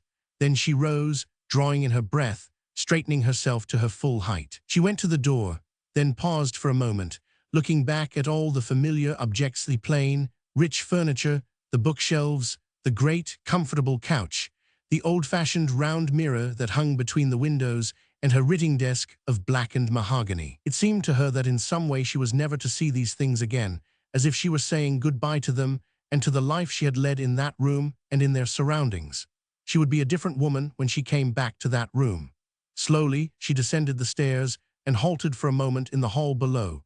It was not too late to turn back even now. She could hear her companions at their supper very plainly and could distinguish Esther Thielman's laugh as she exclaimed, "Why, of course, that's the very thing I mean." It was a strange surprise that Lloyd had in store for them all. Her heart began to beat heavy and thick. Could she even find her voice to speak when the time came? Would it not be better to put it off, to think over the whole matter again between now and tomorrow morning, but she moved her head impatiently. No, she would not turn back. She found that the sliding doors in the drawing room had been closed, and so went to the door that opened into the dining room from the hall itself. It stood ajar. Lloyd pushed it open, entered, and closing the door behind her, stood there leaning against it. The table was almost full.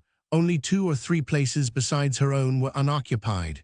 There was Miss Burgeon at the head, the fever nurse, Miss Douglas, at her right, and lower down, Lloyd saw Esther Thielman, Delia Craig, just back from a surgical case of Dr. Street's Miss Page, the oldest and most experienced nurse of them all, Gilbertson, whom everyone called by her last name, Miss Ives and Alina Bogart, who had both taken doctor's degrees and could have practiced if they had desired, Miss Wentworth, who had served an apprenticeship in a missionary hospital in Armenia and had known Clara Barton, and last of all, the newcomer, Miss Truslow, very young and very pretty, who had never yet had a case, and upon whose diploma the ink was hardly dry.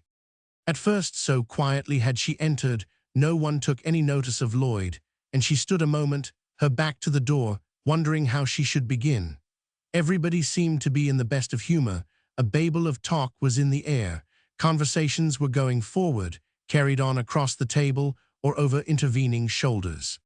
Why, of course, do not you see, that's the very thing I meant. I think you can get that already sized, though, and with a stencil figure if you want it. Really, it's very interesting. The first part is stupid, but she has some very good ideas. Yes, at Vanoni's, but we get a reduction, you know. And oh, listen, this is too funny. She turned around and said, very prim and stiff, no, indeed, I am too old a woman. Funny, if I think of that on my deathbed I shall laugh. And so that settled it. How could I go on after that? Must you tack it on? The walls are so hard. Let Roni do it, she knows. Oh, here's the invalid. Oh, why, it's Lloyd. We are so glad you are able to come down. But when they had done exclaiming over her reappearance among them, Lloyd still remained as she was, her back against the door, standing very straight, her hands at her side. She did not immediately reply. Heads were turned in her direction. The talk fell away by rapid degrees as they began to notice the paleness of her face and the strange, firm set of her mouth. Sit down, Lloyd, said Miss Burgeon. Do not stand. You are not very well yet. I will have Roni bring you a glass of sherry. There was a silence, then at length. No, said Lloyd quietly. I do not want any sherry. I do not want any supper. I came down to tell you that you are all wrong in thinking I did what I could with my typhoid case at Medford. You think I left only after the patient had died. I did not. I left before. There was a crisis of some kind.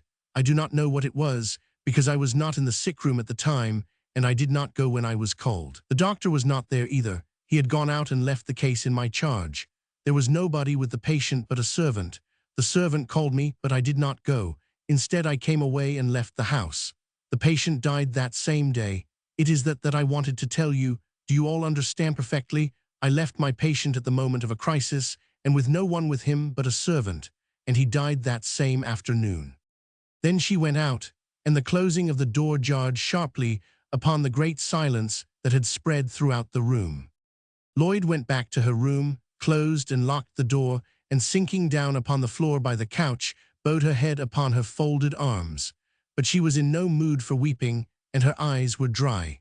She was conscious chiefly that she had taken an irrevocable step, that her head had begun to ache. There was no exhilaration in her mind now. She did not feel any of the satisfaction of attainment after struggle, of triumph after victory. More than once she even questioned herself if, after all, her confession had been necessary. But now she was weary unto death of the whole wretched business. Now she only knew that her head was aching fiercely. She did not care either to look into the past or forward into the future. The present occupied her. For the present her head was aching. But before Lloyd went to bed that night, Miss Burgeon knew the whole truth as to what had happened at Dr. Pitt's house.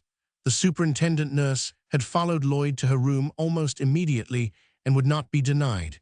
She knew very well that Lloyd Searight had never left a dying patient of her own volition. Intuitively she guessed at something hidden. Lloyd, she said decisively, do not ask me to believe that you went of your own free will. Tell me just what happened. Why did you go?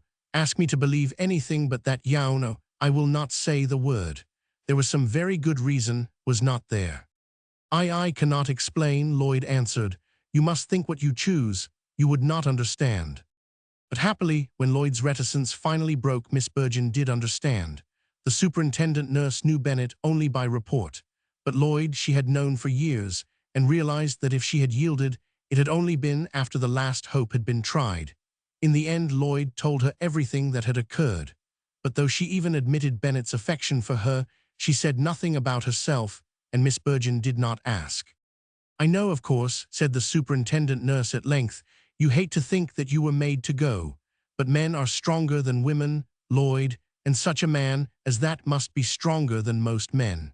You are not to blame because you left the case, and you are certainly not to blame for Mr. Ferris's death. Now I shall give it out here in the house that you had a very good reason for leaving your case, and that while we cannot explain it any more particularly, I have had a talk with you and know all about it, and am perfectly satisfied. Then I shall go out to Medford and see Dr. Pitts. It would be best, she added, for Lloyd had made a gesture of feeble dissent. He must understand perfectly, and we need not be afraid of any talk about the matter at all. What has happened in the profession, and I do not believe it will go any further. Lloyd returned to Bannister toward the end of the week. How long she would remain she did not know, but for the present the association of the other nurses was more than she was able to bear. Later, when the affair had become something of an old story, she would return, resuming her work as though nothing had happened. Hattie met her at the railway station with the phaeton and the ponies. She was radiant with delight at the prospect of having Lloyd all to herself for an indefinite period of time. "And you did not get sick, after all?" she exclaimed, clasping her hands. "Was your patient as sick as I was? Were not his parents glad that you made him well again?" Lloyd put her hand over the little girl's mouth. "Let us not talk any shop, Hattie," she said, trying to smile.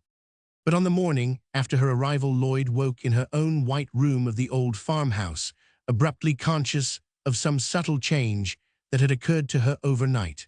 For the first time since the scene in the breakfast room at Medford, she was aware of a certain calmness that had come to her. Perhaps she had at last begun to feel the good effects of the trial by fire which she had voluntarily undergone, know a certain happiness that now there was no longer any deceit in her heart.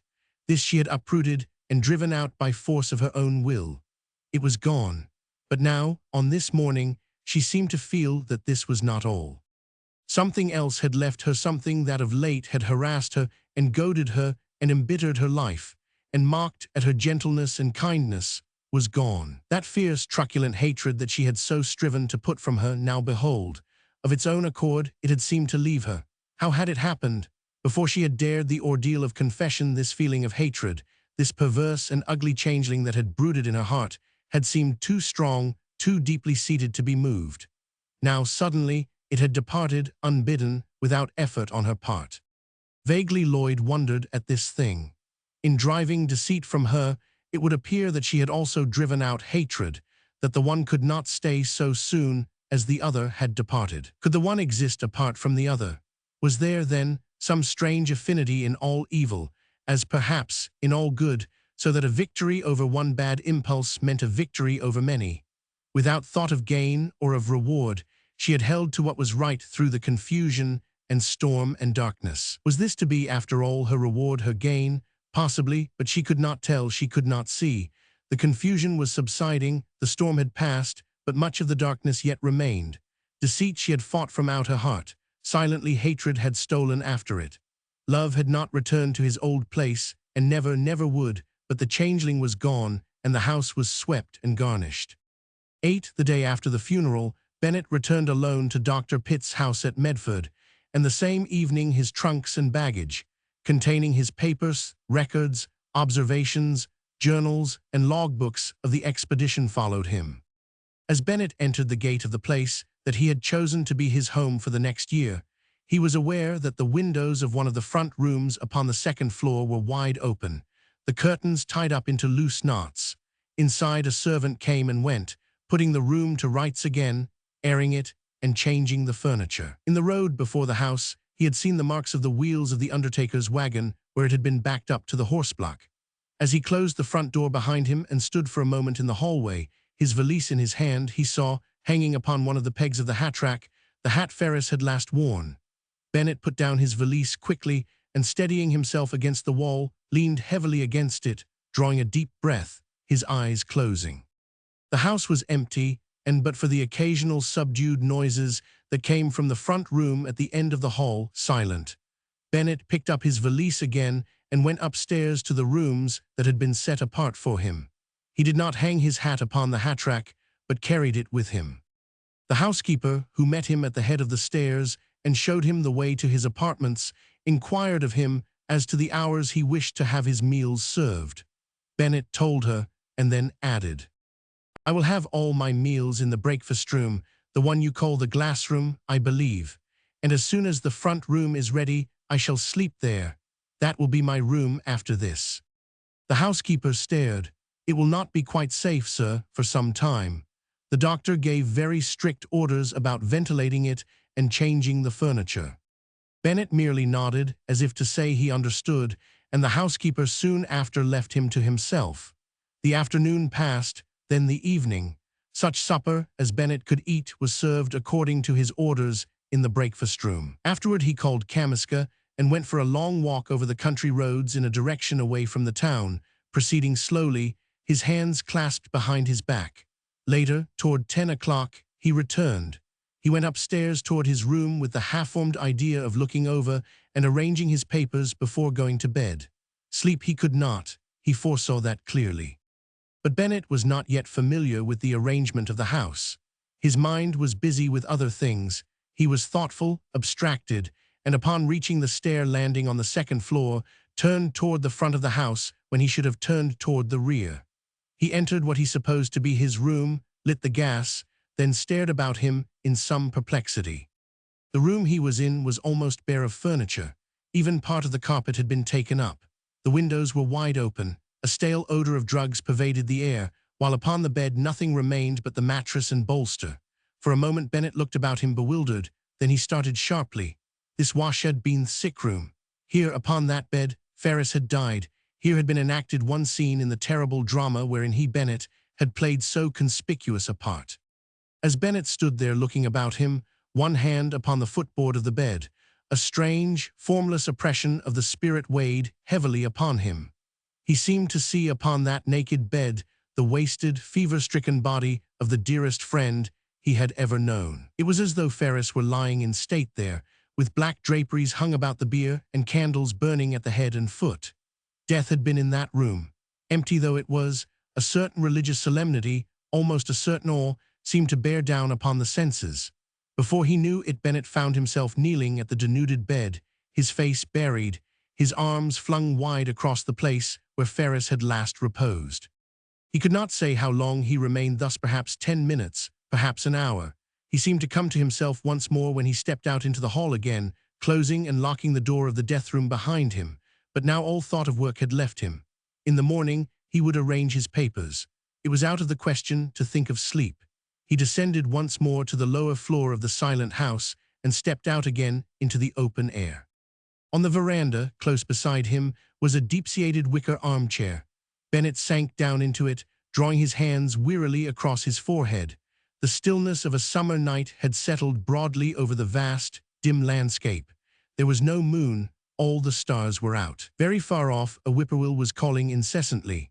Once or twice, from the little orchard close at hand, an apple dropped with a faint rustle of leaves and a muffled, velvety impact upon the turf. Kamiska, wide awake, sat motionless upon her haunches on the steps, looking off into the night, cocking an ear to every faintest sound. Well, Ferris was dead, and he, Bennett, was responsible. His friend, the man whom most he loved, was dead. The splendid fight he had made for his life during that ferocious struggle with the ice had been all of no effect. Without a murmur, without one complaint, he had borne starvation, the bitter Arctic cold, privation beyond words, the torture of the frost that had gnawed away his hands, the blinding fury of the snow and wind, the unceasing and incredible toil with sledge and packall, the terrible hardship of an unsuccessful attempt to reach the pole, only to die miserably in his bed, alone, abandoned by the man and woman whom, of all people of the world, he had most loved and trusted. And he, Bennett, had been to blame. Was Ferris conscious during that last moment? Did he know? Would he sometime, somewhere know? It could not be said. Forever that must remain a mystery.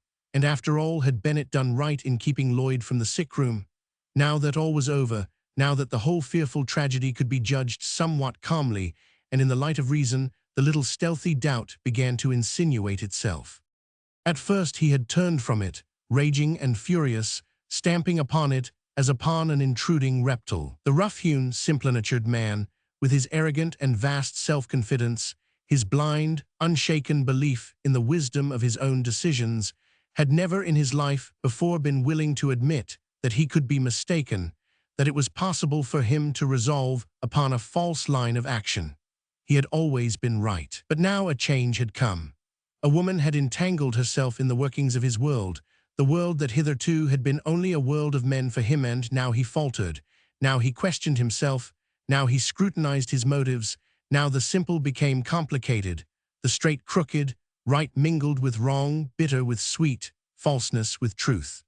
He who had faith in himself to remove mountains, he who could drive his fellow men as a herder drives his sheep, he who had forced the vast grip of the ice, had, with a battering ram's force, crushed his way through those terrible walls, shattered and breached and broken down the barriers. Now in this situation involving a woman had he failed, had he weakened, and bigger, stronger, and more persistently doubt intruded itself into his mind. Hitherto Bennett's only salvation from absolute despair had been the firm consciousness of his own rectitude. In that lay his only comfort, his only hope, his one strong-built fabric of defense. If that was undermined, if that was eaten away, what was there left for him? Carefully, painfully, and with such minuteness as he could command, he went over the whole affair from beginning to end, forcing his unwilling mind so unaccustomed to such work to weigh each chance, to gauge each opportunity. If this were so, if that had been done, then would such results have followed? Suppose he had not interfered, suppose he had stood aside, would Lloyd have run such danger after all, and would Ferris at this time have been alive, and perhaps recovering? Had he, Bennett, been absolutely mad? Had he been blind and deaf to reason? Had he acted the part of a brutier, purblind, stupid, and unutterably selfish brute, thinking chiefly of himself, after all, crushing the woman who was so dear to him, sacrificing the life of the man he loved, blundering in there, besotted and ignorant, acting the bully's part, unnecessarily frightened, cowardly where he imagined himself brave, weak, contemptibly weak, where he imagined himself strong? Might it not have been avoided if he had been even merely reasonable, as in like case an ordinary man would have been? He, who prided himself upon the promptness and soundness of his judgment in great crises, had lost his head and all power of self-control in this greatest crisis of all. The doubt came back to him again and again. Trample it, stifle it, dash it from him as he would, each time it returned a little stronger, a little larger, a little more insistent. Perhaps, after all, he had made a mistake. Perhaps, after all, Lloyd ran no great danger. Perhaps, after all, Ferris might now have been alive. All at once Bennett seemed to be sure of this. Then it became terrible. Alone there, in the darkness, and in the night, Bennett went down into the pit. Abruptly he seemed to come to himself, to realize what he had done, as if rousing from a nightmare. Remorse, horror, self-reproach, the anguish of bereavement, the infinite regret of things that never were to be again, the bitterness of a vanished love, self-contempt too abject for expression, the heartbreaking grief of the dreadful might have been, one by one, he knew them all. One by one, like the slow accumulation of gigantic burdens, the consequences of his folly descended upon him, heavier, more intolerably, more inexorably fixed with every succeeding moment, while the light of truth and reason searched every corner of his mind, and his doubt grew and hardened into certainty.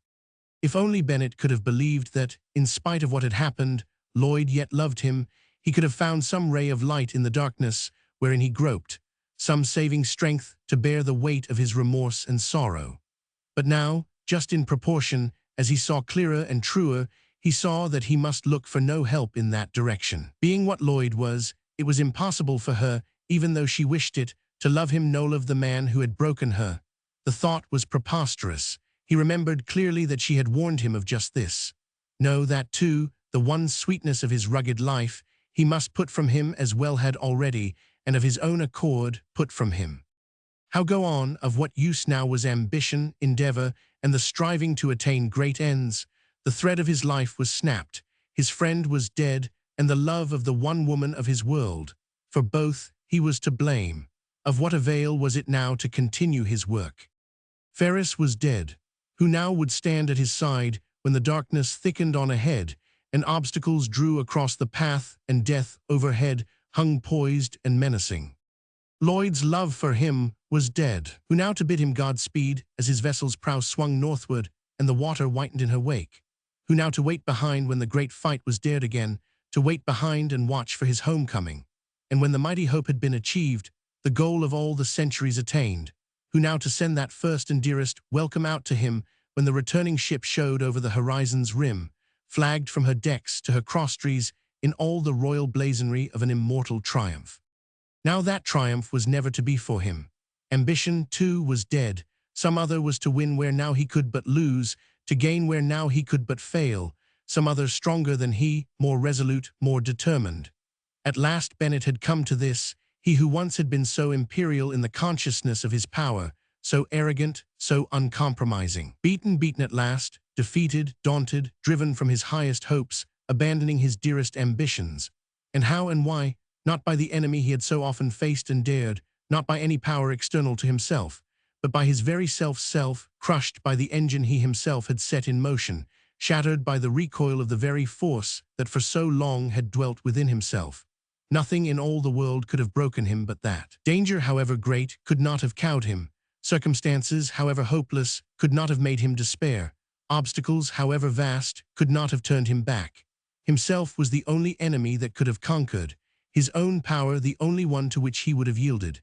And fate had so ordered it that this one enemy of all others, this one power of all others, had turned upon and rent him. The mystery of it, the terror of it. Why had he never known? How was it he had never guessed? What was this ruthless monster, this other self, that for so long had slept within his flesh, strong with his better strength, feeding and growing big with that he fancied was the best in him, that tricked him with his noblest emotions, love of a good woman, lured him to a moment of weakness, then suddenly, and without warning, leaped at his throat and struck him to the ground? He had committed one of those offenses which the law does not reach, but whose punishment is greater than any law can inflict. Retribution had been fearfully swift. His career, Ferris and Lloyd, ambition, friendship, and the love of a woman had been a trinity of dominant impulses in his life. Abruptly, almost in a single instant, he had lost them all, had thrown them away. He could never get them back. Bennett started sharply. What was this on his cheek? What was this that suddenly dimmed his eyes? Had it actually come to this? And this was he, Bennett, the same man who had commanded the Frege expedition? No, it was not the same man. That man was dead. He ground his teeth, shaken with the violence of emotions that seemed to be tearing his heart to pieces. Lost to him forever. Bennett bowed his head upon his folded arms. Through his clenched teeth, his words seemed almost wrenched from him, each word an agony. Dick, old man, you are gone from me, and it was I who did it. And Lloyd, she too, God help me. Then the tension snapped. The great, massive frame shook with grief from head to heel, and the harsh, angular face, with its salient jaw and hard, uncouth lines, was wet with the first tears he had ever known. He was roused at length by a sudden movement on the part of the dog. Kamiska had risen to her feet with a low growl. Then, as the gate latch clinked, she threw up her head and gave tongue to the night with all the force of her lungs. Bennett straightened up, thanking fortune that the night was dark, and looked about him. A figure was coming up the front walk, the gravel crunching underfoot. It was the figure of a man. At the foot of the steps of the veranda he paused, and as Bennett made a movement, turned in his direction and said, "Is this Dr. Pitt's house?" Bennett's reply was drowned in the clamor of the dog, but the other seemed to understand, for he answered, "I am looking for Mr. Ferris, Richard Ferris, of the Frege. They told me he was brought here." Kamiska stopped her barking, sniffed once or twice at the man's trouser legs, then, in brusque frenzy of delight, leaped against him, licking his hands, dancing about him on two legs, whining and yelping. Bennett came forward, and the man changed his position so that the light from the half-open front door shone upon his face. "Why, Adler," exclaimed Bennett, "well, where did you come from?" "Mr. Bennett," almost shouted the other, snatching off his cap. "It ain't really you, sir." His face beamed and radiated a joy little short of beatitude. The man was actually trembling with happiness. Words failed him, and as with a certain clumsy tenderness he clasped Bennett's hand in both his own, his old-time chief saw the tears in his eyes. "Oh, maybe I ain't glad to see you. Sir, I thought you had gone away. I did not know where I did not know as I was ever going to see you again." Kamiska herself had been no less tremulously glad to see Adler than was Adler to see Bennett.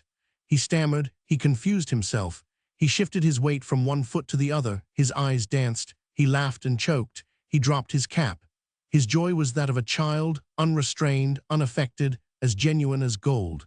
When they turned back to the veranda, he eagerly drew up Bennett's chair for him, his eyes never leaving his face. It was the quivering, inarticulate affection of a dog for its master, faithful, submissive, unquestioning, happy for hours over a chance look, a kind word, a touch of the hand. To Adler's mind, it would have been a privilege and an honor to have died for Bennett. Why, he was his chief, his king, his god, his master, who could do no wrong. Bennett could have slain him where he stood, and Adler would still have trusted him. Adler would not sit down until Bennett had twice ordered him to do so, and then he deposited himself in a nearby chair, in as uncomfortable a position as he could devise, allowing only the smallest fraction of his body to be supported as a mark of deference. He remained uncovered, and from time to time nervously saluted.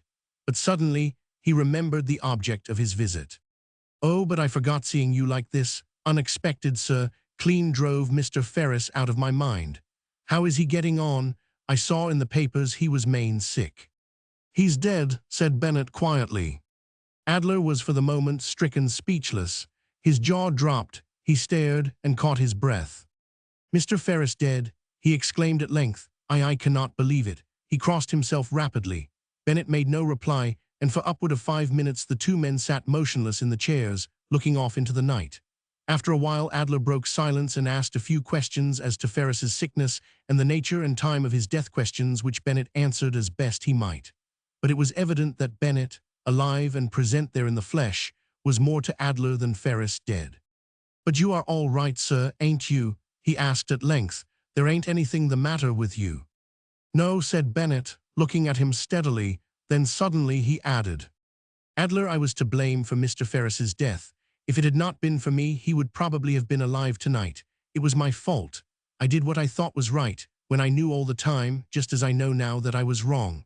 So, when anyone asks you about Mr. Ferris's death, you are to tell him just what you know about it. Understand? Through a mistake, I was responsible for his death. I shall not tell you more than that, but that much you ought to know." Adler looked at Bennett curiously and with infinite amazement. The order of his universe was breaking up about his ears. Bennett, the inscrutable, who performed his wonders in a mystery impenetrable to common eyes, who moved with his head in the clouds, behold, he was rendering account to him. Adler, the meanest of his subjects, the king, was condescending to the vassal, was admitting him to his confidence. And what was this thing he was saying, that he was responsible for Ferris's death? Adler did not understand. His wits could not adjust themselves to such information. Ferris was dead, but how was Bennett to blame? The king could do no wrong. Adler did not understand. No doubt Bennett was referring to something that had happened during the retreat over the ice, something that had to be done, and that in the end, and after all this lapse of time, had brought about Mr. Ferris's death. In any case, Bennett had done what was right. For that matter, he had been responsible for Macpherson's death, but what else had there been to do? Bennett had spoken as he did after a moment's rapid thinking. To Adler's questions as to the manner of the chief engineer's death, Bennett had at first given evasive replies, but a sudden sense of shame at being compelled to dissemble before a subordinate had lashed him across the face. True, he had made a mistake, a fearful, unspeakable mistake, but at least let him be man enough to face and to accept its consequences. It might not be necessary or even expedient to make acknowledgment of his folly in all quarters, but at that moment it seemed to him that his men, at least one of them who had been under the command of himself and his friend, had a right to be told the truth. It had been only 1 degree less distasteful to undeceive Adler than it had been to deceive him in the first place. Bennett was not the general to explain his actions to his men, but he had not hesitated a moment. However, Adler was full of another subject, and soon broke out with, "You know, sir, there's another expedition forming. I suppose you have heard an English one. They call it the Dwayne Parsons Expedition.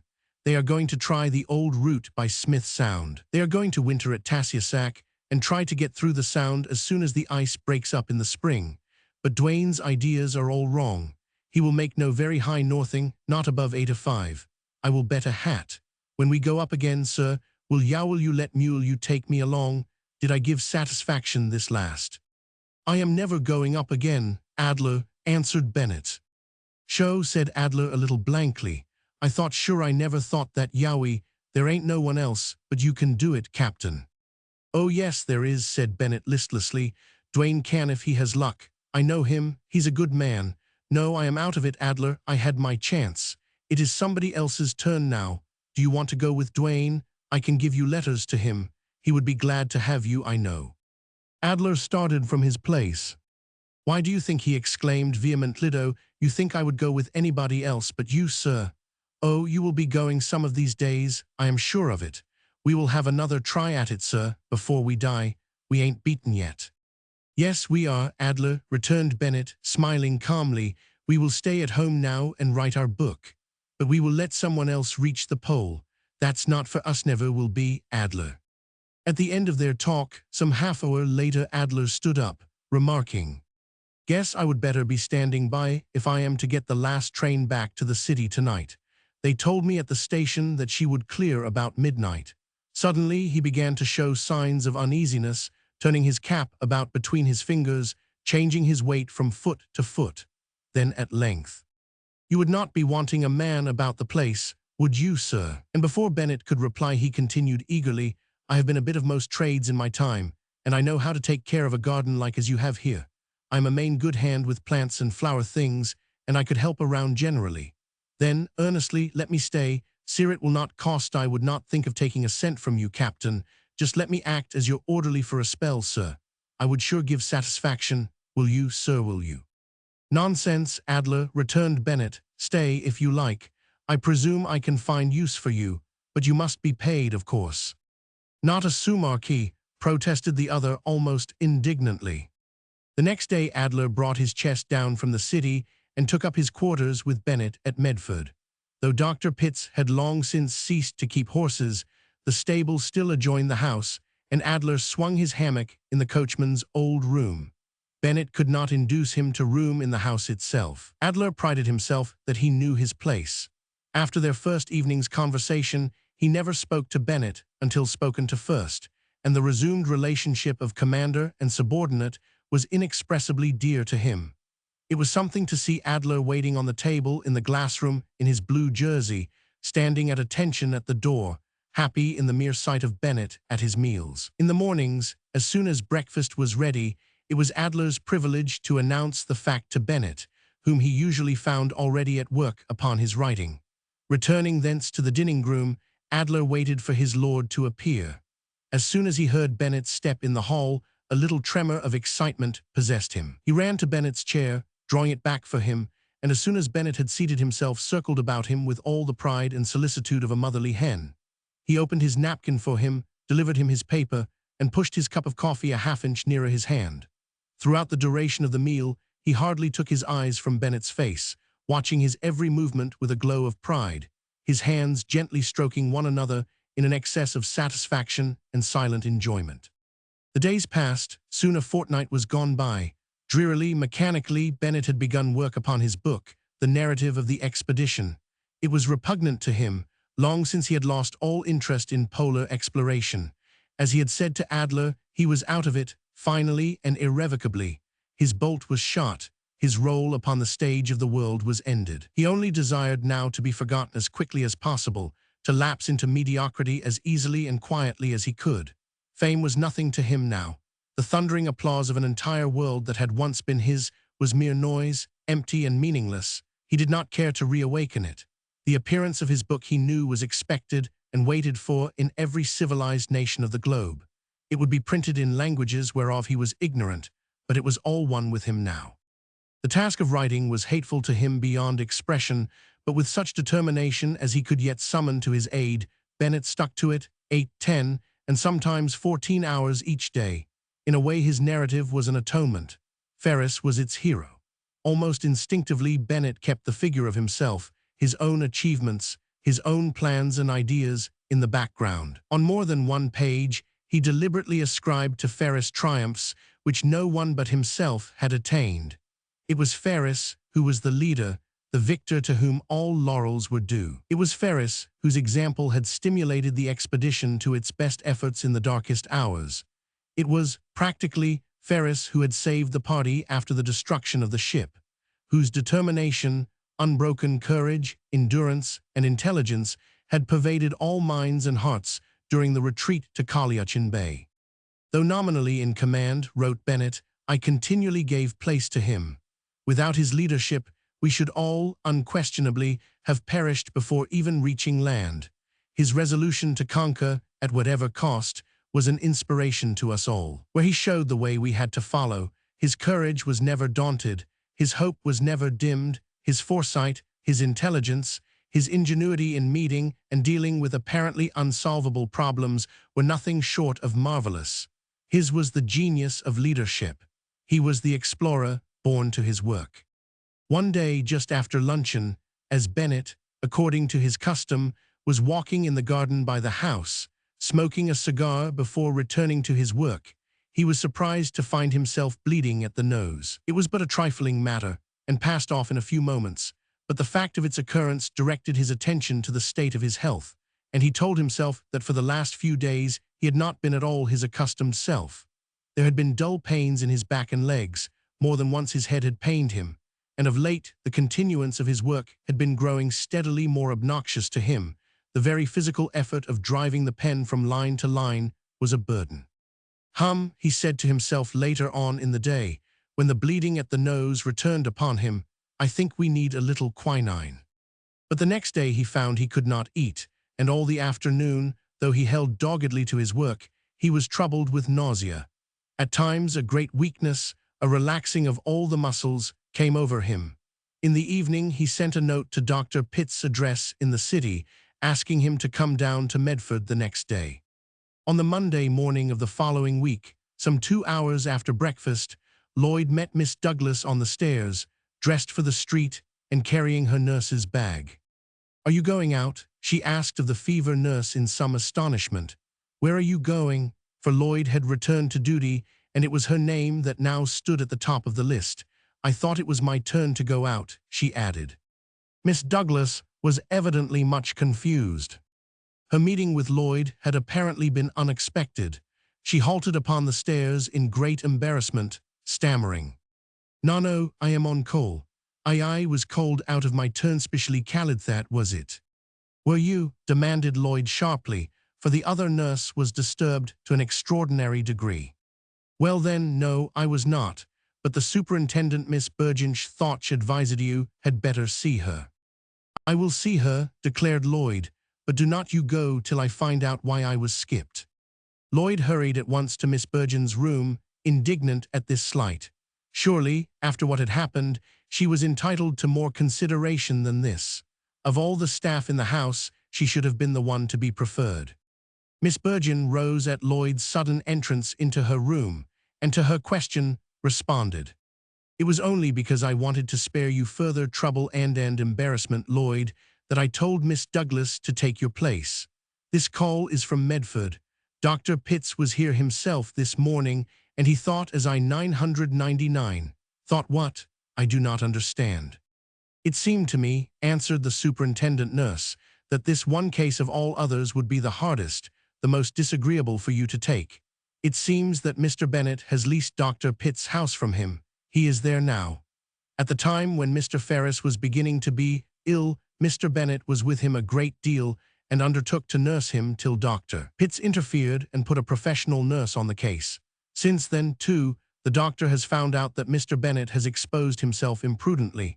At any rate, in some way he has contracted the same disease and is rather seriously ill with it. Dr. Pitts wants us to send him a nurse at once. It just happened that it was your turn, and I thought I had better skip your name and send Louise Douglas. Lloyd sank into a chair, her hands falling limply in her lap. A frown of perplexity gathered on her forehead, but suddenly she exclaimed, "I know that's all as it may be, but all the staff know that it is my turn to go. Everybody in the house knows who is on call. How will it be what will be thought when it is known that I have not gone in after my failing ansifter thisthi's other affair? No, I must go. I of all people must go, and just because it is a typhoid case like the other." "But Lloyd, how can you?" True, how could she? Her patient would be the same man who had humiliated her and broken her, had so cruelly misunderstood and wronged her, for whom all her love was dead. How could she face him again? Yet how refuse to take the case? How explain a second failure to her companions? Lloyd made a little movement of distress, clasping her hands together. How the complications followed fast upon each other.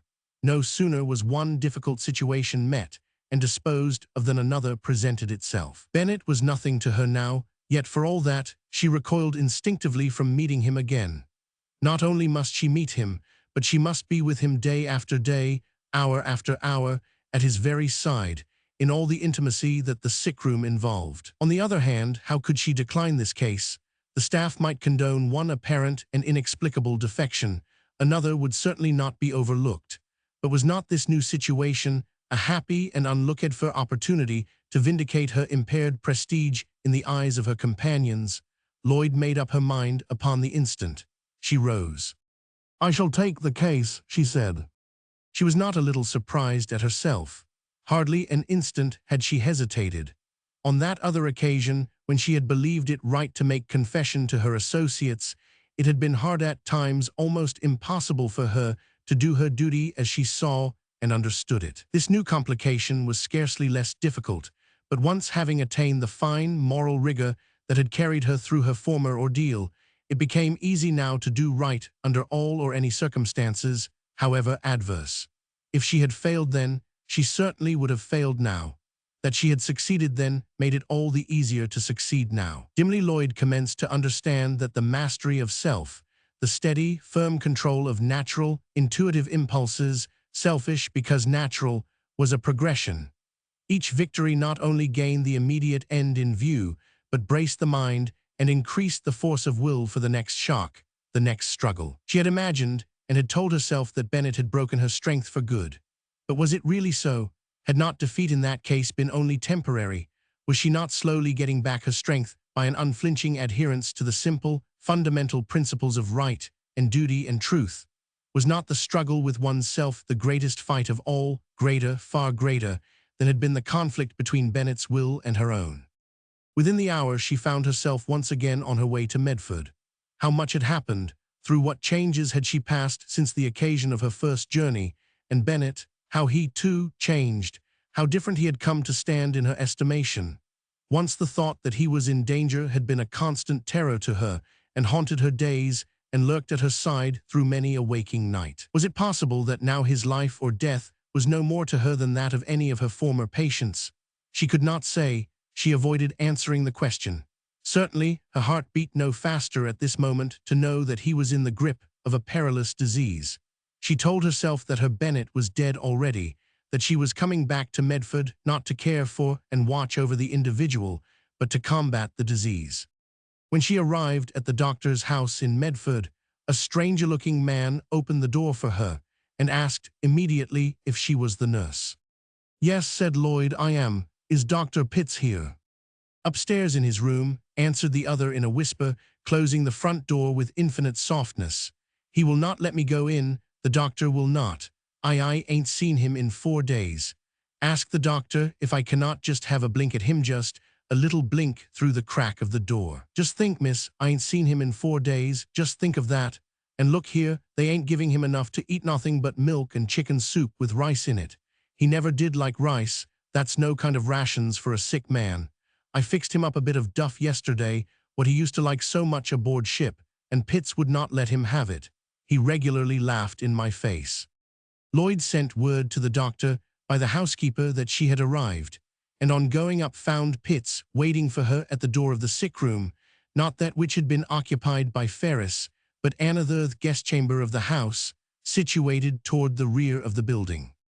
"Why, I expected Miss Douglas," exclaimed the doctor in a low voice as soon as his eye fell upon Lloyd. "Any one of them but you." I had to come, Lloyd answered quietly, flushing hotly for all that. It was my turn, and it was not right for me to stay away. The doctor hesitated an instant, and then dismissed the subject, putting his chin in the air as if to say that, after all, it was not his affair. Well, he said, it's queer to see how things will tangle themselves sometimes. I do not know whether he took this thing from Ferris or not. Both of them were exposed to the same conditions when their expedition went to pieces, and they were taken off by the wailing ship's bed water, weakened constitution, not much power of resistance, in prime condition for the bacillus, and the same cause might have produced the same effect. At any rate, he's in a bad way. Is Henry bad? Asked Lloyd. Well, he's not the hang-on sort that Mr. Ferris was, nothing undecided about Captain Ward Bennett. When he's sick, rushes right at it like a blind bull. He's as bad now as Mr. Ferris was in his 3rd week. Do you think he will recognize me? The doctor shook his head. No, delirious most of the time off course regulation thing. If we do not keep the fever down, he will go out sure. That's the danger in his case. Look at him yourself. Here he is. The devil, the animal is sitting up again. As Lloyd entered the room, she saw Bennett sitting bolt upright in his bed, staring straight before him, his small eyes, with their deforming cast, open to their fullest extent, the fingers of his shrunken, bony hands dancing nervously on the coverlet. A week's growth of stubble blackened the lower part of his face. Without a moment's pause, he mumbled and muttered with astonishing rapidity, but for the most part the words were undistinguishable. It was indeed not the same Bennett Lloyd had last seen. The great body was collapsed upon itself, the skin of the face was like dry brown parchment, and behind it the big, massive bones stood out in great knobs and ridges. It needed but a glance to know that here was a man dangerously near to his death. While Lloyd was removing her hat and preparing herself for her work, the doctor got Bennett upon his back again and replenished the ice pack about his head. Not much strength left in our friend now, he murmured. How long has he been like this? Asked Lloyd as she arranged the contents of her nurse's bag on a table near the window. Pretty close to 8 hours now. He was conscious yesterday morning, however, for a little while, and wanted to know what his chances were. They were neither good nor many. The strength once so formidable was ebbing away like a refluent tide, and that with ominous swiftness. Stimulate the life as the doctor would, strive against the enemy's advance as Lloyd might, Bennett continued to sink. The devil of it is, muttered the doctor, that he do not seem to care. He had as soon give up as not. It's hard to save a patient that do not want to save himself. If he would fight for his life as he did in the Arctic, we could pull him through yet. Otherwise, he shrugged his shoulders almost helplessly. The next night, toward 9 o'clock, Lloyd took the doctor's place at their patient's bedside, and Pitts, without taking off his clothes, stretched himself out upon the sofa in one of the rooms on the lower floor of the house, with the understanding that the nurse was to call him in case of any change. But as the doctor was groping his way down the darkened stairway, he stumbled against Adler and Kamiska. Adler was sitting on one of the steps, and the dog was on her haunches close at his side. The two were huddled together there in the dark, broad awake, shoulder to shoulder, waiting, watching, and listening for the faint sounds that came at long intervals from the direction of the room where Bennett lay. As the physician passed him, Adler stood up and saluted. "Is he doing any better now, sir?" he whispered. "Nothing new," returned the other brusquely. "He may get well in 3 weeks' time, or he may die before midnight, so there you are. You know as much about it as I do. Damn that dog." He trod upon Kamiska, who forbore heroically to yelp, and went on his way. Adler resumed his place on the stairs, sitting down gingerly so that the boards should not creak under his weight. He took Kamiska's head between his hands and rocked himself gently to and fro. "What are we going to do, little dog?" he whispered. "What are we going to do if our captain should, if he should not?" He had no words to finish. Kamiska took her place again by his side, and the two resumed their vigil. Meanwhile, not 50 feet away, a low voice, monotonous and rapid, was keeping up a continuous, murmuring flow of words. "That's well, your number 2 sledge. All hands on the McClintock now. You've got to do it, men. Forward, get on to the south, always to the south, south, south, south. There's the ice again. That's the biggest ridge yet. At it now, smash through. I will break you yet. Believe me, I will. There, we broke it. I knew you could, men. I will pull you through. Now then, H up your other sledge. Forward. There will be double rations tonight, all round, no frations. Quarter rations, no. 3/5 of an ounce of dog meat and a spoonful of alcohol. That's all, men. Pretty cold night, this minus 38. Only a quarter of a mile covered today. Everybody suffering in their feet, and so weekend starving and freezing. All at once the voice became a wail. My God, is it never going to end? SHH, steady, what was that? Who whimpered? Was that Ward Bennett? No whimpering, whatever comes. Stick it out like men anyway. Fight it out till we drop, but no whimpering. Who said there were steam whalers off the floe? That's a lie. Forward, forward, get forward to the south. No, not the south. To the north, to the north. We will reach it, we will succeed. We are most there, men. Come on, come on. I tell you, this time we will reach it. One more effort, men. We are most there. What's the latitude? 8/28/6. The voice began to grow louder. Come on, men. We are most there. 8 ice ven 88/925. He rose to a sitting position. 8/938/945. Suddenly the voice rose to a shout. 90 degrees. By God, it's the pole. The voice died away to indistinct mutterings. Lloyd was at the bedside by now and quietly pressed Bennett down upon his back. But as she did so, a thrill of infinite pity and compassion quivered through her. She had forced him down so easily. He was so pitifully weak. Woman though she was, she could, with one small hand upon his breast, control this man who at one time had been of such colossal strength, such vast physical force. Suddenly Bennett began again. Where's Ferris? Where's Richard Ferris? Where's the chief engineer of the Freja Arctic exploring expedition? He fell silent again, and but for the twitching, dancing hands, lay quiet. Then he cried, "Attention to the roll call." Rapidly and in a low voice, he began calling off the muster of the Freja's men and officers, giving the answers himself. Adelher, Blairher, Dalher, Fishboher, Hosher, McPhersonher, Mucktuher, Woodwardher, Captain Ward Bennett, Dr. Sheridan Dennisonher, Chief Engineer Richard Ferris. No answer. Bennett waited for a moment, then repeated the name, Chief Engineer Richard Ferris. Again he was silent, but after a few seconds he called aloud in agony of anxiety, Chief Engineer Richard Ferris, answer to the roll call. Then once more he began, his disordered wits calling to mind a different order of things. Adelher blairded from exhaustion at Point Kane, Dalher, fish-bestarved to death on the march to Kaliachin Bay, Hosdeed of Arctic fever at Cape Kameny, McPherson unable to keep up, and abandoned at 9th Camp, Mucktuher, Woodwarded from starvation at 12th Camp, Dr. Sheridan Dennison frozen to death at Kaliachin Bay, Chief Engineer Richard Ferris dead by the act of his best friend, Captain Ward Bennett.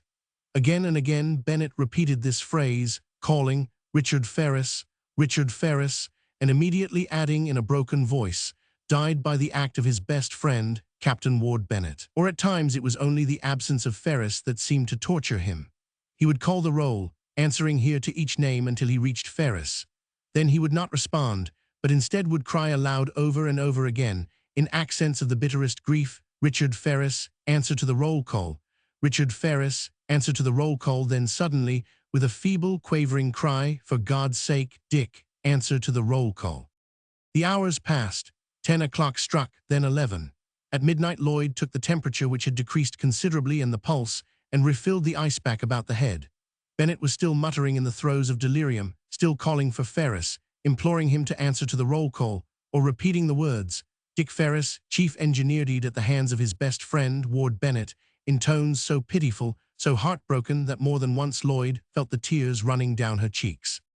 Richard Ferris, answer to the roll call. Dick, old man, will not you answer, old chap, when I call you? Will not you come back and say it's all right? Ferris, answer to my roll call. Died at the hands of his best friend. At Kaliachin Bay, killed, and I did it. Forward, men, you have got to do it. Snowing today and all the ice in motion.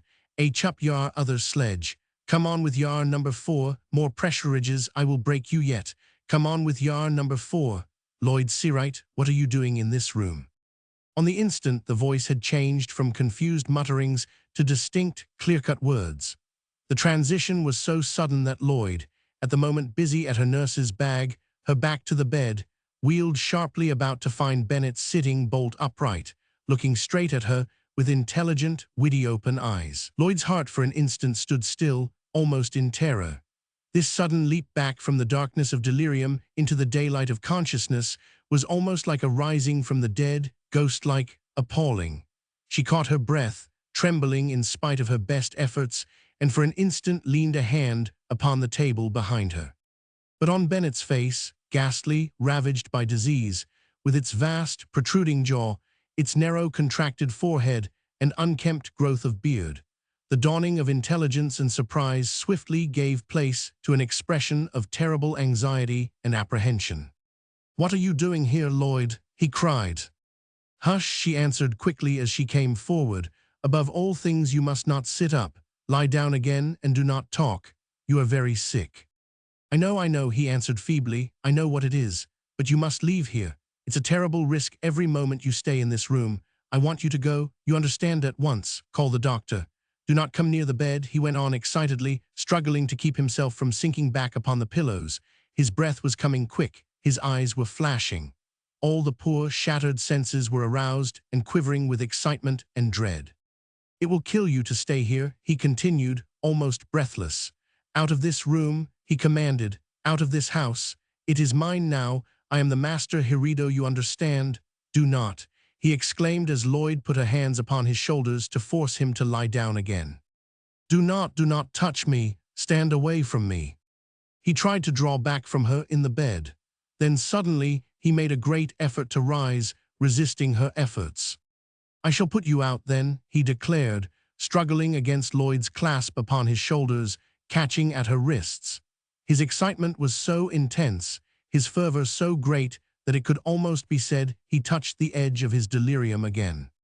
Do you hear? Out of this room." "No," said Lloyd calmly. "You must be quiet. You must try to go to sleep. This time you cannot make me leave."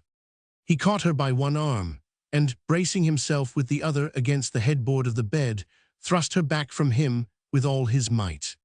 "Keep away from me, I tell you, keep back. You shall do as I say. I have always carried my point, and I shall not fail now. Believe me, I shall not." "Yaoyu," he panted as he struggled with her, ashamed of his weakness, humiliated beyond words that she should know it. "Iyu Shaliu will compel me to use force. Do not let it come to that." Calmly Lloyd took both his wrists in the strong, quiet clasp of one palm, and while she supported his shoulders with her other arm, laid him down among the pillows again, as though he had been a child. I'm a bit weak and trembly just now," he admitted, panting with his exertion. "But Lloyd, listen. I know how you must dislike me now, but will you please go at once?" "No." What a strange spinning of the wheel of fate was here. In so short a time had their mutual positions been reversed. Now it was she who was strong and he who was weak. It was she who conquered and he who was subdued. It was she who triumphed and he who was humiliated. It was he who implored and she who denied. It was her will, and no longer his, that must issue victorious from the struggle. And how complete now was Bennett's defeat, the very contingency he had fought so desperately to avert, and for which he had sacrificed Ferris Lloyd's care of so perilous a decease-hold. The mysterious turn of the wheel had brought it about, and now he was powerless to resist. "Oh," he cried, "have I not enough upon my mind already, Ferris and his death? Are you going to make me imperil your life too, and after I have tried so hard? You must not stay here." "I shall stay," she answered. "I order you to go. This is my house. Send the doctor here. Where's Adler?" Suddenly he fainted. An hour or two later, in the gray of the morning, at a time when Bennett was sleeping quietly under the influence of opiates, Lloyd found herself sitting at the window in front of the small table there, her head resting on her hand, thoughtful, absorbed, and watching with but half-seeing eyes the dawn growing pink over the tops of the apple trees in the orchard nearby. The window was open just wide enough for the proper ventilation of the room. For a long time she sat thus without moving, only from time to time smoothing back the heavy, bronzered hair from her temples and ears. By degrees, the thinking faculties of her brain, as it were, a myriad of delicate interlacing wheels, slowly decreased in the rapidity and intensity of their functions. She began to feel instead of to think. As the activity of her mind lapsed to a certain pleasant numbness, a vague, formless, nameless emotion seemed to be welling to the surface. It was no longer a question of the brain. What then? Was it the heart? She gave no name to this new emotion. It was too confused as yet, too undefinable. A certain great sweetness seemed to be coming upon her, but she could not say whether she was infinitely sad or supremely happy. A smile was on her lips, and yet the tears began to brim in her dull blue eyes. She felt as if some long, fierce struggle or series of struggles were at last accomplished. As if for a long period of time she had been involved in the maze and tortuous passages of some gloomy cavern, but at length, thence issuing, had again beheld the stars. A great tenderness, a certain tremulous joy in all things that were true and good and right, grew big and strong within her. The delight in living returned to her. The dawn was brightening and flushing over all the world, and color, light, and warmth were coming back into her life. The night had been still and mild, but now the first breath of the morning breeze stirred in the trees, in the grass, in the flowers, and the thick, dew-drenched bushes along the roadside, and a delicious aroma of fields and woods and gardens came to her. The sweetness of life and the sweetness of those things better than life and more enduring, the things that do not fail, nor cease, nor vanish away, suddenly entered into that room and descended upon her almost in the sense of a benediction, a visitation, something mystic and miraculous. It was a moment to hope all things, to believe all things, to endure all things. She caught her breath, listening for what she did not know. Once again, just as it had been in that other dawn, in that other room where the enemy had been conquered, the sense of some great happiness was in the air, was coming to her swiftly. But now the greater enemy had been outfought, the morning of a greater day was breaking and spreading, and the greatest happiness in the world was preparing for her. How it had happened she did not know. Now was not the moment to think, to reason, to reflect. It seemed as though the rushing of wings was all about her, as though a light brighter than the day was just about to break upon her sight, as though a music divinely beautiful was just about to burst upon her ear.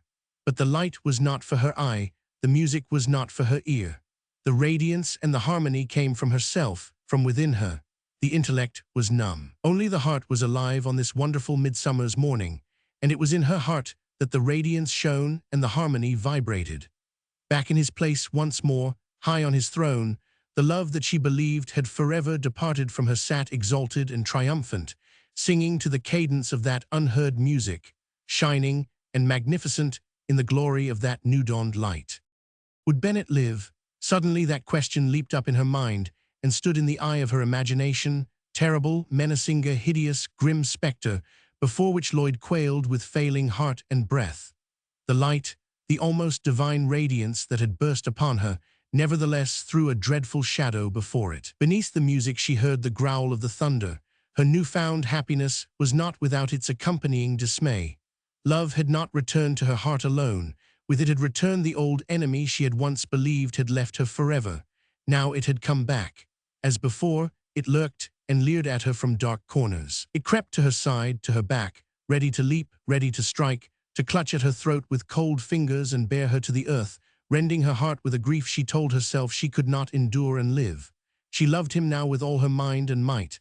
How could it ever have been otherwise? He belonged to her and why, she only lived with his life. She seemed so bound to him as to be part of his very self. Literally, she could not understand how it would be possible for her to live if he should die. It seemed to her that with his death some mysterious element of her life, something vital and fundamental, for which there was no name, would disintegrate upon the instant and leave her without the strength necessary for further existence. But this would, however, be a relief.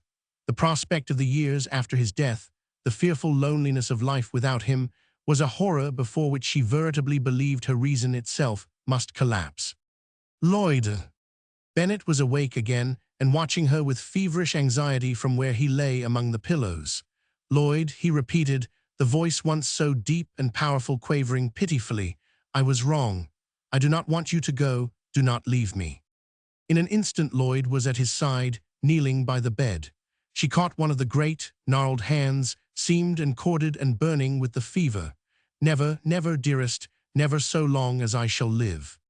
9. When Adler heard Bennett's uncertain steps upon the stairs, and the sound of Lloyd's voice speaking to him and urging that there was no hurry, and that he was to take but one step at a time.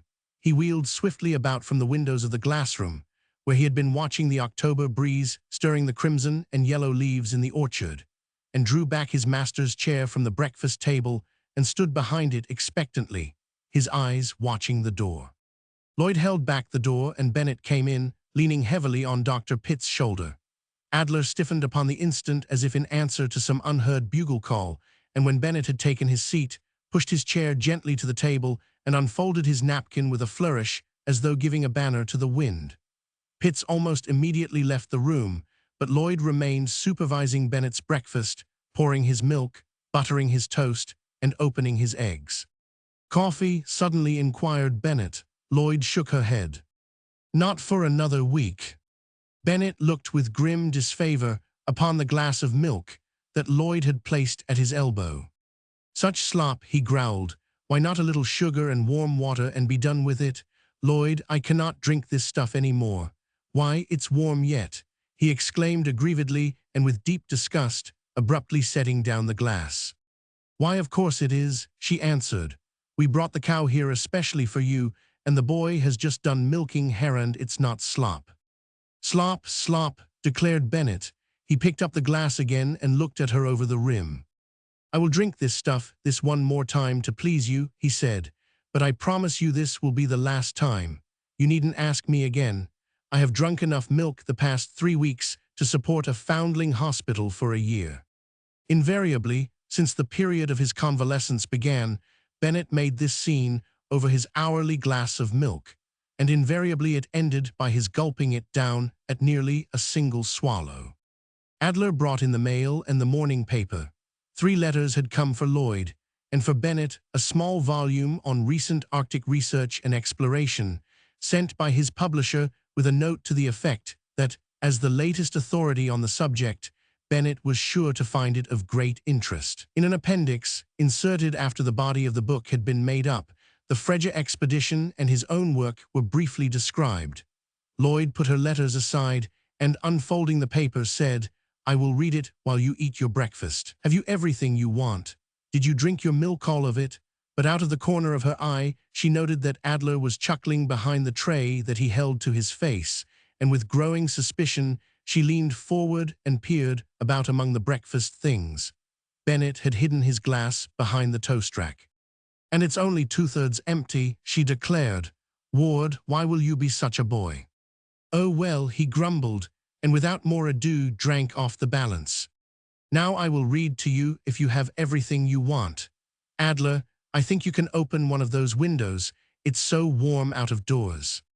While he ate his breakfast of toast, milk, and eggs, Lloyd skimmed through the paper, reading aloud everything she thought would be of interest to him. Then, after a moment, her eye was caught and held by a half-column article expanded from an Associated Press dispatch. "Oh," she cried, "listen to this," and continued, "Word has been received at this place of the safe arrival of the Arctic steamship Curlew at Tasiasak, on the Greenland coast, bearing 18 members of the Dwayne Parsons expedition. Captain Dwayne reports all well and an uneventful voyage. It is his intention to pass the winter at Tasiasak, collecting dogs and also Esquimau sledges, which he believes superior to European manufacture for work in rubberless, and to push on with the Curlew in the spring as soon as Smith Sound shall be navigable. This may be later than Captain Dwayne supposes, as the whalers who have been working in the Sound during the past months bring back news of an unusually early winter and extraordinary quantities of packiss, both in the Sound itself and in Kane Basin. This means a proportionately late open season next year, and the Curlew's departure from Tasiasak may be considerably later than anticipated. It is considered by the best Arctic experts an unfortunate circumstance that Captain Dwayne elected to winter south of Cape Sabine, as the condition of the ice in Smith Sound can never be relied upon nor foretold. Should the entrance to the Sound still be encumbered with ice as late as July, which is by no means impossible, Captain Dwayne will be obliged to spend another winter at Tasiasak or Upernvik, consuming alike his store of provisions and the patience of his men. There was a silence when Lloyd finished reading. Bennett chipped at the end of his second egg. "Well," she said at length. "Well," returned Bennett, "what's all that to me?" It's your work, she answered almost vehemently. No, indeed, it's Dwayne's work. What do you mean? Let him try now. And you, exclaimed Lloyd, looking intently at him. My dear girl, I had my chance and failed. Now he raised a shoulder indifferently. No, I do not care much about it. I have lost interest. I do not believe you, she cried energetically, you of all men. Behind Bennett's chair she had a momentary glimpse of Adler, who had tucked his tray under his arm and was silently applauding in elaborate pantomime. She saw his lips form the words, that's it, that's right, go right ahead. Besides, I have my book to do, and besides that, I am an invalid who drinks slop. And you intend to give it all up your career. Well, if I should, what then? Suddenly he turned to her abruptly. I should not think you would want me to go again. Do you urge me to go? Lloyd made a sudden little gasp, and her hand involuntarily closed upon his as it rested near her on the table. Oh no, she cried. Oh no, I do not. You are right. It's not your work now. Well then, muttered Bennett, as though the question was forever settled. Lloyd turned to her mail, and one after another slit the envelopes, woman fashion, with a shell hairpin. But while she was glancing over the contents of her letters, Bennett began to stir uneasily in his place. From time to time he stopped eating and shot a glance at Lloyd from under his frown, noting the crisp, white texture of her gown and waist, the white scarf with its high, tight bands about the neck, the tiny, golden buttons in her cuffs, the somber, ruddy glow of her cheeks, her dull blue eyes, and the piles and coils of her bronzered hair. Then, abruptly, he said, Adler, you can go. Adler saluted and withdrew. Whom are your letters from? Bennett demanded by way of a beginning. Lloyd replaced the hairpin in her hair, answering, From Dr. Street, from Louise Douglas, and from Mr. Campbell. Well, what do they say? Dr. Street and Louise Douglas. Dr. Street asks me to take a very important surgical case as soon as I get through here, one of the most important and delicate, as well as one of the most interesting, operations in his professional experience. Those are his words. Louise writes 4 pages, but she says nothing, just chatters. And Campbell, Bennett indicated with his chin the third, rather voluminous letter at Lloyd's elbow. He seems to have written rather more than 4 pages. What does he say? Does he chatter too? Lloyd smoothed back her hair from one temple. No, he say something, but never mind what he says. Ward, I must be going back to the city. You do not need a nurse anymore. What's that? Bennett's frown gathered on the instant, and with a sharp movement of the head that was habitual to him, he brought his one good eye to bear upon her. Lloyd repeated her statement, answering his remonstrance and expostulation with, You are almost perfectly well, and it would not be at all discreet for me to stay here an hour longer than absolutely necessary. I shall go back tomorrow or next day. But I tell you, I am still very sick. I am a poor, miserable, shattered wreck. He made a great show of coughing in hollow, lamentable tones. Listen to that, and last night I had a high fever, and this morning I had a queer sort of pain about here. He vaguely indicated the region of his chest. I think I am about to have a relapse. Nonsense, you cannot frighten me at all. Oh well, he answered easily, I shall go with you, that is all. I suppose you want to see me venture out in such raw, bleak weather as this with my weak lungs. Your weak lungs, how long since? Well, I have sometimes thought my lungs were not very strong. Why, dear me, you poor thing. I suppose the climate at Caliachin Bay was a trifle too bracing. What does Campbell say? And the diet too, rich for your blood. What does Campbell say? And perhaps you did overexert.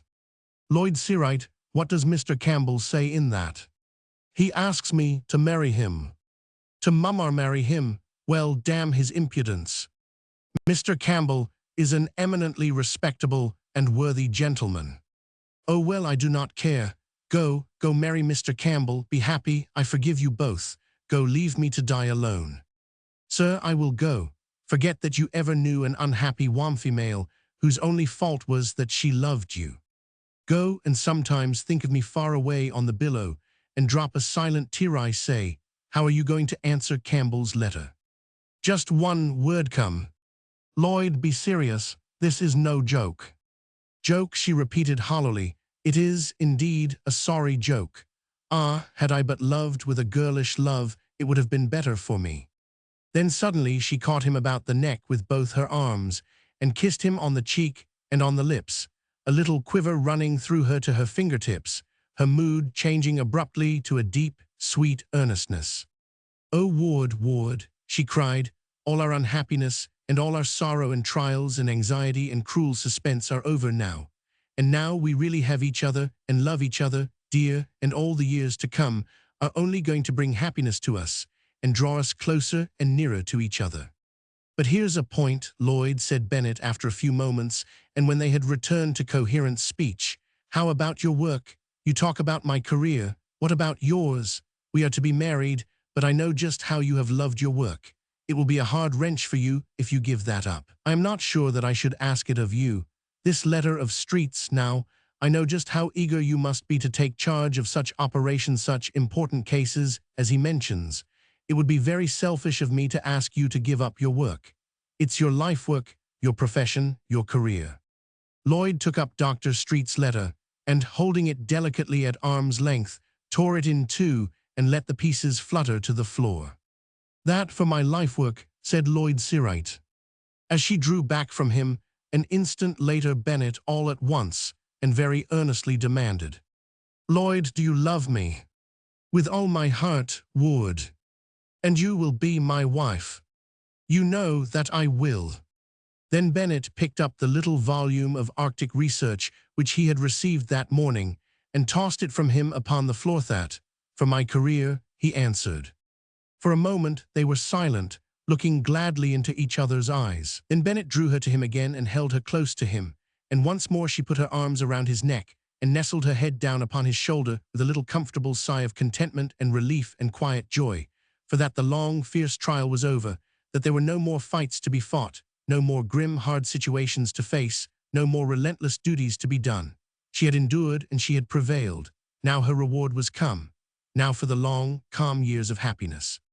Later in the day, about an hour after noon, Bennett took his daily nap, carefully wrapped in shawls and stretched out in a wicker steamer chair in the glass room.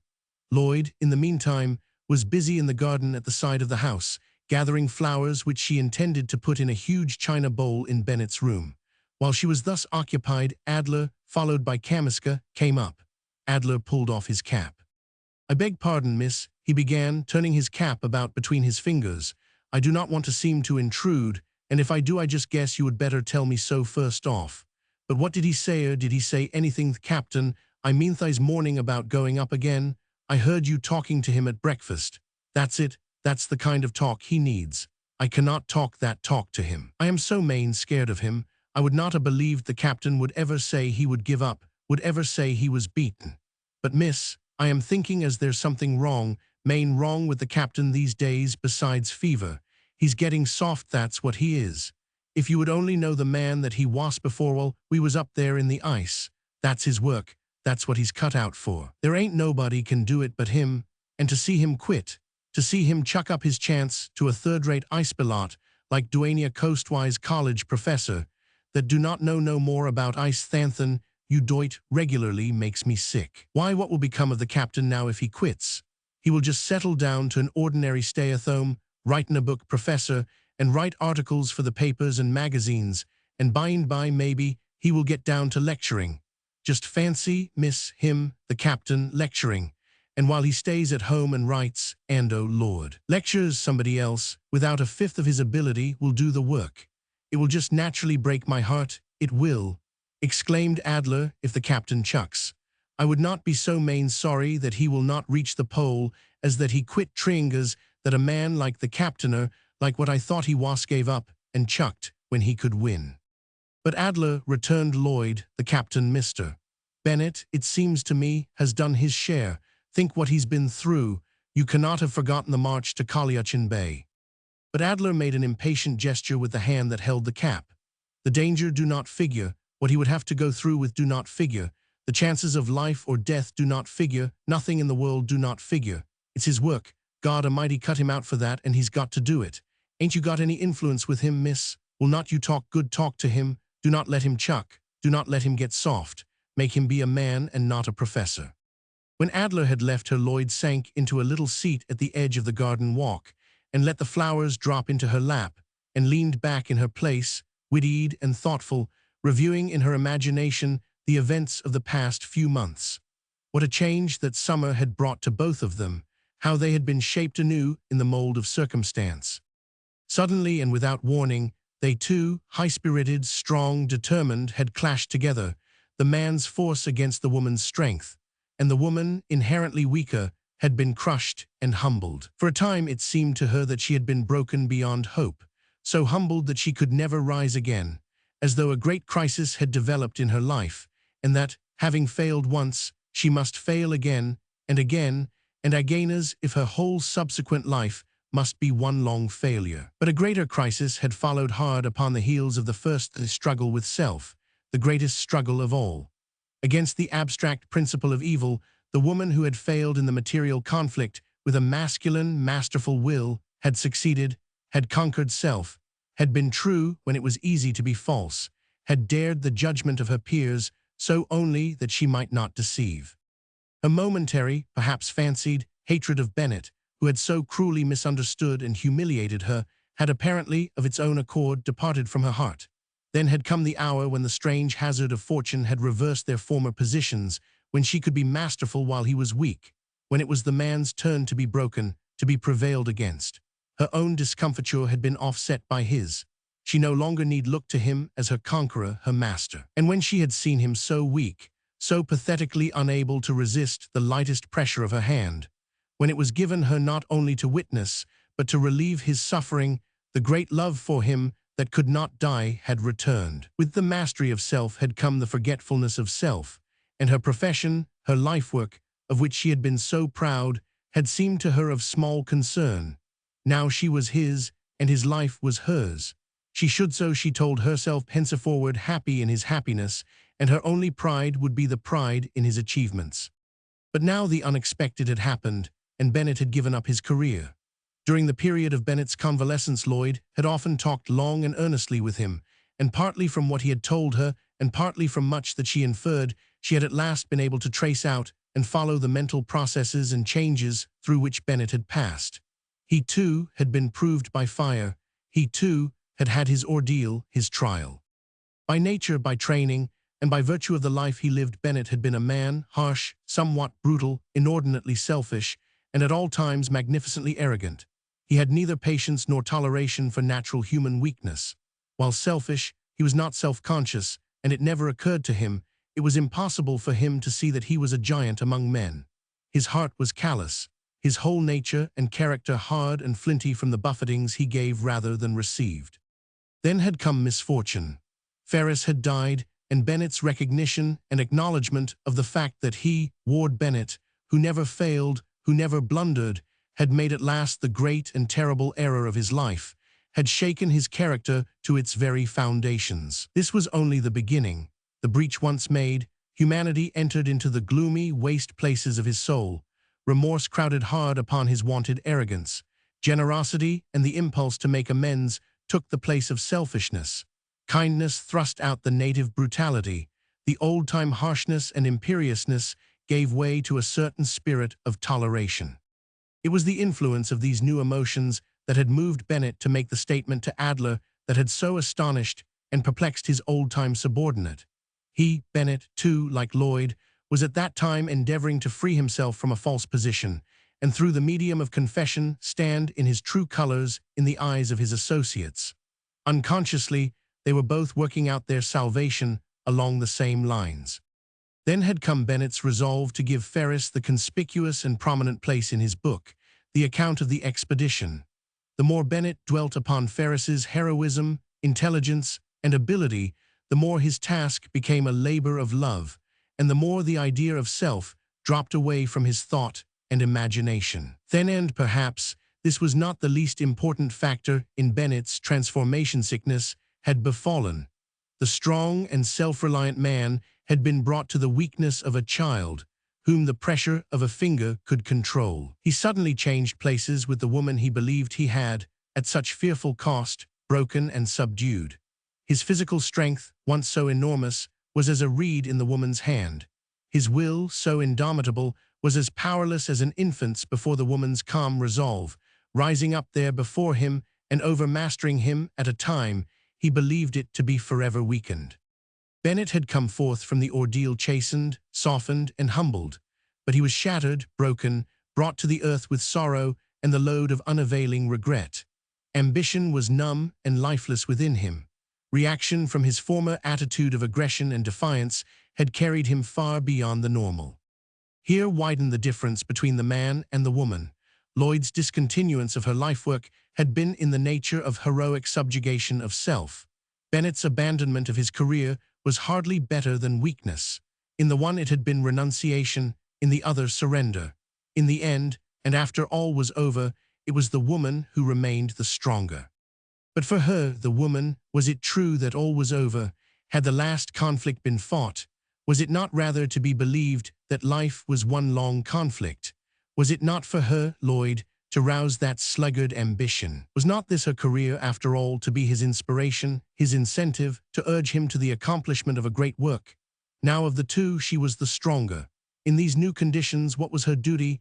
Adler's clumsy phrases persisted in her mind. That's his work, Adler had said. God Almighty cut him out for that, and he's got to do it. Do not let him chuck. Do not let him get soft. Make him be a man and not a professor. Had she so much influence over Bennett? Could she rouse the restless, daring spirit again? Perhaps.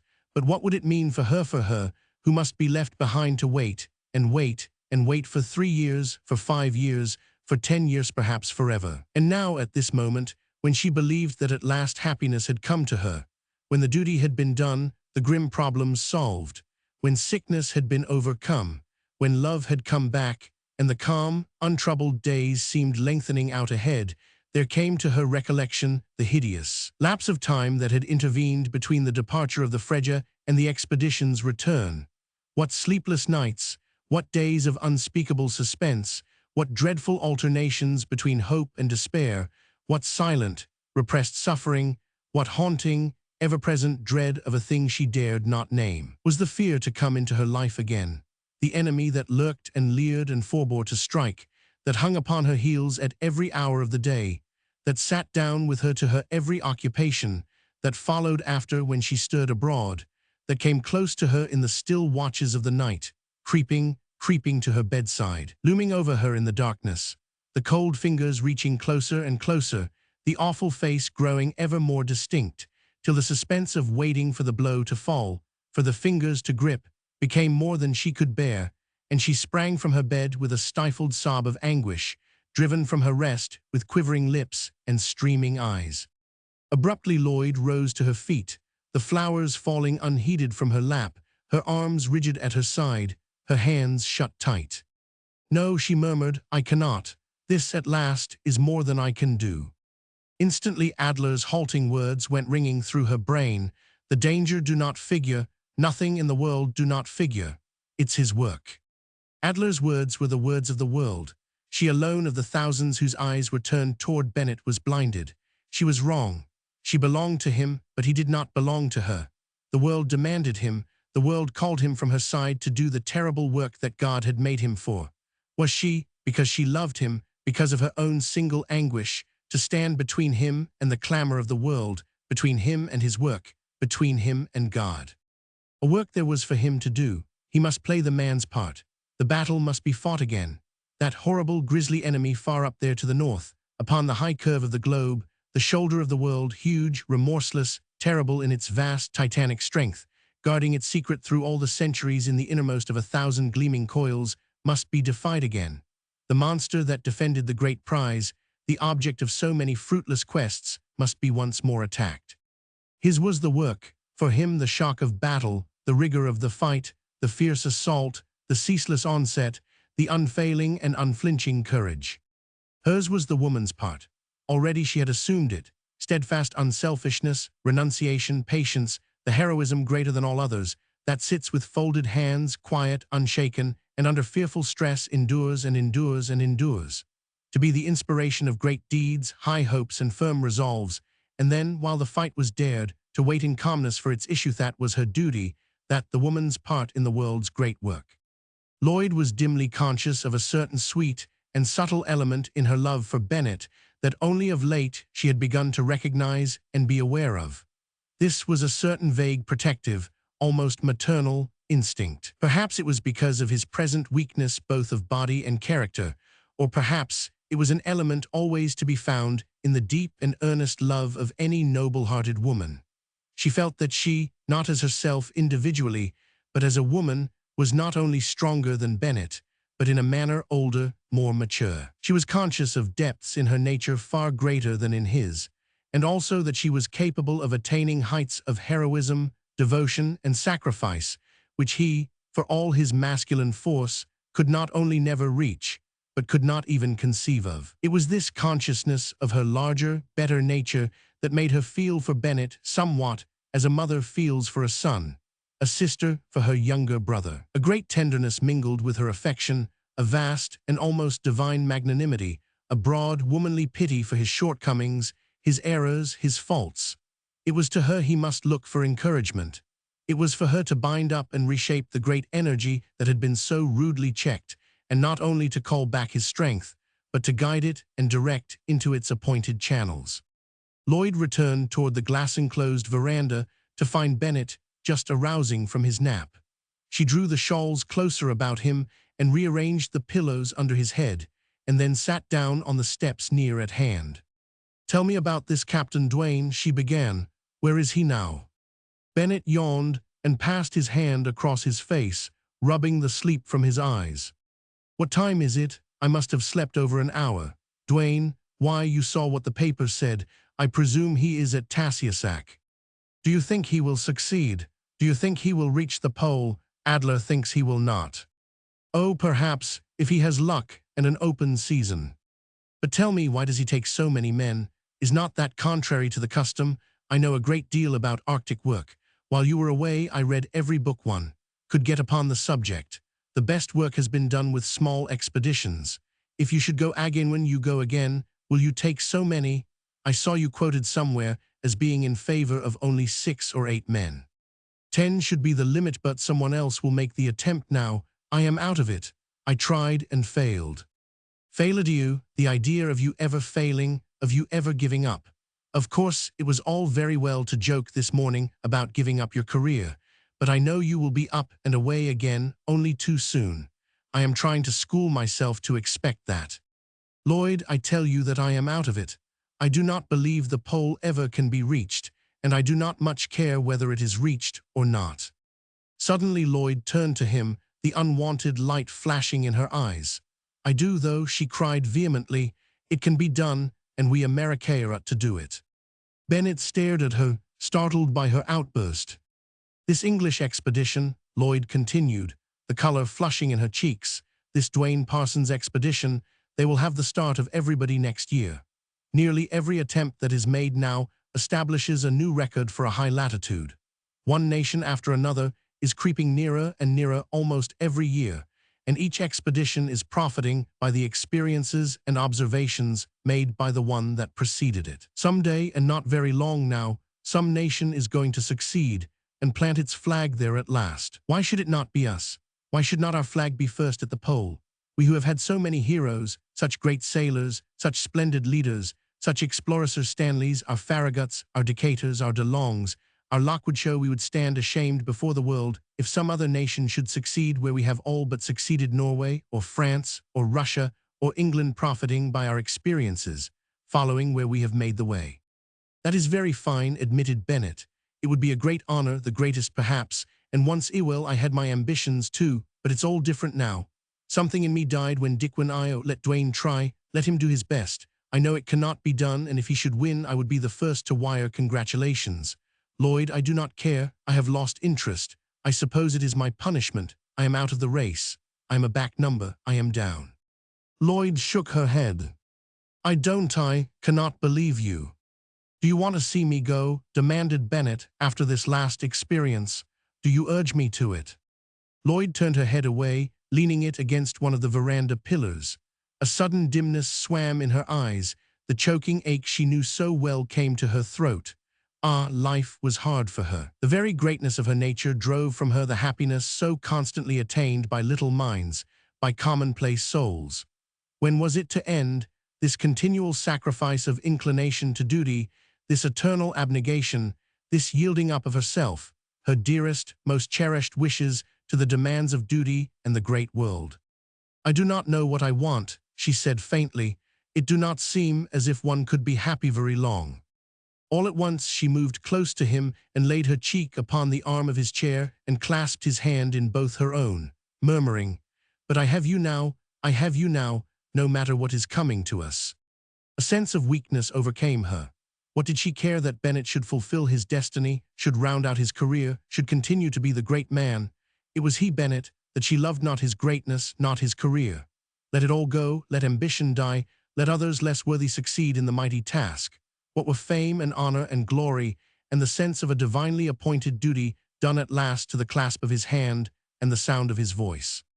In November of that year, Lloyd and Bennett were married. 2 guests only assisted at the ceremony. These were Campbell and his little daughter Hattie. The months passed, Christmas came and went. Until then the winter had been unusually mild, but January set in with a succession of vicious cold snaps and great blustering winds out of the northeast. Lloyd and Bennett had elected to remain quietly in their new home at Medford. They had no desire to travel, and Bennett's forthcoming book demanded his attention. Adler stayed on about the house. He and the dog Kamiska were companions inseparable. At long intervals visitors presented themselves, Dr. Street or Pitts or certain friends of Bennett's. But the great rush of interviewers, editors, and projectors of marvelous schemes that had crowded Bennett's anterooms during the spring and early summer was conspicuously dwindling. The press ceased to speak of him.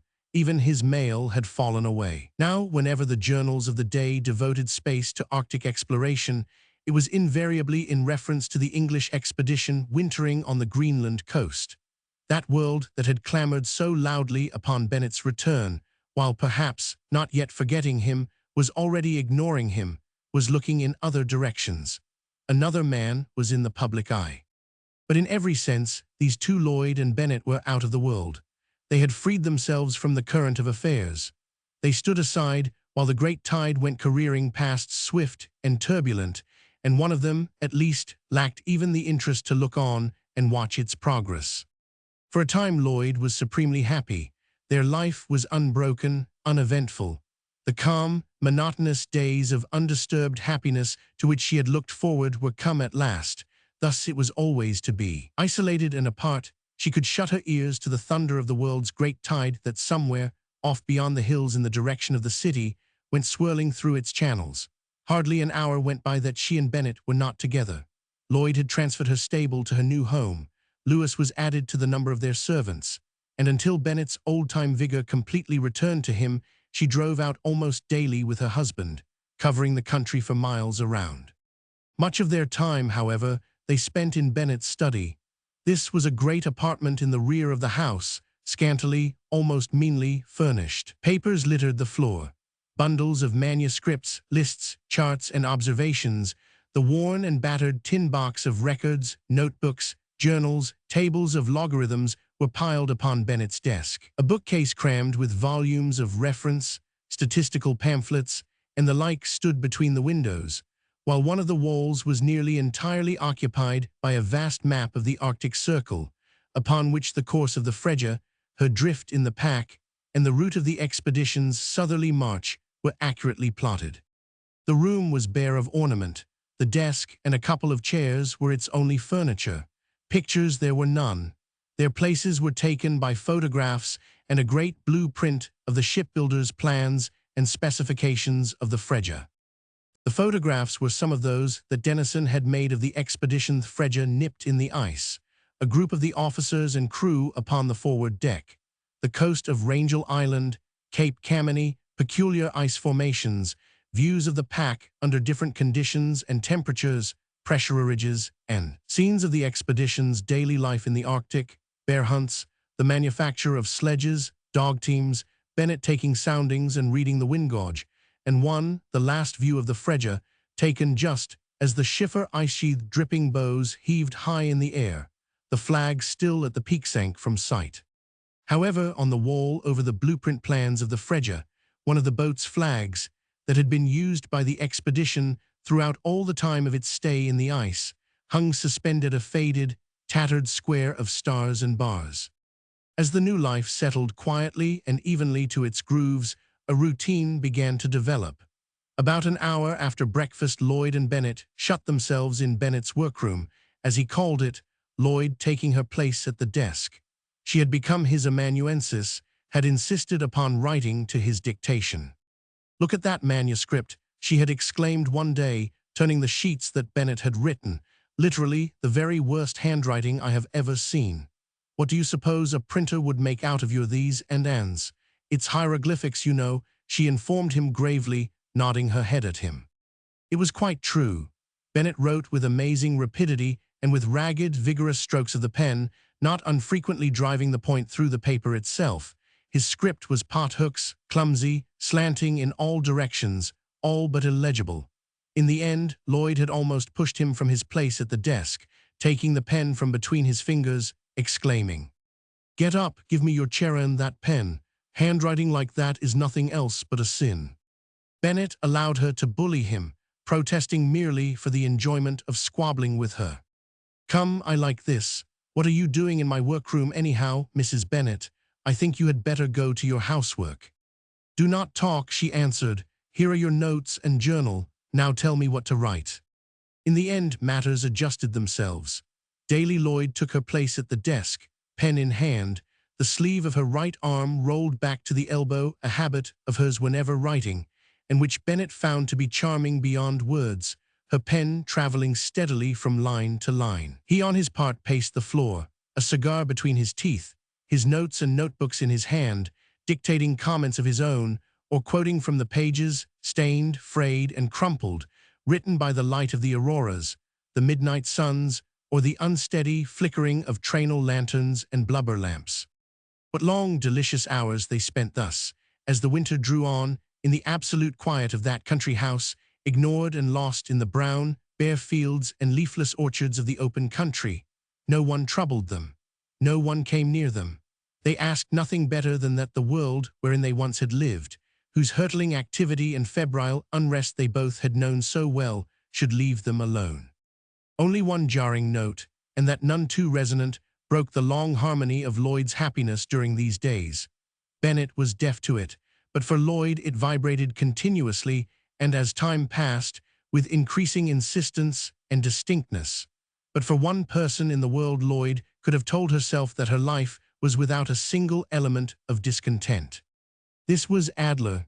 It was not that his presence about the house was a reproach to Bennett's wife, for the man was scrupulously unobtrusive. He had the instinctive delicacy that one sometimes discovers in simple, undeveloped, nature-seafaring folk especially, and, though he could not bring himself to leave his former chief, he had withdrawn himself more than ever from notice since the time of Bennett's marriage. He rarely even waited on the table these days, for Lloyd and Bennett often chose to breakfast and dine quite to themselves.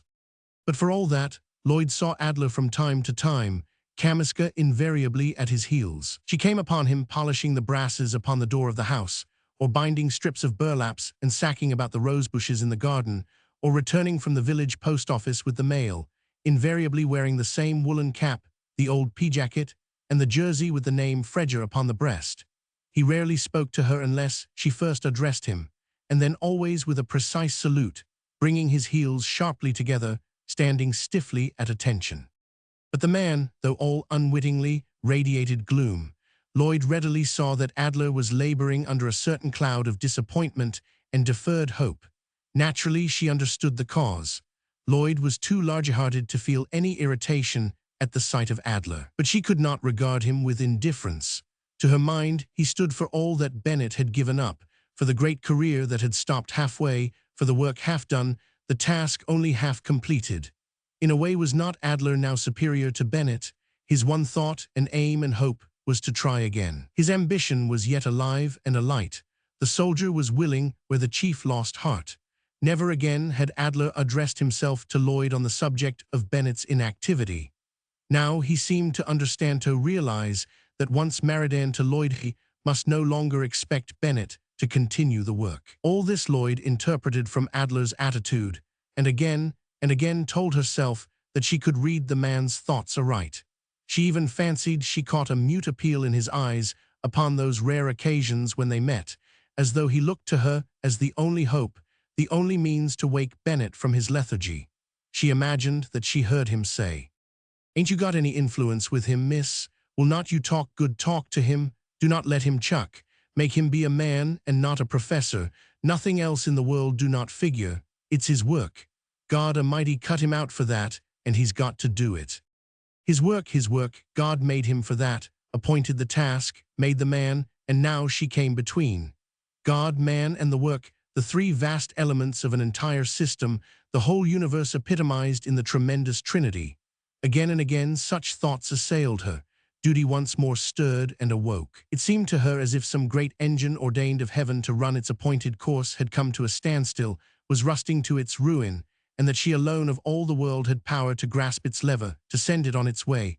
Whither she did not know, why she could not tell. She knew only that it was right that she should act. By degrees her resolution hardened. Bennett must try again. But at first it seemed to her as though her heart would break, and more than once she wavered. As Bennett continued to dictate to her the story of the expedition, he arrived at the account of the march toward Kalyachin Bay, and finally at the description of the last week, with its terrors, its sufferings, its starvation, its despair, when one by one the men died in their sleeping bags to be buried under slabs of ice. When this point in the narrative was reached, Bennett inserted no comment of his own, but while Lloyd read simply and with grim directness from the entries in his journal precisely as they had been written.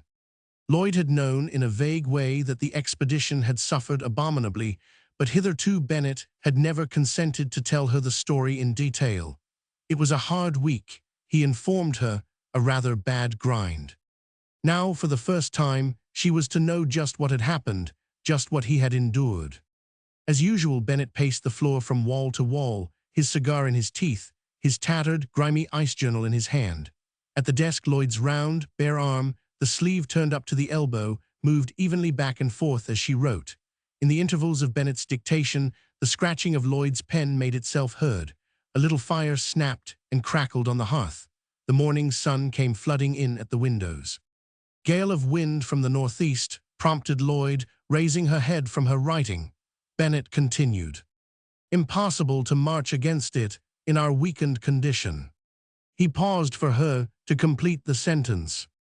Must camp here till it abates. Have you got that? Lloyd nodded. Made soup of the last of the dog meat this afternoon, our last pemmican gone. There was a pause, then Bennett resumed.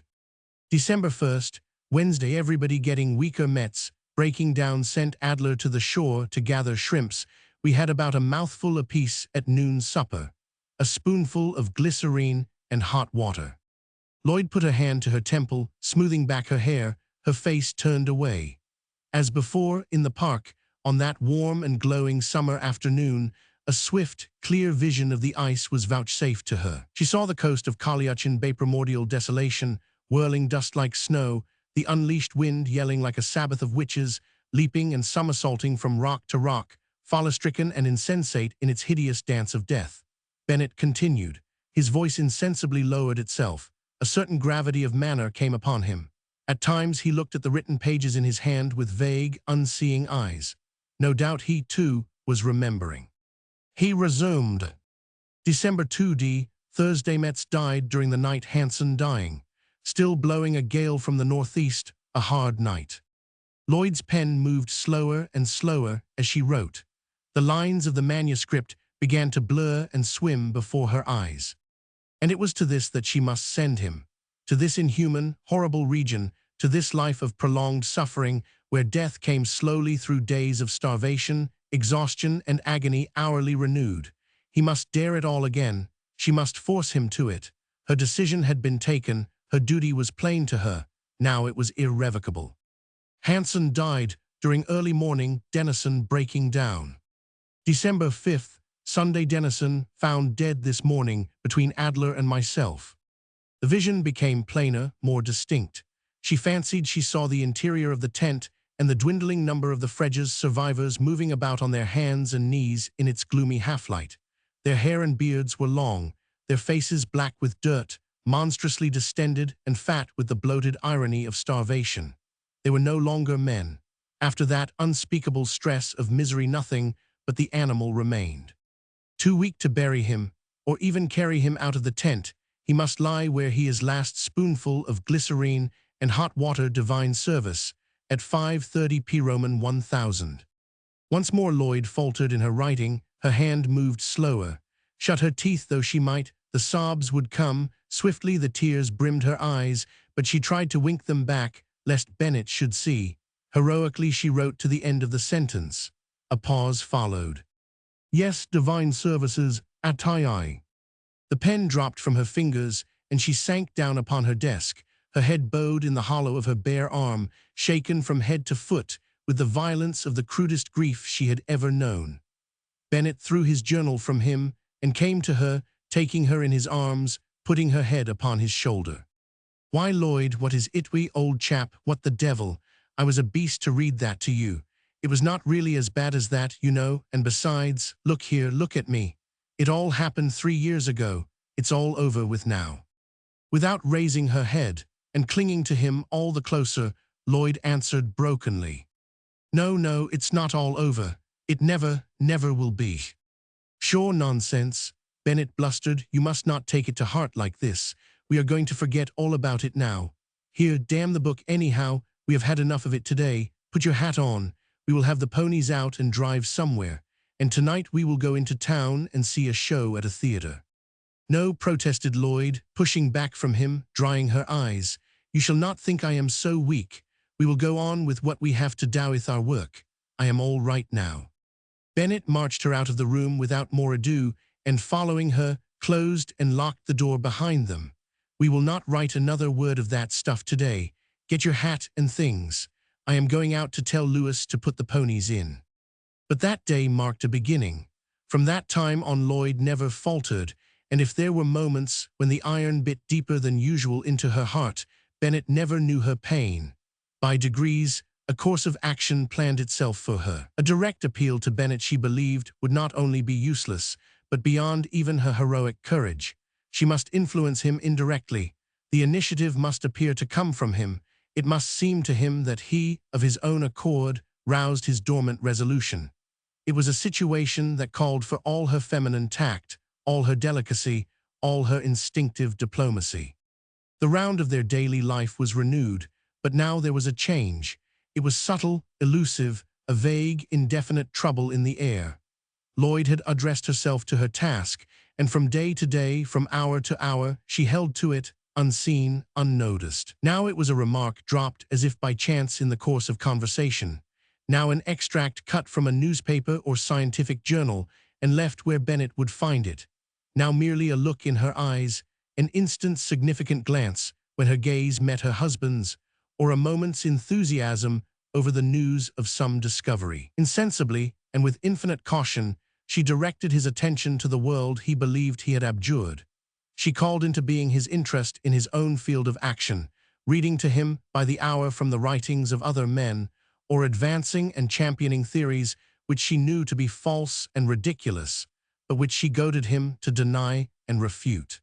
One morning she even feigned an exclamation of unbounded astonishment as she opened the newspaper while the two were at breakfast, pretending to read from imaginary headlines.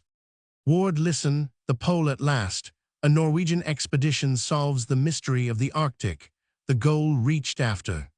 What? Cried Bennett sharply, his frown lowering. After centuries of failure, Lloyd put down the paper with a note of laughter.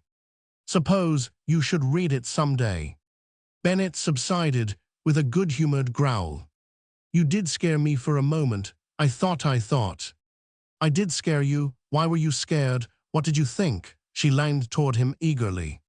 I thought Willowthert some other chap, Dwayne perhaps. He's still at Tassiasac, but he will succeed, I do believe. I have read a great deal about him. He has energy and determination. If anybody succeeds, it will be Dwayne. He never. Somebody then. You said once that if your husband could not, nobody could. Yes, yes, I know, she answered cheerfully, but you are out of it now. Huh, he grumbled.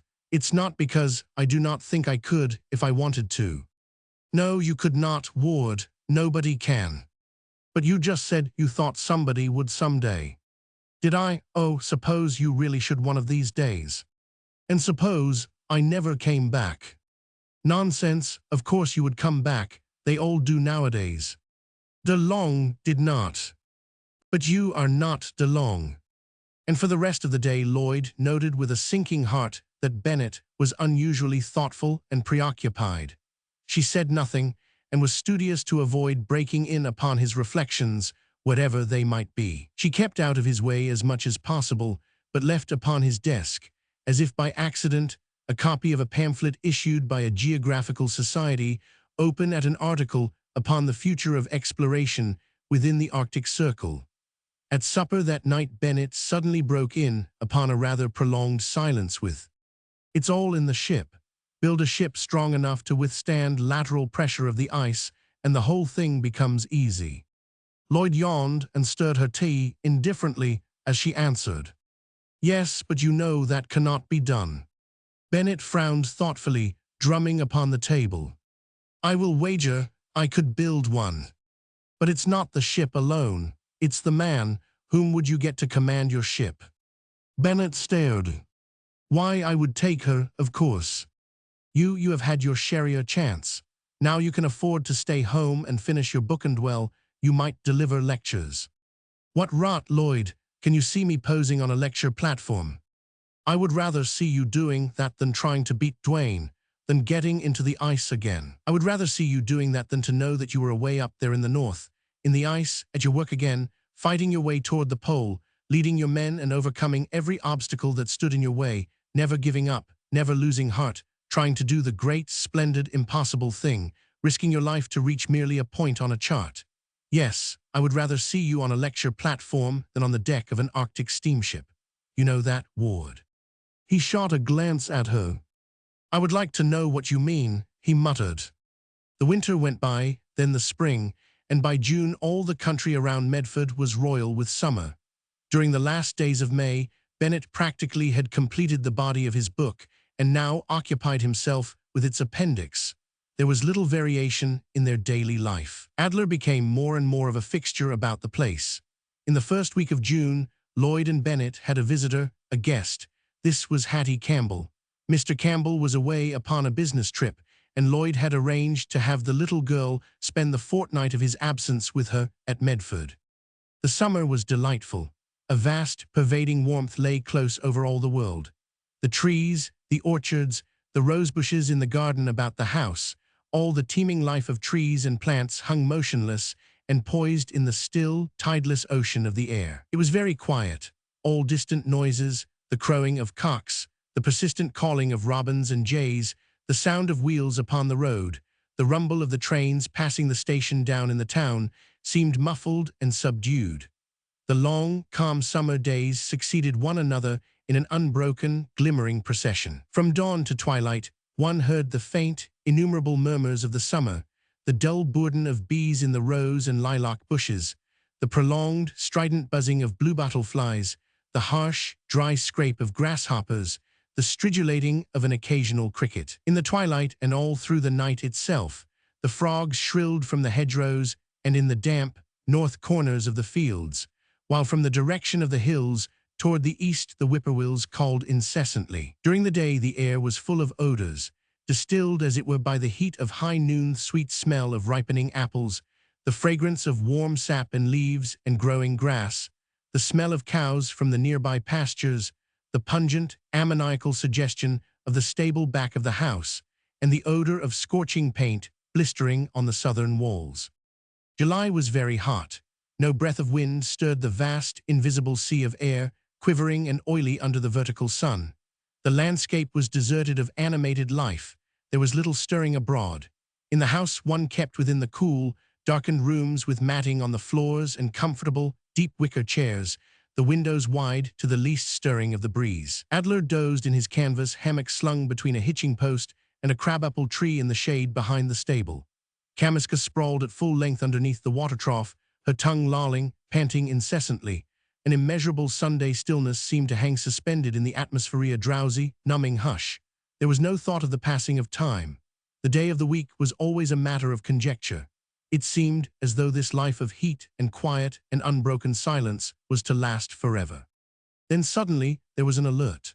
One morning, a day or so after Hattie Campbell had returned to the city, just as Lloyd and Bennett were finishing their breakfast in the now heavily awninged glassroom, they were surprised to see Adler running down the road toward the house, Kamiska racing on ahead, barking excitedly. Adler had gone into the town for the mail and morning's paper.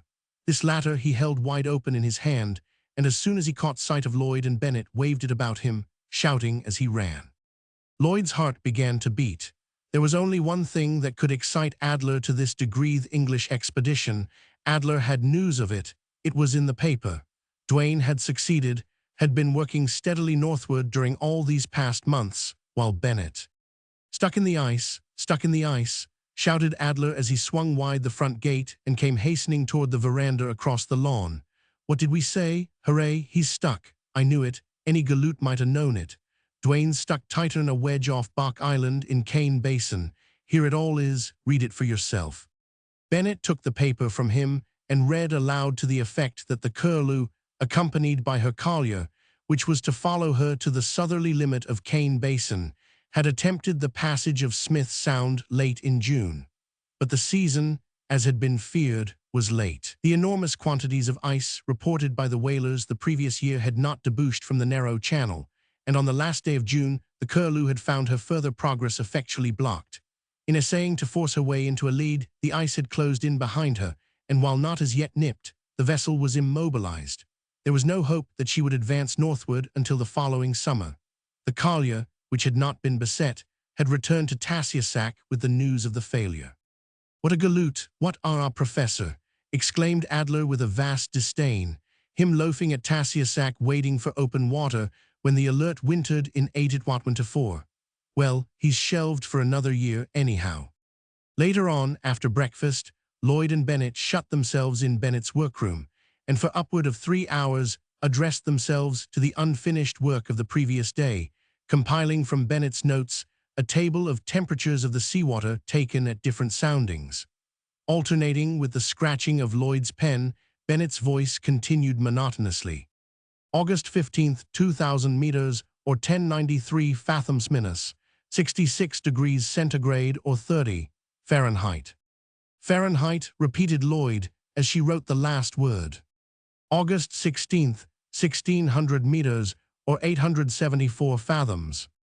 874 fathoms, repeated Lloyd as Bennett paused abstractedly. Or he's in a bad way, you know. What do you mean? It's a bad bit of navigation along there. The Proteus was nipped and crushed to kindling in about that same latitude. Bennett tugged at his mustache. Then suddenly, as if coming to himself, well, these temperatures now. Where were we? 874 fathoms, minus 4 to 6 degrees centigrade. On the afternoon of the next day, just as they were finishing this table, there was a knock at the door. It was Adler, and as Bennett opened the door, he saluted and handed him 3 calling cards. Bennett uttered an exclamation of surprise, and Lloyd turned about from the desk, her pen poised in the air over the half-written sheet. "They might have let me know they were coming," she heard Bennett mutter. "What do they want?" "Guess they came on that noon train, sir," hazarded Adler. "They did not say what they wanted, just inquired for you." "Who is it?" asked Lloyd, coming forward. Bennett read off the names on the cards. "Well, it's Tremlage at Hats, the Tremlage of the Times. He's the editor and proprietor, and Hamilton Garlock has something to do with that new Geographical Society president. I believe in this one handed her the third card's a friend of yours, Craig 5. Campbell, of the Hercules Wrought Steel Company." Lloyd stared. "What can they want?" she murmured, looking up to him from the card in some perplexity. Bennett shook his head. "Tell them to come up here," he said to Adler. Lloyd hastily drew down her sleeve over her bare arm. "Why up here, Ward?" she inquired abruptly. "Should we have seen them downstairs?" he demanded with a frown. "I suppose so. I did not think. Do not go," he added, putting a hand on her arm as she started for the door. "You might as well hear what they have to say." The visitors entered, Adler holding open the door. Campbell, well-groomed, clean-shaven, and gloved even in that warm weather.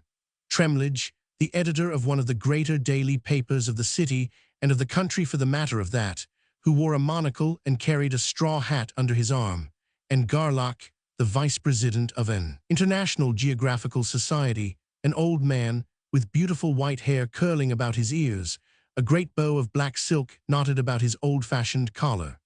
The group presented, all unconsciously, three great and highly developed phases of 19th-century intelligentsia: science, manufactures, and journalism, each man of them a master in his calling.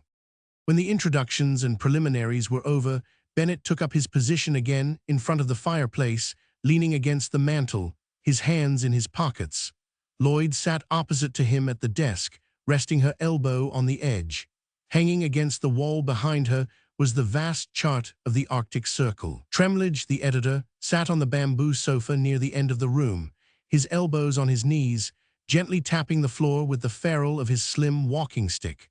Garlock, the scientist, had dropped into the depths of a huge leather chair and leaned back in it comfortably. His legs crossed, one boot swinging gently. Campbell stood behind this chair, drumming on the back occasionally with the fingers of one hand, speaking to Bennett over Garlock's shoulder, and from time to time turning to Tremlage for corroboration and support of what he was saying. Abruptly, the conference began. "Well, Mr. Bennett, you got our wire," Campbell said by way of commencement. Bennett shook his head. "No," he returned in some surprise. "No, I got no wire." "That's strange," said Tremlage. "I wired 3 days ago asking for this interview. The address was right, I think. I wired, care of Dr. Pitts. Is not that right?"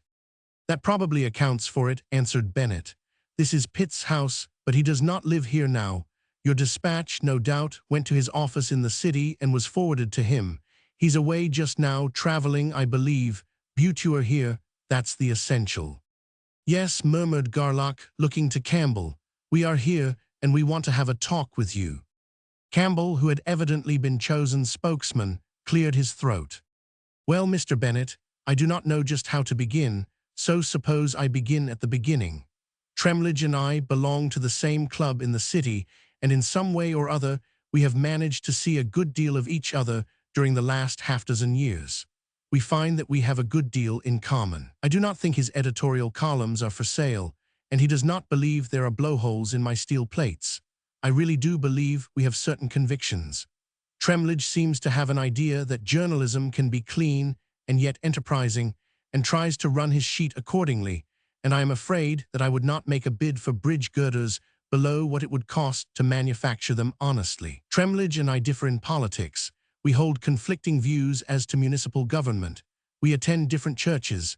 We are at variance in the matter of public education, of the tariff, of emigration, and heaven save the mark, of capital and labor, but we tell ourselves that we are public-spirited and are a little proud that God allowed us to be born in the United States. Also, it appears that we have more money than Henry George believes to be right. Now, continued Mr. Campbell, straightening himself as though he were about to touch upon the real subject of his talk, when the news of your return, Mr. Bennett, was received, it was, as of course you understand, the one topic of conversation in the streets, the clubs, the newspaper office, everywhere. Tremlage and I met at our club at luncheon the next week, and I remember perfectly well how long and how very earnestly we talked of your work and of Arctic exploration in general. We found out all of a sudden that here at last was a subject we were agreed upon, a subject in which we took an extraordinary mutual interest. We discovered that we had read almost every explorer's book from Sir John Franklin down. We knew all about the different theories and plans of reaching the pole. We knew how and why they had all failed, but for all that, we were both of the opinion. Campbell leaned forward, speaking with considerable energy, that it can be done, and that America ought to do it. That would be something better than even a World's Fair. We give out a good deal of money, Tremlage and I, every year to public works and one thing or another. We buy pictures by American artists, pictures that we do not want. We found a scholarship now and then. We contribute money to build groups of statuary in the park. We give checks to the finance committees of libraries and museums and all the rest of it.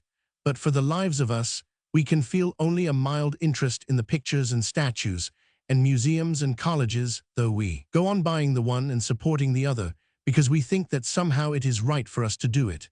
I'm afraid we are men more of action than of art, literature, and the like. Tremlage is, I know.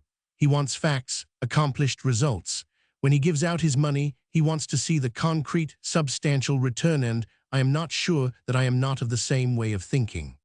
Well, with this and with that, and after talking it all over a dozen times 20 times, we came to the conclusion that what we would most like to aid financially would be a successful attempt by an American-built ship, manned by American seamen, led by an American commander, to reach the North Pole.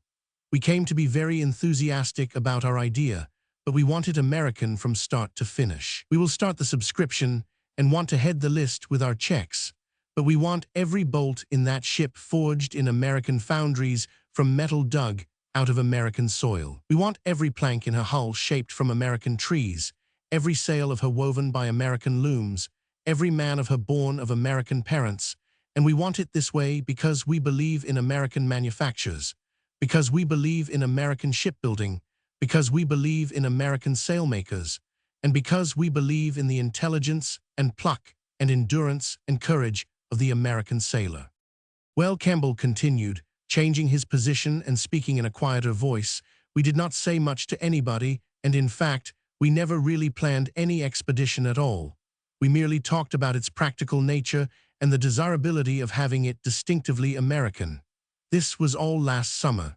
What we wanted to do was to make the scheme a popular one. It would not be hard to raise $100,000 from among a dozen or so men whom we both know, and we found that we could count upon the financial support of Mr. Garlock's society. That was all very well, but we wanted the people to back this enterprise. We would rather get $1,005 subscriptions than 5 of $1,000 each. When our ship went out, we wanted her commander to feel not that there were merely a few millionaires who had paid for his equipment and his vessel behind him, but that he had 70 millions of people, a whole nation, at his back.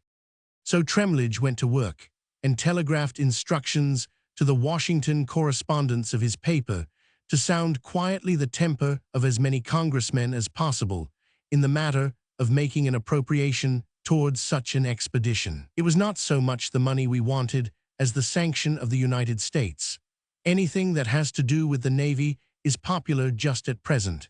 We had got a congressman to introduce and father an appropriation bill, and we could count upon the support of enough members of both houses to put it through. We wanted Congress to appropriate $20,000. We hoped to raise another $10,000 by popular subscription. Mr. Garlock could assure us $2,000. Tremlage would contribute $20,000 in the name of the Times, and I pledged myself to $10,000 and promised to build the ship's engines and fittings. We kept our intentions to ourselves, as Tremlage did not want the other papers to get hold of the story before the Times printed it. But we continued to lay our wires at Washington.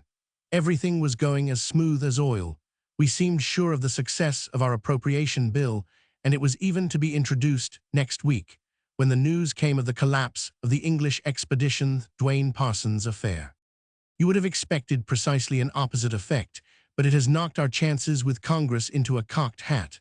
Our member, who was to father the bill, declared to us that so sure as it was brought up now it would be killed in committee. I went to Washington at once. It was this, and not, as you supposed, private business that has taken me away.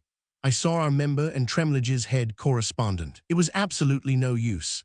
These men who have their finger upon the congressional pulse were all of the same opinion. It would be useless to try to put through our bill at present. Our member said wait. All Tremlage's men said wait for another year, until this English expedition and its failure are forgotten, and then try again. But we do not want to wait. Suppose Dwayne is blocked for the present. He has a tremendous start. He's on the ground. By next summer, the chances are the ice will have so broken up as to permit him to push ahead, and by the time our bill gets through and our ship built and launched, he may be heaven knows where, right up to the pole, perhaps. No, we cannot afford to give England such long odds. We want to lay the keel of our ship as soon as we can next week, if possible. We have got the balance of the summer and all the winter to prepare in, and a year from this month, we want our American expedition to be inside the polar circle, to be up with Dwayne, and at least to break even with England. If we can do that, we are not afraid of the result, provided, continued Mr. Campbell, provided you, Mr. Bennet, are in command. If you consent to make the attempt, only one point remains to be settled. Congress has failed us. We will give up the idea of an appropriation. Now then, and this is particularly what we want to consult you about, how are we going to raise the $20,000? Lloyd rose to her feet. You may draw on me for the amount, she said quietly. Garlock uncrossed his legs and sat up abruptly in the deep-seated chair. Tremlage screwed his monocle into his eye and stared, while Campbell turned about sharply at the sound of Lloyd's voice with a murmur of astonishment. Bennet alone did not move. As before, he leaned heavily against the mantelpiece, his hands in his pockets, his head and his huge shoulders a little bent. Only from under his thick, knotted frown, he shot a swift glance toward his wife. Lloyd paid no attention to the others. After that one quiet movement that had brought her to her feet, she remained motionless and erect, her hands hanging straight at her sides, the color slowly mounting to her cheeks. She met Bennet's glance and held it steadily, calmly, looking straight into his eyes. She said no word, but all her love for him, all her hopes of him, all the fine, strong resolve that, come what would, his career should not be broken, his ambition should not faint through any weakness of hers, all her eager sympathy for his great work, all her strong, womanly encouragement for him to accomplish his destiny spoke to him, and called to him in that long, earnest look of her dull blue eyes. Now she was no longer weak. Now she could face the dreary consequences that for her must follow the rousing of his dormant energy. Now was no longer the time for indirect appeal. The screen was down between them. More eloquent than any spoken words was the calm, steady gaze in which she held his own. There was a long silence, while husband and wife stood looking deep into each other's eyes. And then, as a certain slow kindling took place in his look, Lloyd saw that at last Bennet understood. After that the conference broke up rapidly. Campbell, as the head and spokesman of the committee, noted the long, significant glance that had passed between Bennet and Lloyd, and perhaps vaguely divined that he had touched upon a matter of a particularly delicate and intimate nature. Something was in the air, something was passing between husband and wife, in which the outside world had no concern, something not meant for him to see. He brought the interview to an end as quickly as possible. He begged of Bennet to consider this talk as a mere preliminary breaking of the ground. He would give Bennet time to think it over. Speaking for himself and the others, he was deeply impressed with that generous offer to meet the unexpected deficiency, but it had been made upon the spur of the moment. No doubt Mr. Bennet and his wife would wish to talk it over between themselves, to consider the whole matter. The committee temporarily had its headquarters in his Campbell's offices. He left Bennet the address. He would await his decision and answer there. When the conference ended, Bennet accompanied the members of the committee downstairs and to the front door of the house. The three had, with thanks and excuses, declined all invitations to dine at Medford with Bennet and his wife. They could conveniently catch the next train back to the city. Campbell and Tremlage were in a hurry to return to their respective businesses. The front gate closed. Bennet was left alone. He shut the front door of the house, and for an instant stood leaning against it, his small eyes twinkling under his frown, his glance straying aimlessly about amid the familiar objects of the hallway and adjoining rooms. He was thoughtful, perturbed, tugging slowly at the ends of his mustache. Slowly he ascended the stairs, gaining the landing on the second floor and going on toward the half-open door of the workroom he had just quitted. Lloyd was uppermost in his mind. He wanted her, his wife, and that at once. He was conscious that a great thing had suddenly transpired, that all the calm and infinitely happy life of the last year was ruthlessly broken up. But in his mind there was nothing more definite, nothing stronger than the thought of his wife and the desire for her companionship and advice. He came into the workroom, closing the door behind him with his heel, his hands deep in his pockets. Lloyd was still there, standing opposite him as he entered. She hardly seemed to have moved while he had been gone. They did not immediately speak. Once more their eyes met. Then at length, "Well, Lloyd."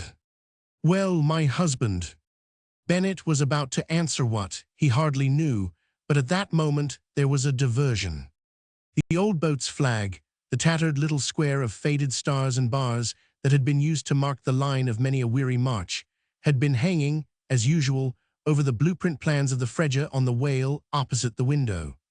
Inadequately fixed in its place, the jar of the closing door, as Bennett shut it behind him, dislodged it, and it fell to the floor close beside him. He stooped and picked it up, and holding it in his hand, turned toward the spot whence it had fallen. He cast a glance at the wall above the plans of the Freja, about to replace it, willing for the instant to defer the momentous words he felt must soon be spoken, willing to put off the inevitable a few seconds longer. "I do not know," he muttered, looking from the flag to the empty wall spaces about the room. "I do not know just where to put this. Do you?"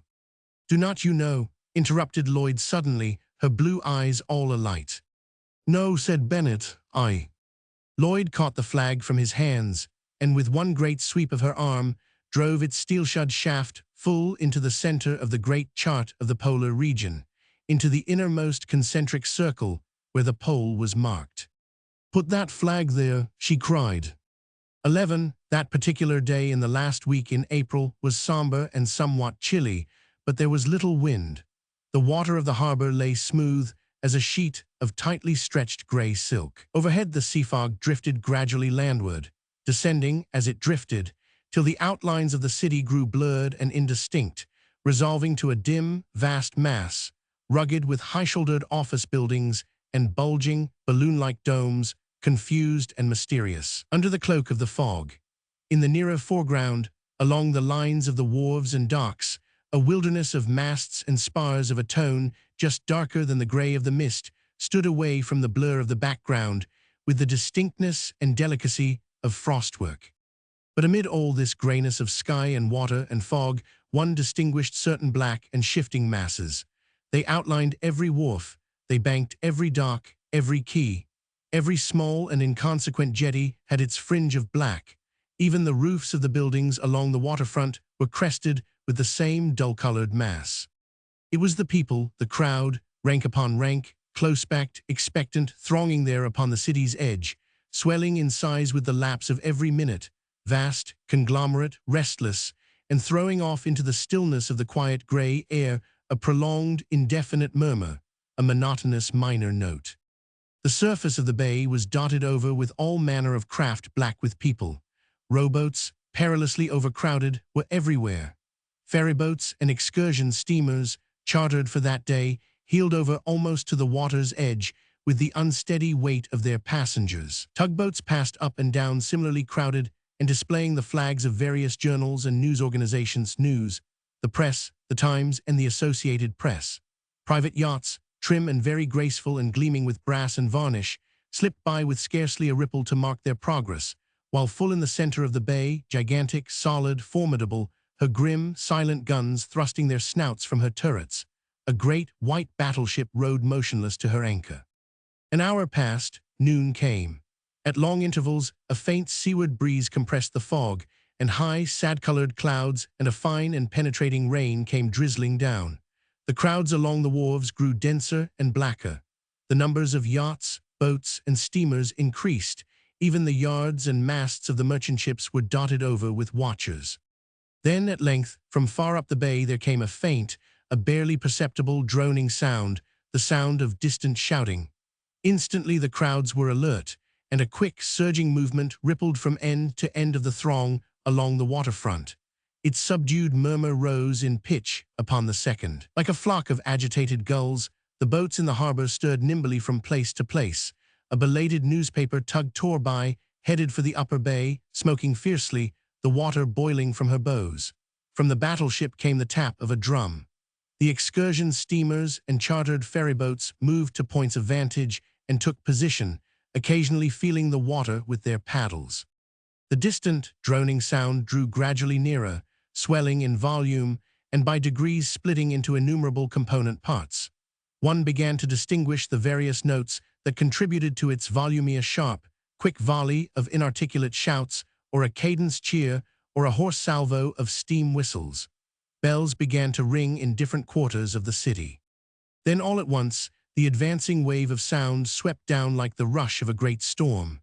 A roar as of the unchained wind leaped upward from those banked and crowding masses. It swelled louder and louder, deafening, inarticulate. A vast bellow of exultation split the gray, low-hanging heavens. Erect plumes of steam shot upward from the ferry and excursion boats, but the noise of their whistles was lost and drowned in the reverberation of that mighty and prolonged clamor. But suddenly the indeterminate thunder was pierced and dominated by a sharp and deepened report, and a jet of white smoke shot out from the flanks of the battleship. Her guns had spoken. Instantly, and from another quarter of her hull came another jet of white smoke, stabbed through with its thin, yellow flash, and another abrupt clap of thunder shook the windows of the city. The boats that all the morning had been moving toward the upper bay were returning.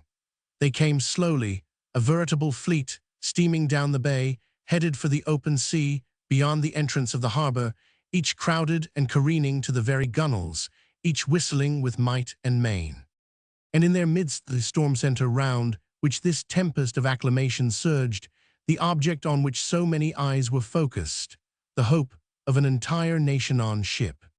She was small and seemingly pitifully inadequate for the great adventure on which she was bound. Her lines were short and ungraceful. From her clumsy iron-shod bow to her high, round stern, from her bulging sides to the summit of her short, powerful masts, there was scant beauty in her. She was broad, blunt, evidently slow in her movements, and in the smooth waters of the bay seemed out of her element. But for all that, she imparted an impression of compactness, the compactness of things dwarfed and stunted. Vast indeed would be the force that would crush those bulging flanks, so cunningly built, moreover, that the ship must slip and rise to any too great lateral pressure. Far above her waist rose her smokestack. Overhead upon the mainmast was affixed the crow's nest. Whaleboats and cutters swung from her davits, while all her decks were cumbered with barrels, with crates, with boxes and strangely shaped bales and cases.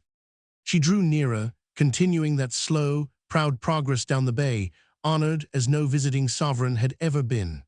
The great white man-of-war dressed ship as she passed, and the ensign at her fighting top dipped and rose again. At once there was a movement aboard the little outbound ship. One of her crew ran aft and hauled sharply at the halyards, and then at her peak there was broken out not the brilliant tricolored banner, gay and brave and clean, but a little length of bunting, tattered and soiled, a faded breadth of stars and bars, a veritable battle flag, eloquent of strenuous endeavor, of fighting without quarter, and of hardship borne without flinching and without complaining. The ship with her crowding escorts held onward. By degrees the city was passed, the bay narrowed oceanwards little by little. The throng of people, the boom of cannon, and the noise of shouting dropped astern. One by one, the boats of the escorting squadron halted, drew off, and turning with a parting blast of their whistles, headed back to the city. Only the larger, heavier steamers and the seagoing tugs still kept on their way. On either shore of the bay, the houses began to dwindle, giving place to open fields, brown and sere under the scudding sea fog, for now a wind was building up from out the east, and the surface of the bay had begun to ruffle. Half a mile farther on the slow, huge groundswells began to come in, a lighthouse was passed. Full in view on ahead stretched the open, empty waste of ocean.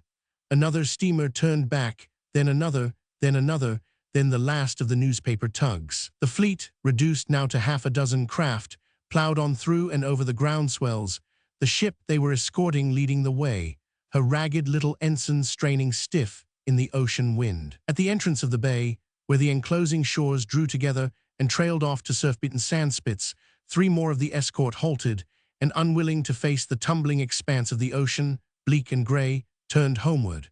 Then just beyond the bar 2 more of the remaining boats fell off and headed cityward. A third immediately did likewise.